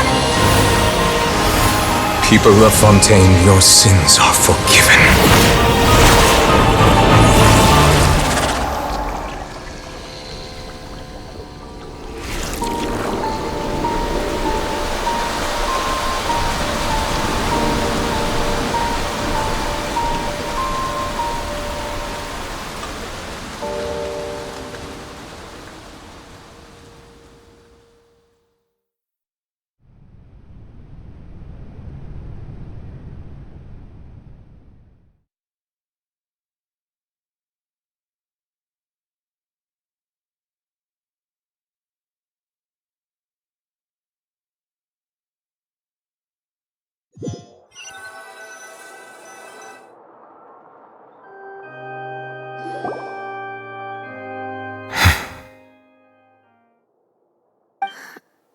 What just happened?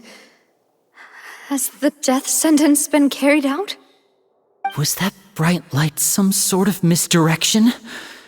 I have a feeling that something huge just happened. But since we're all still alive and haven't been dissolved, I assume whatever happened was good for us.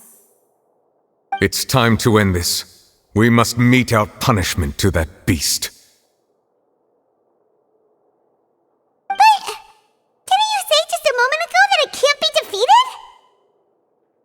I have gained the strength sufficient to deal with it. Through certain means, I now have the ability to separate the power of the Primordial Sea from that creature.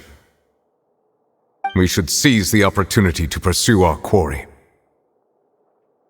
Traveler, now that the oratories can no longer function, I require an executor to help me mete out justice. The root of the calamities befalling Fontaine. The beast that enacts the prophecy. Its name is the all-devouring narwhal. Come with me, traveler. The hour of execution has come.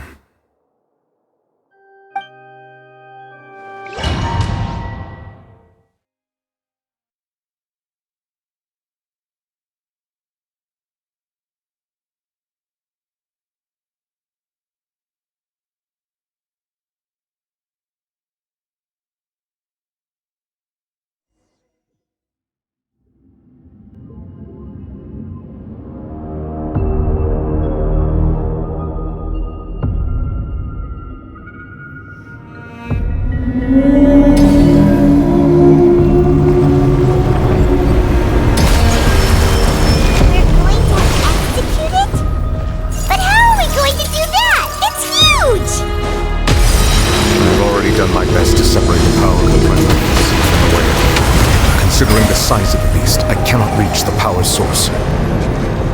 Unless we can find a way to attack it from within. I shall share a part of the ancient dragon's power with you. We shall look for an opening together.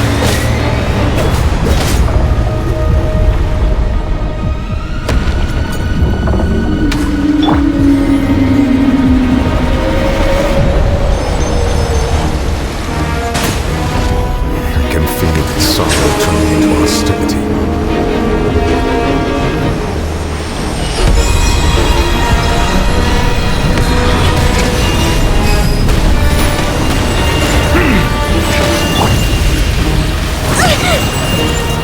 Rest and rebuild! Silence! The all-devouring narwhal cannot resist its instinct to devour. Continue to trigger its hostility. Chance will prevent itself.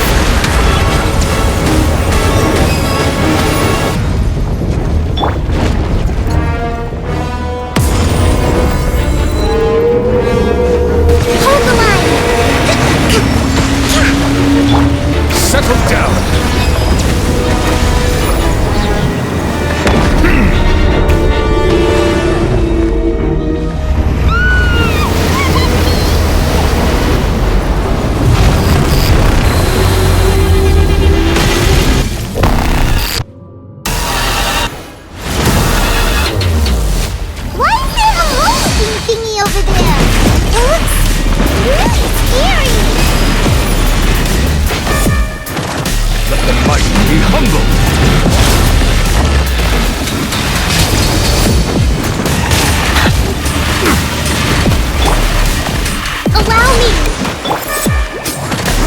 I have granted you my protection.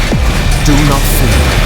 Seize the moment and use my power to suppress its root from within. Silence!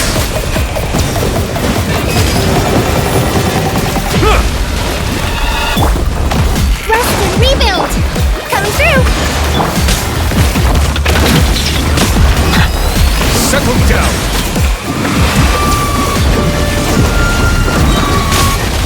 Be sanctified.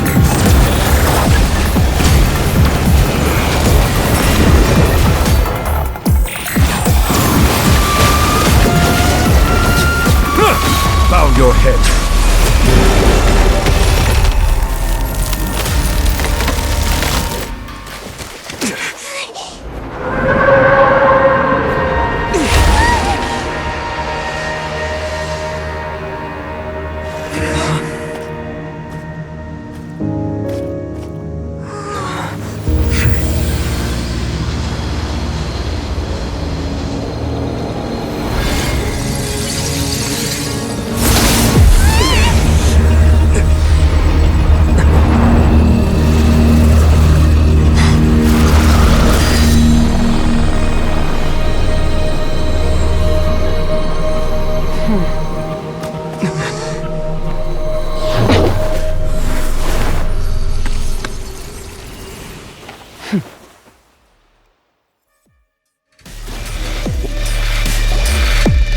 Thanks for helping with the cleanup. It should have been my job, but oh well. It was just supposed to be a short private training session for me. I didn't think that my disciple and my master's pet would start brawling in the meantime. Well, actually, I had a feeling that it would happen at some point, but they bumped into one another earlier than I thought. What a blunder. I suppose I'll have to swing my sword 3 million times as penance. That power. Who are you exactly? Paimon has an idea. From what she said earlier, she must be Child's master. Skirk, right? It's just that he gave us the impression that she was the less talkative person. I simply did not have anything to say to the weak. But you, on the other hand, managed to defeat the all-devouring narwhal without using power from beyond this world. So you may speak to me as equals.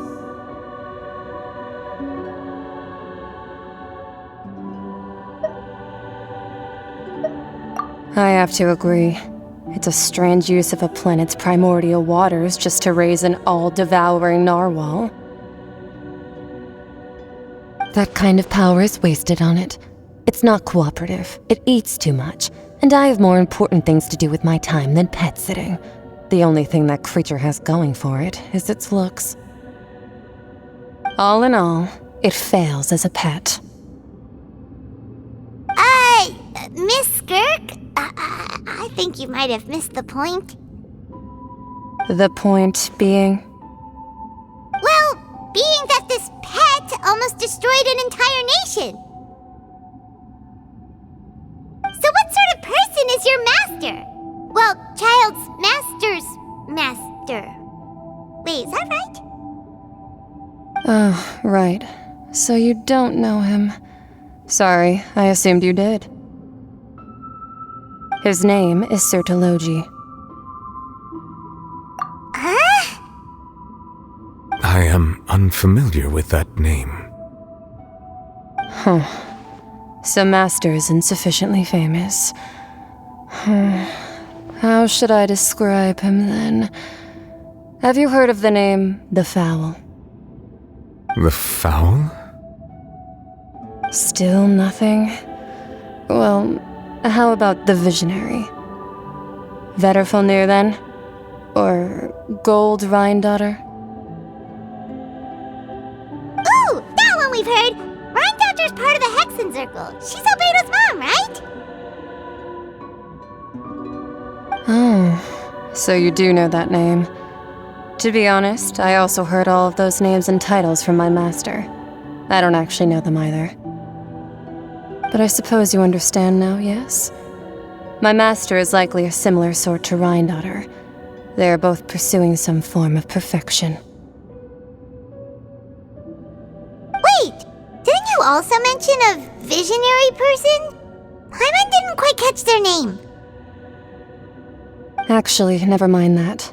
I believe it expedient to inform you that the all-devouring narwhal used up nearly all its strength fighting you.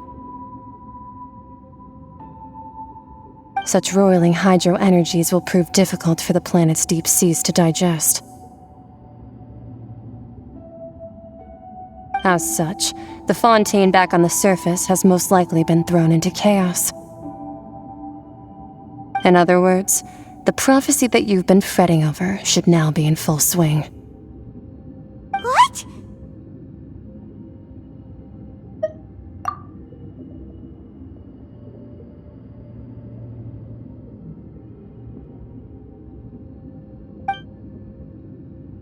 Not to worry.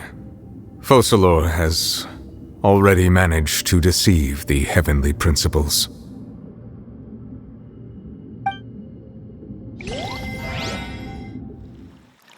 In the end, the people will all be dissolved into the waters, and only Farina will remain, weeping on her throne.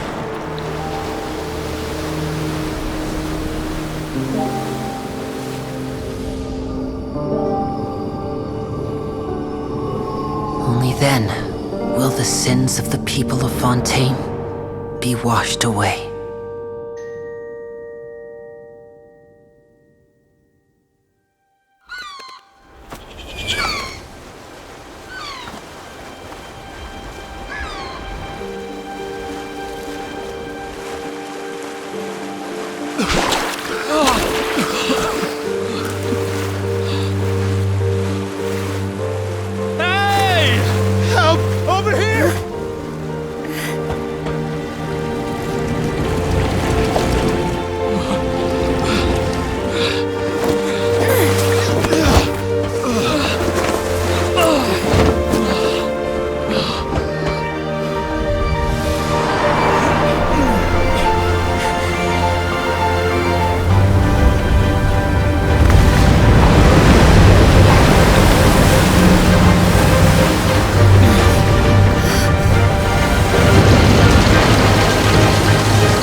hands, initiate emergency rescue!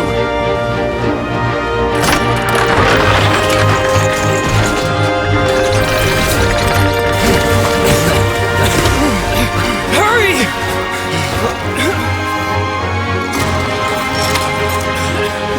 Hey, lend a hand!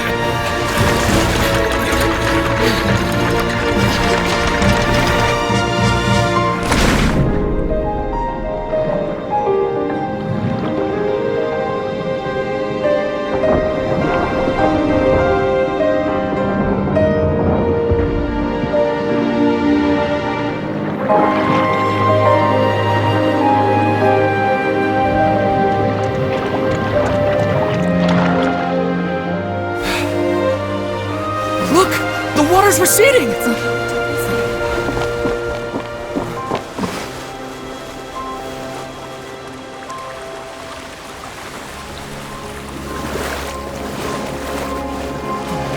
It's a miracle! Water's receding. We didn't dissolve. The prophecy was wrong. The prophecy was wrong.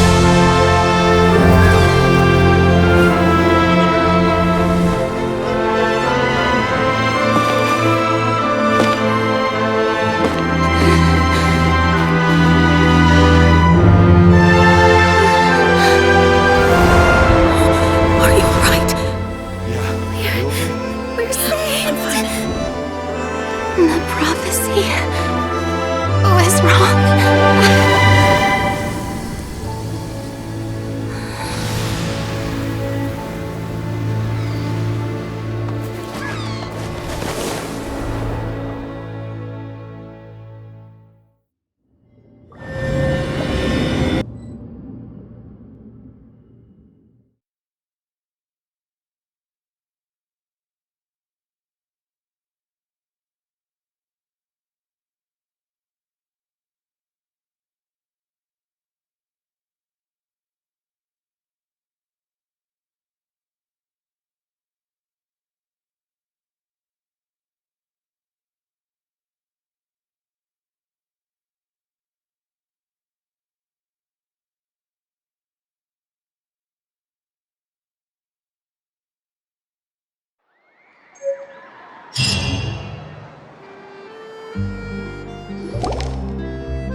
The Soul Renewed! The Spina Rasula talks post-disaster rebuilding. I recently visited Poisson to meet with Miss Navia, spokesperson of the Spina Rasula, and we spoke about Poisson's present and future. Old soil can still give birth to new bloom, Miss Navia stated. Hope is like seeing a small cookie when you're starving late at night. You just need a little of it. Skyship Winglet, lunar brain of the Fontaine Research Institute. The various disputes that have arisen on account of Mr. Edwin have suddenly become a shield over the Institute, with Jurier turning out to be a once-overlooked hidden gem. People always call the first researcher mad, but few know what to call the second. And should that latter person achieve a miracle, they would find it all the harder to find a word with which to classify him and his team. Wow! Paimon barely recognizes the people in the reports. Are those really Jurier and Navia? They sound like real big shots. What do you think? Pretty enthralling, huh? The Steambird's idea was pretty simple. With the disaster just having passed, we would print a free edition packed to the margins with good news to calm people down. The value for these big scoops lies in their inevitable follow-ups. We'll publish further reports and go into the stories behind those people.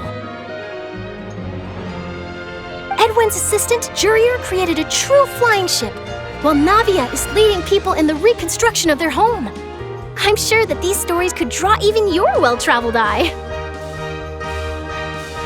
Paimon's curious too! Wait a minute. Didn't we watch everything happen from start to finish? What's there to be curious about? And that's exactly why I'd like you to come conduct interviews with me.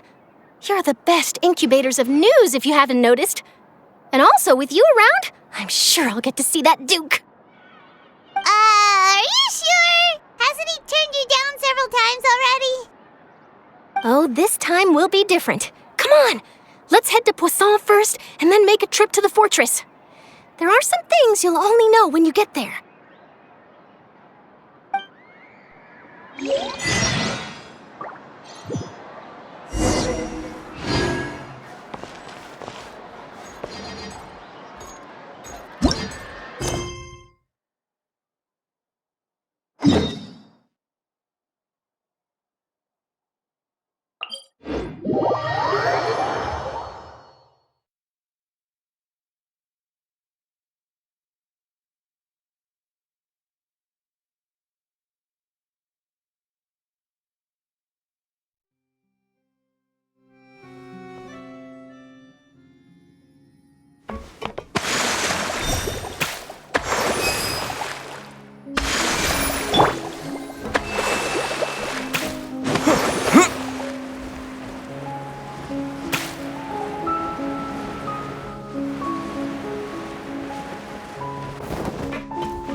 Oh, it's you. What brings you all here? Hey, we're just having a look around. I'm here to update myself on how things are going here. Oh, the Fatui are here too. Let me introduce you. This is Mr. Garunt Snežević. He represented the Knave in sending us a large amount of supplies, and is helping with our work. Our residents are hard at work as well. Thanks to everyone, work is progressing nicely. We've lost a lot of people, but we're moving forward. That will have to be enough. Hello, Miss Charlotte. I'm a big fan of yours. I especially like that article you wrote last year about Fontaine's stray cats. But if you don't mind, could you not emphasize our role too much in your report? It's not charity we're doing here. We just happen to share the same interests as the Spina. I get where you're coming from. I'll keep it as simple as possible. Or would you be willing to feature as friendly neighbors? That would be fine. Thanks. Oh, you're back too. How are things? We finished laying down the construction materials.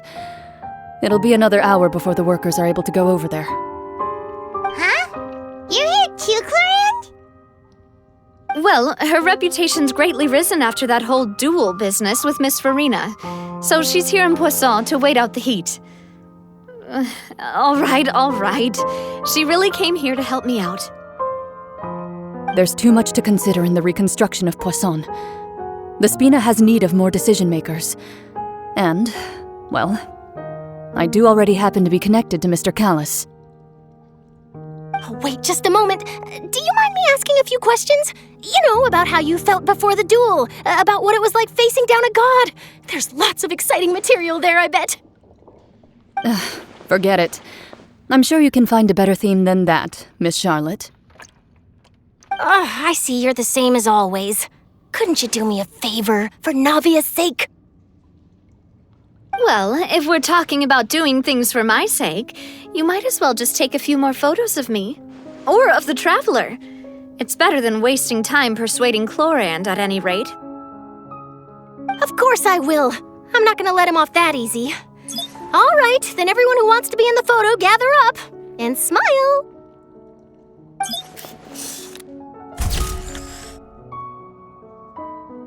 How did it go? Was it a good shot? Did Paimon look cute in it?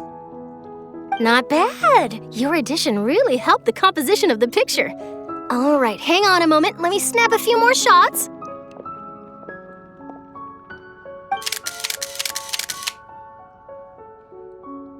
All right, that should do it. I'll be back here later anyway, so let's call it a day.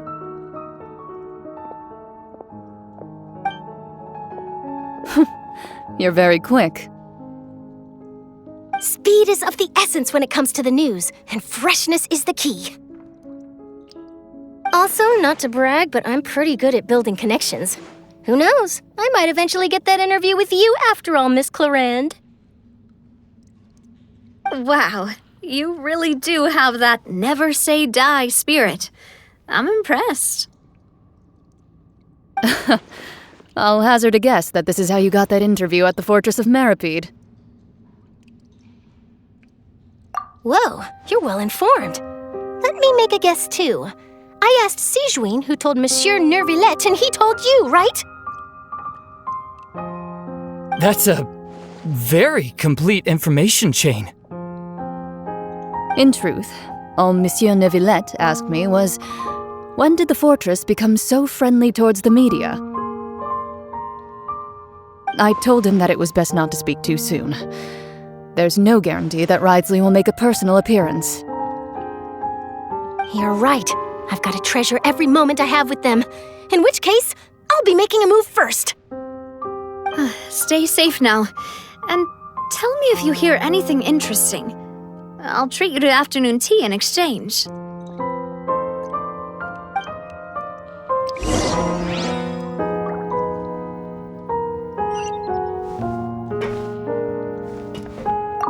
You seem curious about the fortress. Of course. That Risley. I still remember going down to the fortress to grill him for information on my father's case. Boy, did he take me for a ride. Without telling me anything, of course. But he did invite you to tea, didn't he? 2 large pots of it, in fact. It was good tea, though.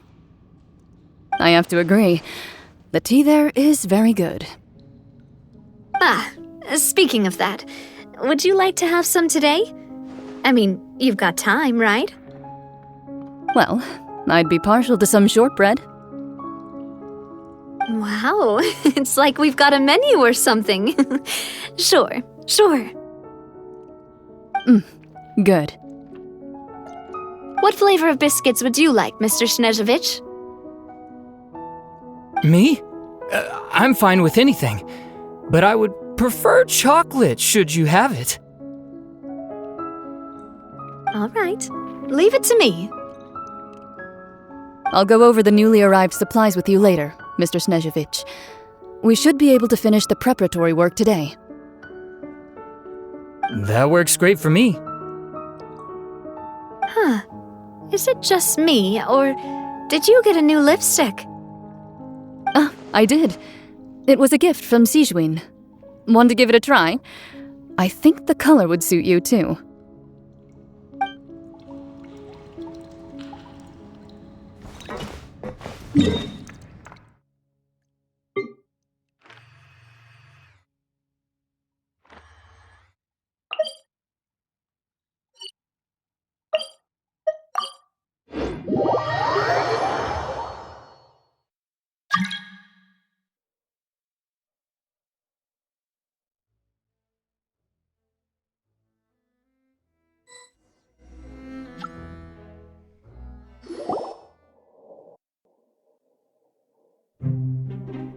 Wow, guess we're here again, huh?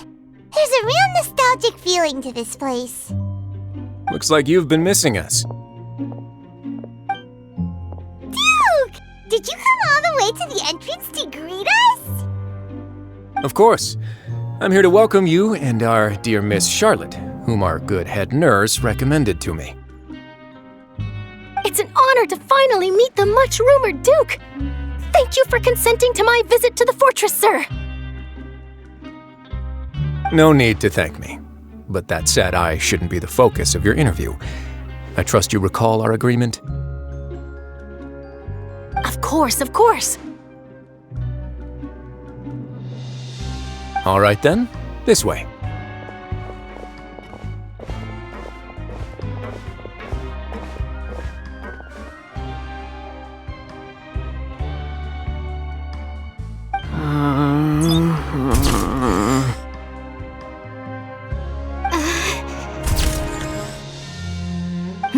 Hey, no need to be so nervous.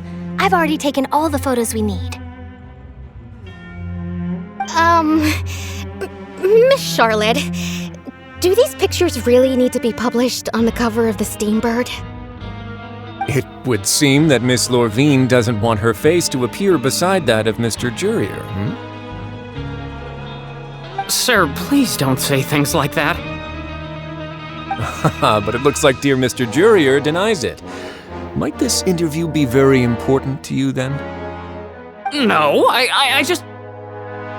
This is my first time being interviewed, and I'm very thankful to the Steambird for... Now, I might not look it, but I actually did meet Mr. Edwin once. And I'll be honest, I enjoyed chatting with you more. You've definitely got more of that genius vibe going on. The boat that brought about a miracle, the ark that saved the people.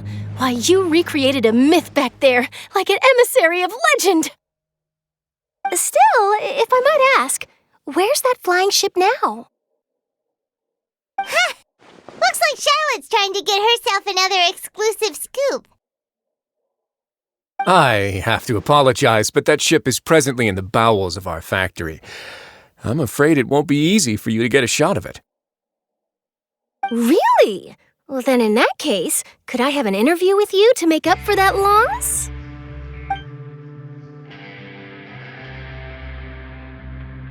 You already know my answer, I'm afraid. Best you interview our head nurse instead. Or perhaps you'd like to take another photo of this couple of researchers? Did you really have to use the word couple? Well, then, 2 solo photos will do. Is my hair messed up? Please, someone help me have a look. Things sure are getting pretty lively here. We've seen this kind of thing before. Oh, seems like everyone's here. Would any of you like to try this new drink I came up with? Ah, Sigewinne. Hey, Miss Charlotte. Why don't you, take some pretty photos of our head nurse? Sure. Come on, Miss Sigewinne. Over this way. Let's find a brighter spot. Huh? Sure.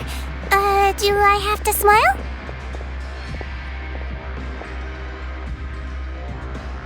So, how have things been at the fortress? Same old, as you can see. Fontaine's undergone some changes, but this place is still more or less the same. Other than that flying ship, it got a tad too much attention, I think. That's why I decided to let the interview go through.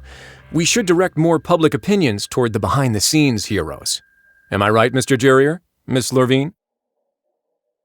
You're too kind, sir. I believe that you too should have your day in the sun. Not that you would want that, which is a pity. I'll just leave the spotlight to you two.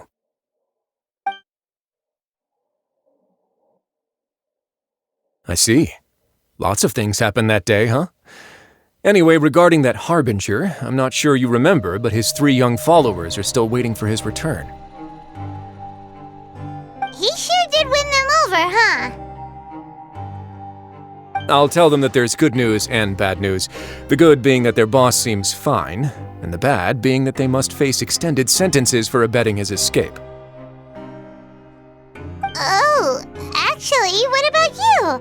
Are things gonna change for you too? What change can there be? The fortress will keep chugging along, and so will my duties. As to what Miss Farina's departure will mean for the nation, and if our laws and governance will be transformed, we'll leave those to the folks in the overworld. Hey everyone, the photo shoot's done.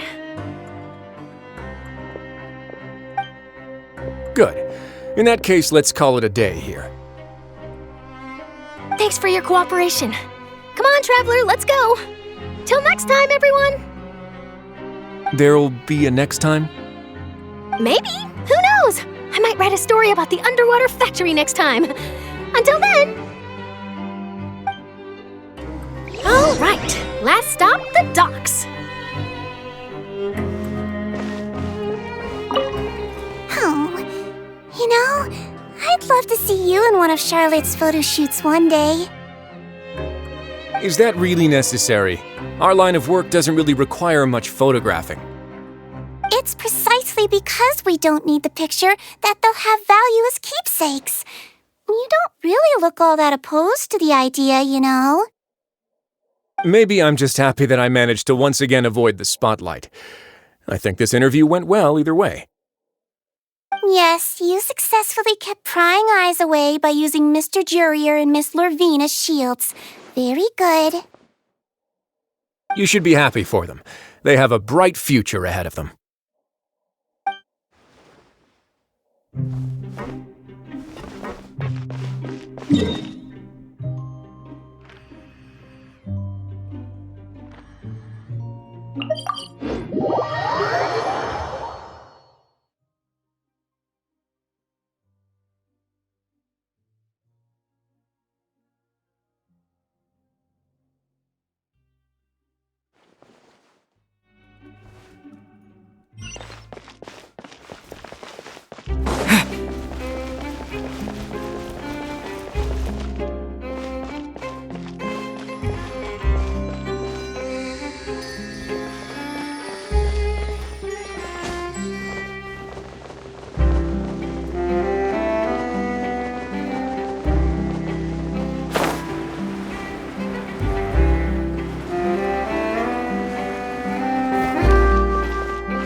Navia mentioned that she stayed in touch with Linny and the others after working together.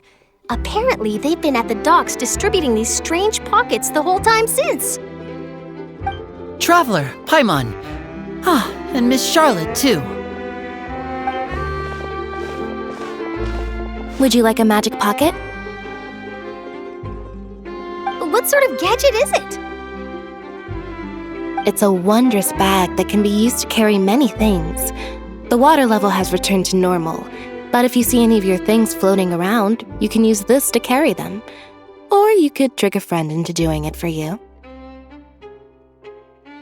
Trick a friend?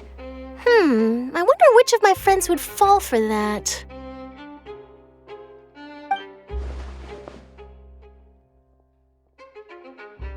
You could just make a friend like Fremine here. Isn't that right, Fremine? Is this what you meant by, I'll help you make some more friends? To be honest, that sounds pretty sweet. Could I have your contact, please?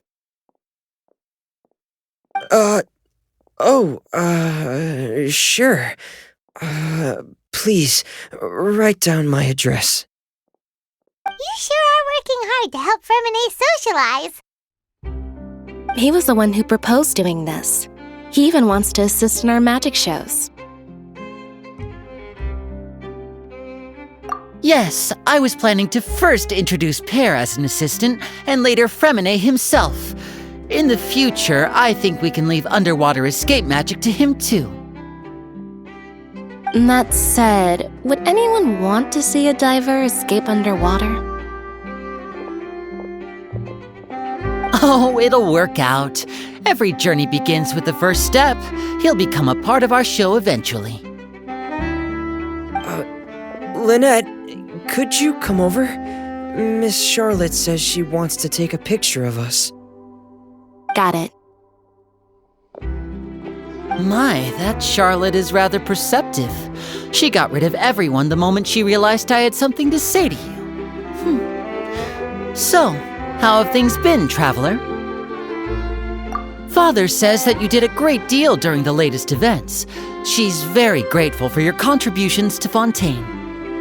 That's all right. We were more than happy to help.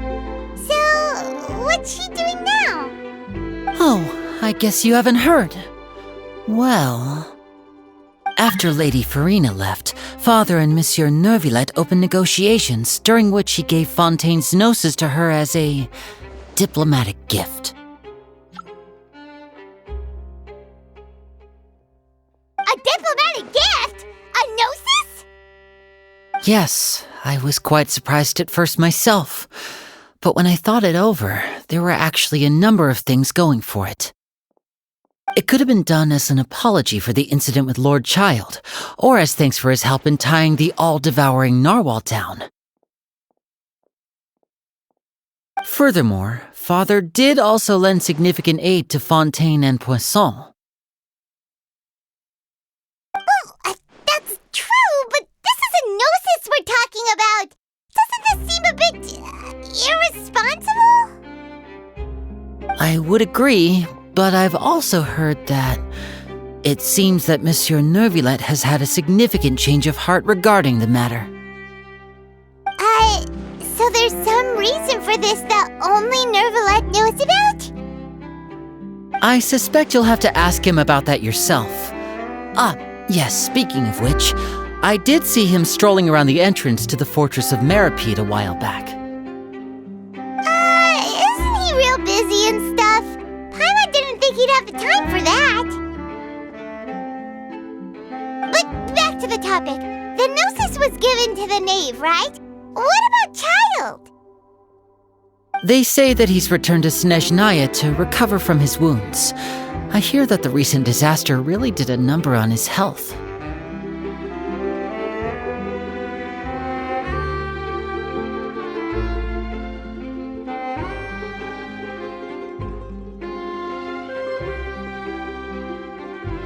That's true. When you think about it, we've had loads of run-ins with the Fatui. To think we'd be allied with them this time.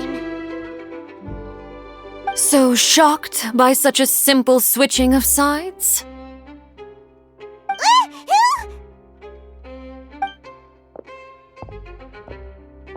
Father! Well, what do you know? Come to the docks to see how my children are doing and meet the traveler by chance. Please do not pay my accomplishments in Fontaine too much mind. I would have done them regardless. Are you going to take the gnosis back to Snezhnaya? That is our duty as harbingers, yes. Don't be too preoccupied with sides. The goal of the Fatui concerns not a single place or person, but the entire world. With such a grand goal in mind, it is inevitable that we must wear many masks. Switching my masks is something I've always done. Well, that depends on many things. No one truly knows what the future holds. What good is honesty if you can't rely on it forever? As for you, I very much look forward to our next collaboration. Good things cannot be achieved alone, and you've proved yourselves to be great partners.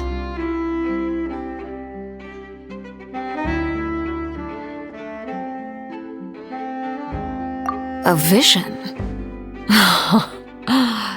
All right. I'll remember to return it. Thank you for keeping it safe for him this entire time.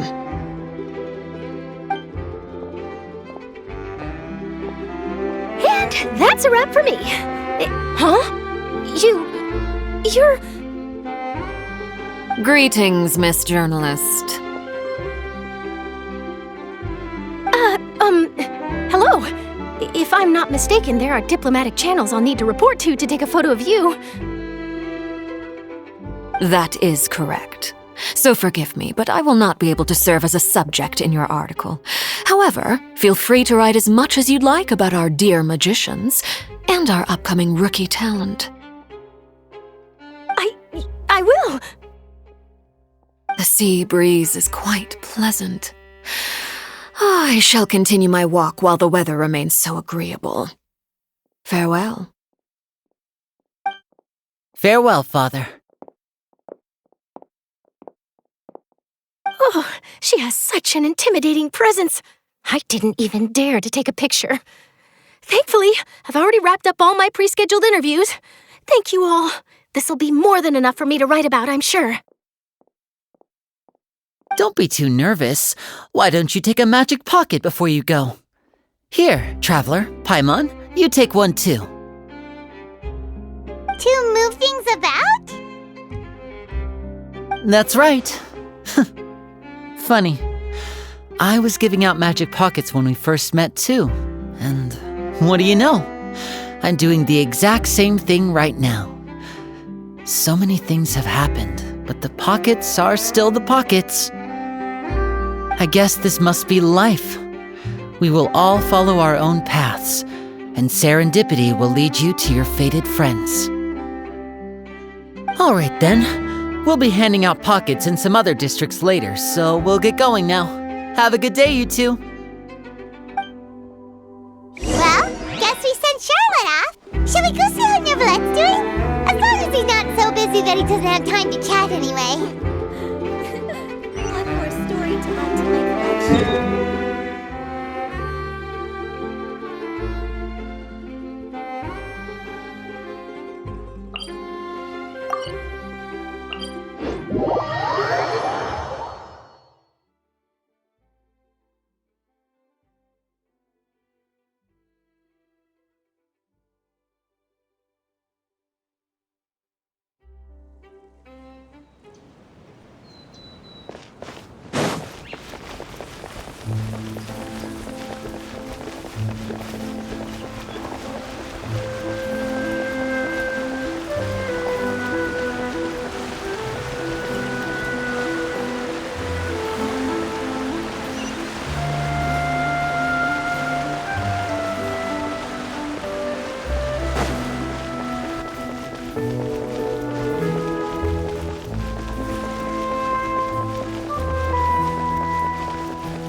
The entrance to the fortress!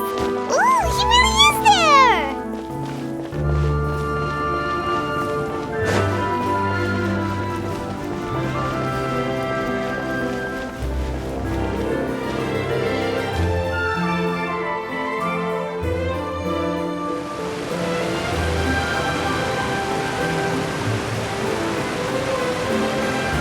So, you really are here, Neverlet!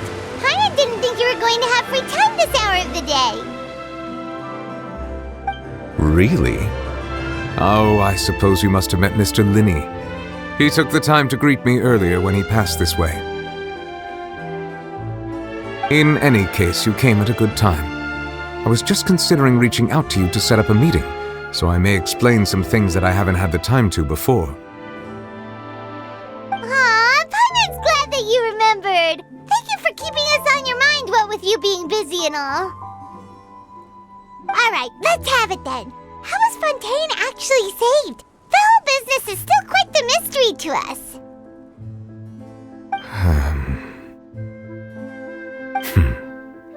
It is strange how words can often leave a bitter taste in the mouth when it finally comes time to say them out loud.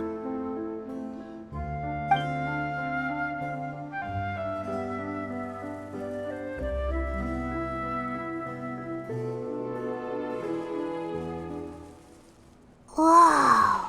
So that's what happened? Focalord destroyed the divine throne of the Hydro Archon and restored your power to you, transforming you into a fully fledged elemental dragon sovereign!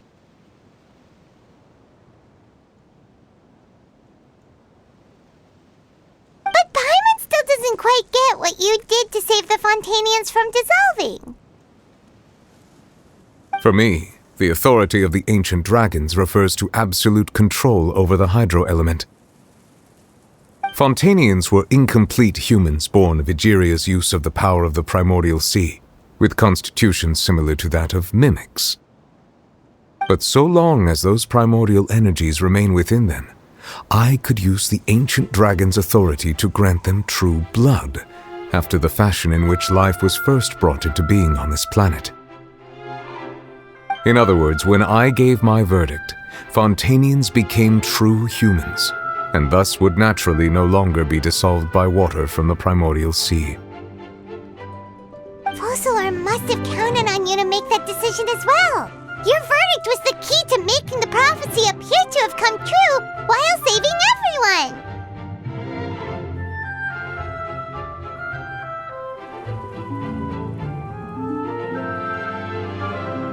Yeah, and in a manner of speaking, Focalord finally managed to fulfill the original Hydro Archon's wish to turn Oceanids into real people too!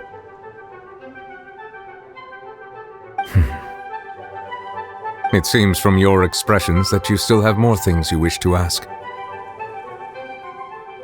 Ask away. I will tell you the truth as I know it. I have investigated his case along many avenues, and I have learned that he once fell into an unknown chasm when he was young. There, by chance, he awakened the all-devouring narwhal. But whether it be by sentiment or reason, that should not have been enough to consider him the root cause of the disaster. At most, he would have had tangential liability. As for the judgment passed by the oratrice during the trial, whether it was due to that liability by association or Focalors deliberately using him to buy time for us on the assumption that he would be able to hold the creature off, I cannot say. Guess Focalors had Fontainians in mind the whole time. In the end, it was thanks to her that they finally became real humans. Hang on a second. Paimon suddenly got another question. Back when Fontainians hadn't yet become real humans, were the children they had also transformed Oceanids? Life has always flowed like water. Do you recall how Fontainians would often come to the Fountain of Lucine to pray for children? Yeah! Lynette said the fountain is where all the waters in Fontaine converge. In truth, even those couples did not know that such prayers were no mere custom, but instead a form of ritual. Those Oceanids who were blessed within the spring water would later descend as new humans in the coming months. Paimon sorta gets it now. Either way, it seems like this ritual won't be of any further use, but it'll probably live on as a local custom. Ask away. I will tell you the truth as I know it. Yeah, about that. Risley said Farina has already left. What's that all about? Ah, Lady Farina. The people are only aware that her death sentence has not been carried out. She abdicated the post of Hydro Archon and left affairs related to that title to me, before leaving the Opera House.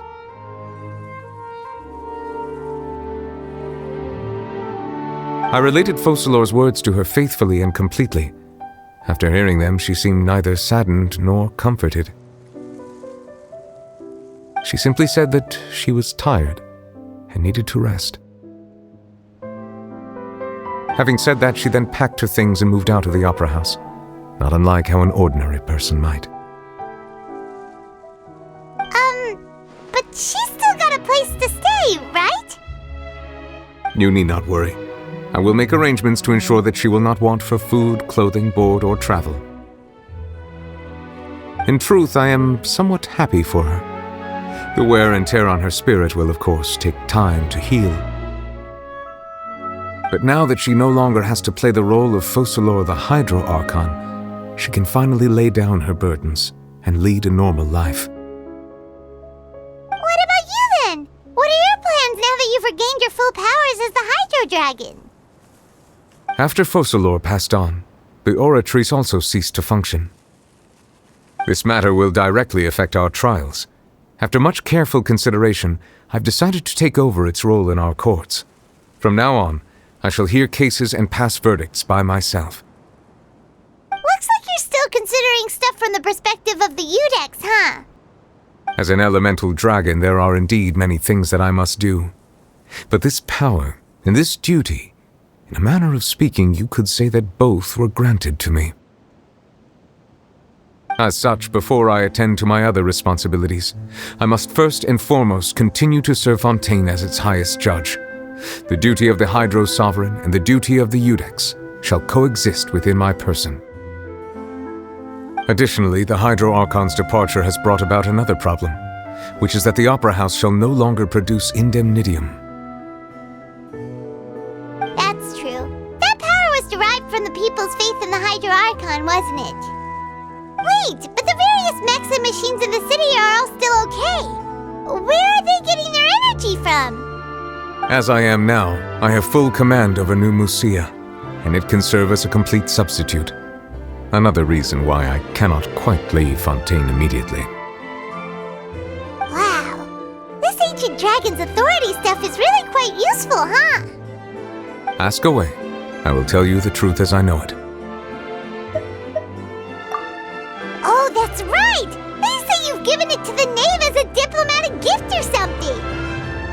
Leaving aside their intentionality, the two Fatui Harbingers have indeed done much for us during this crisis. Their sole remaining goal in Fontaine, at least at this point, would seem to be the Gnosis. The Oratrice has ceased to function. The Hydro Archon's divine throne is now no more, and I do not need the Gnosis's power. As such, it has lost all meaning for Fontaine.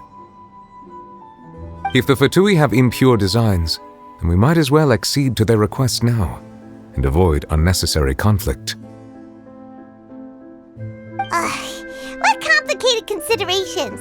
Paimon thought you were just giving it to them out of gratitude to the knave and as an apology to Child. Ask away. I will tell you the truth as I know it.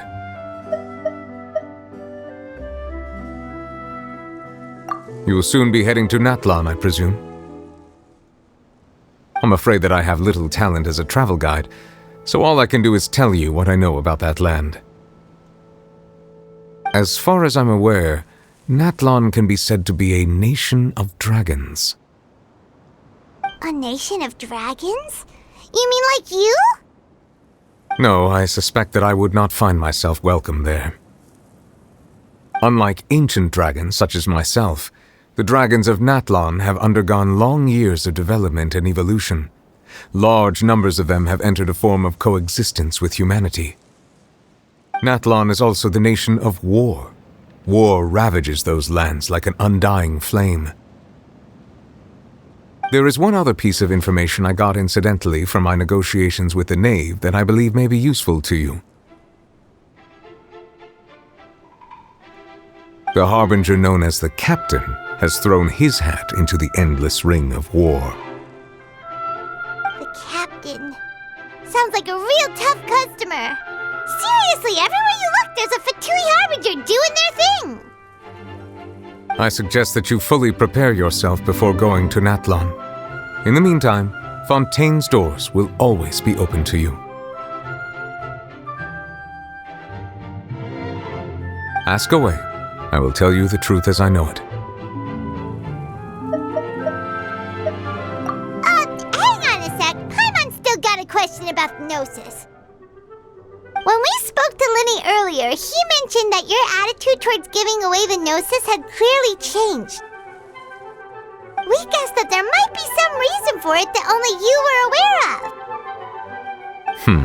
of. No wonder the House of the Hearth is the Fatui's intelligence division. They are certainly sharp. So regarding this specific issue, I was just getting ready to share something with you.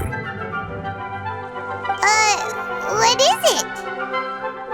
In truth, I exchanged some further words with that lady named Skirk after sending you two back to the surface. It went something like this.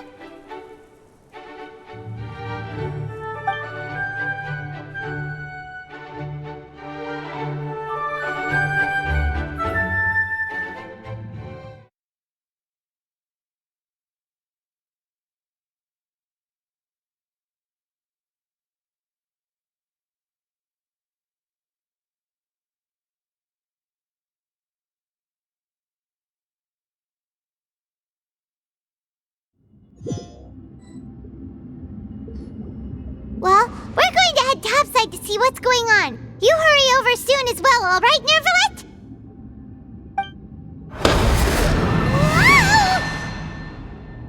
What next?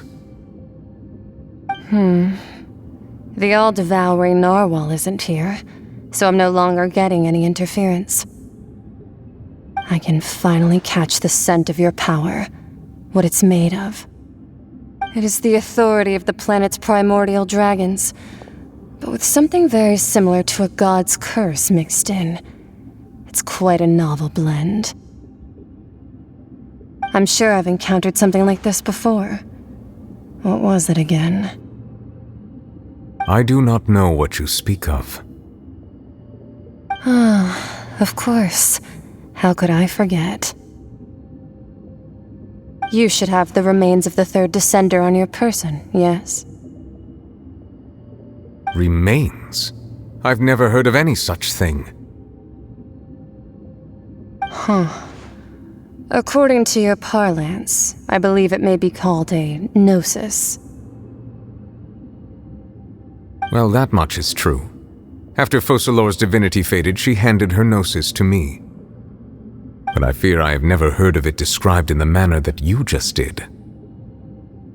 I've been training with my master, the Foul, ever since I was young, and I have never returned to the surface since. So most of the information I possess, I got from him. It is only natural for those who are greater than humanity to possess a different sort of common sense, which is why there are so many problems in our attempts to communicate with humans. Regardless, you should probably get rid of objects of misfortune to prevent any disasters from befalling you. To live in itself is a blessing, but once a person dies, the bonds he once had with this world shall all turn to curses. What do you mean by that? No need to fret. These are just my personal thoughts, and my reason for no longer wishing to return to the surface. This third descender you refer to, who are they? And when did they die? Master never mentioned them to me. Perhaps it just wasn't that important for me to know. If you're interested, though, I could ask him. I'll be sure to pass the answer on to you next time. Next time? You believe we will meet again? I do. Wait, I have a disciple of my own, don't I?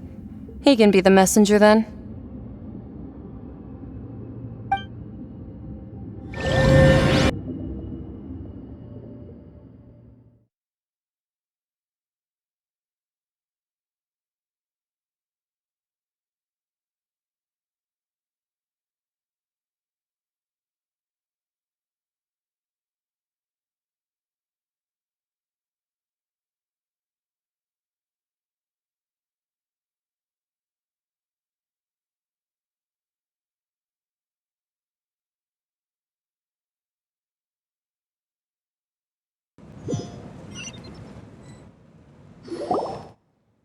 That's what she told me. Whether it would prove useful or not, I wanted to pass that information on to you. The remains of the third descender? So that's what the Gnosis actually are. Paimon just thought they looked like chess pieces. How could they be a person's remains? All the same, assuming that there was no misunderstanding or special metaphor at play, that is what she meant to say. And she said that it would bring misfortune and that you should check it, which is why you gave it to the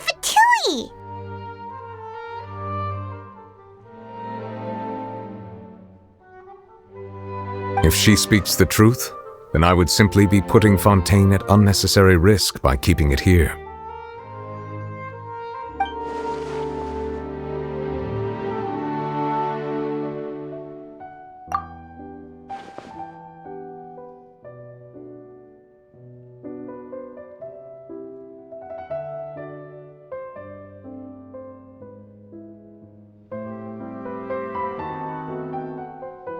I had guessed that you might already be familiar with this concept, but I did not expect you to be one of them. That means that the Gnosis, which are exceedingly element-compatible and can even enhance elemental abilities, do indeed come from the third descender. I wonder, does your body also possess similar properties? Like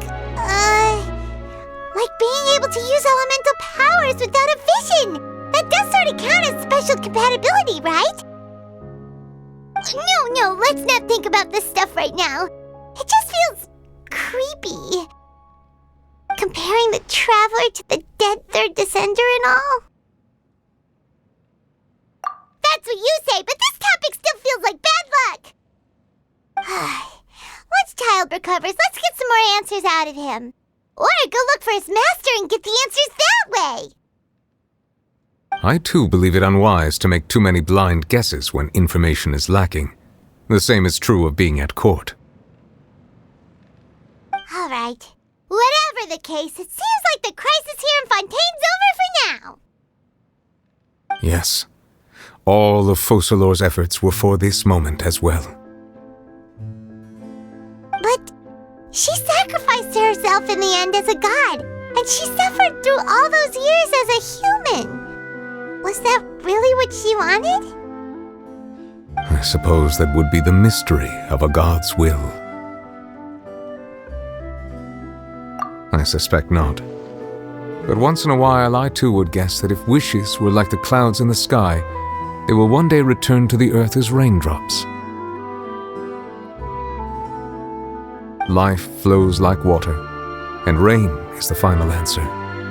The water levels may sometimes tilt one way or another, but the rain falls fairly upon all. And what, ultimately, is the difference between the rains that fall upon all of us?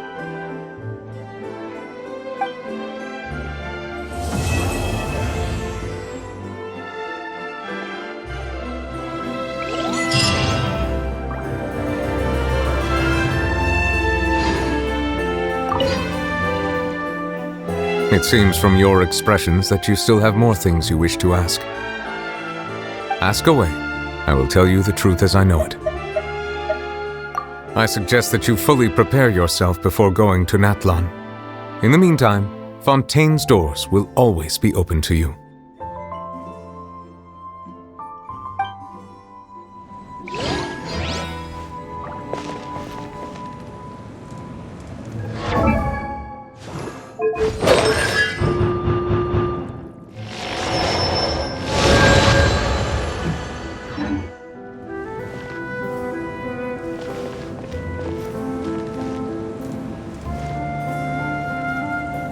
Yeah.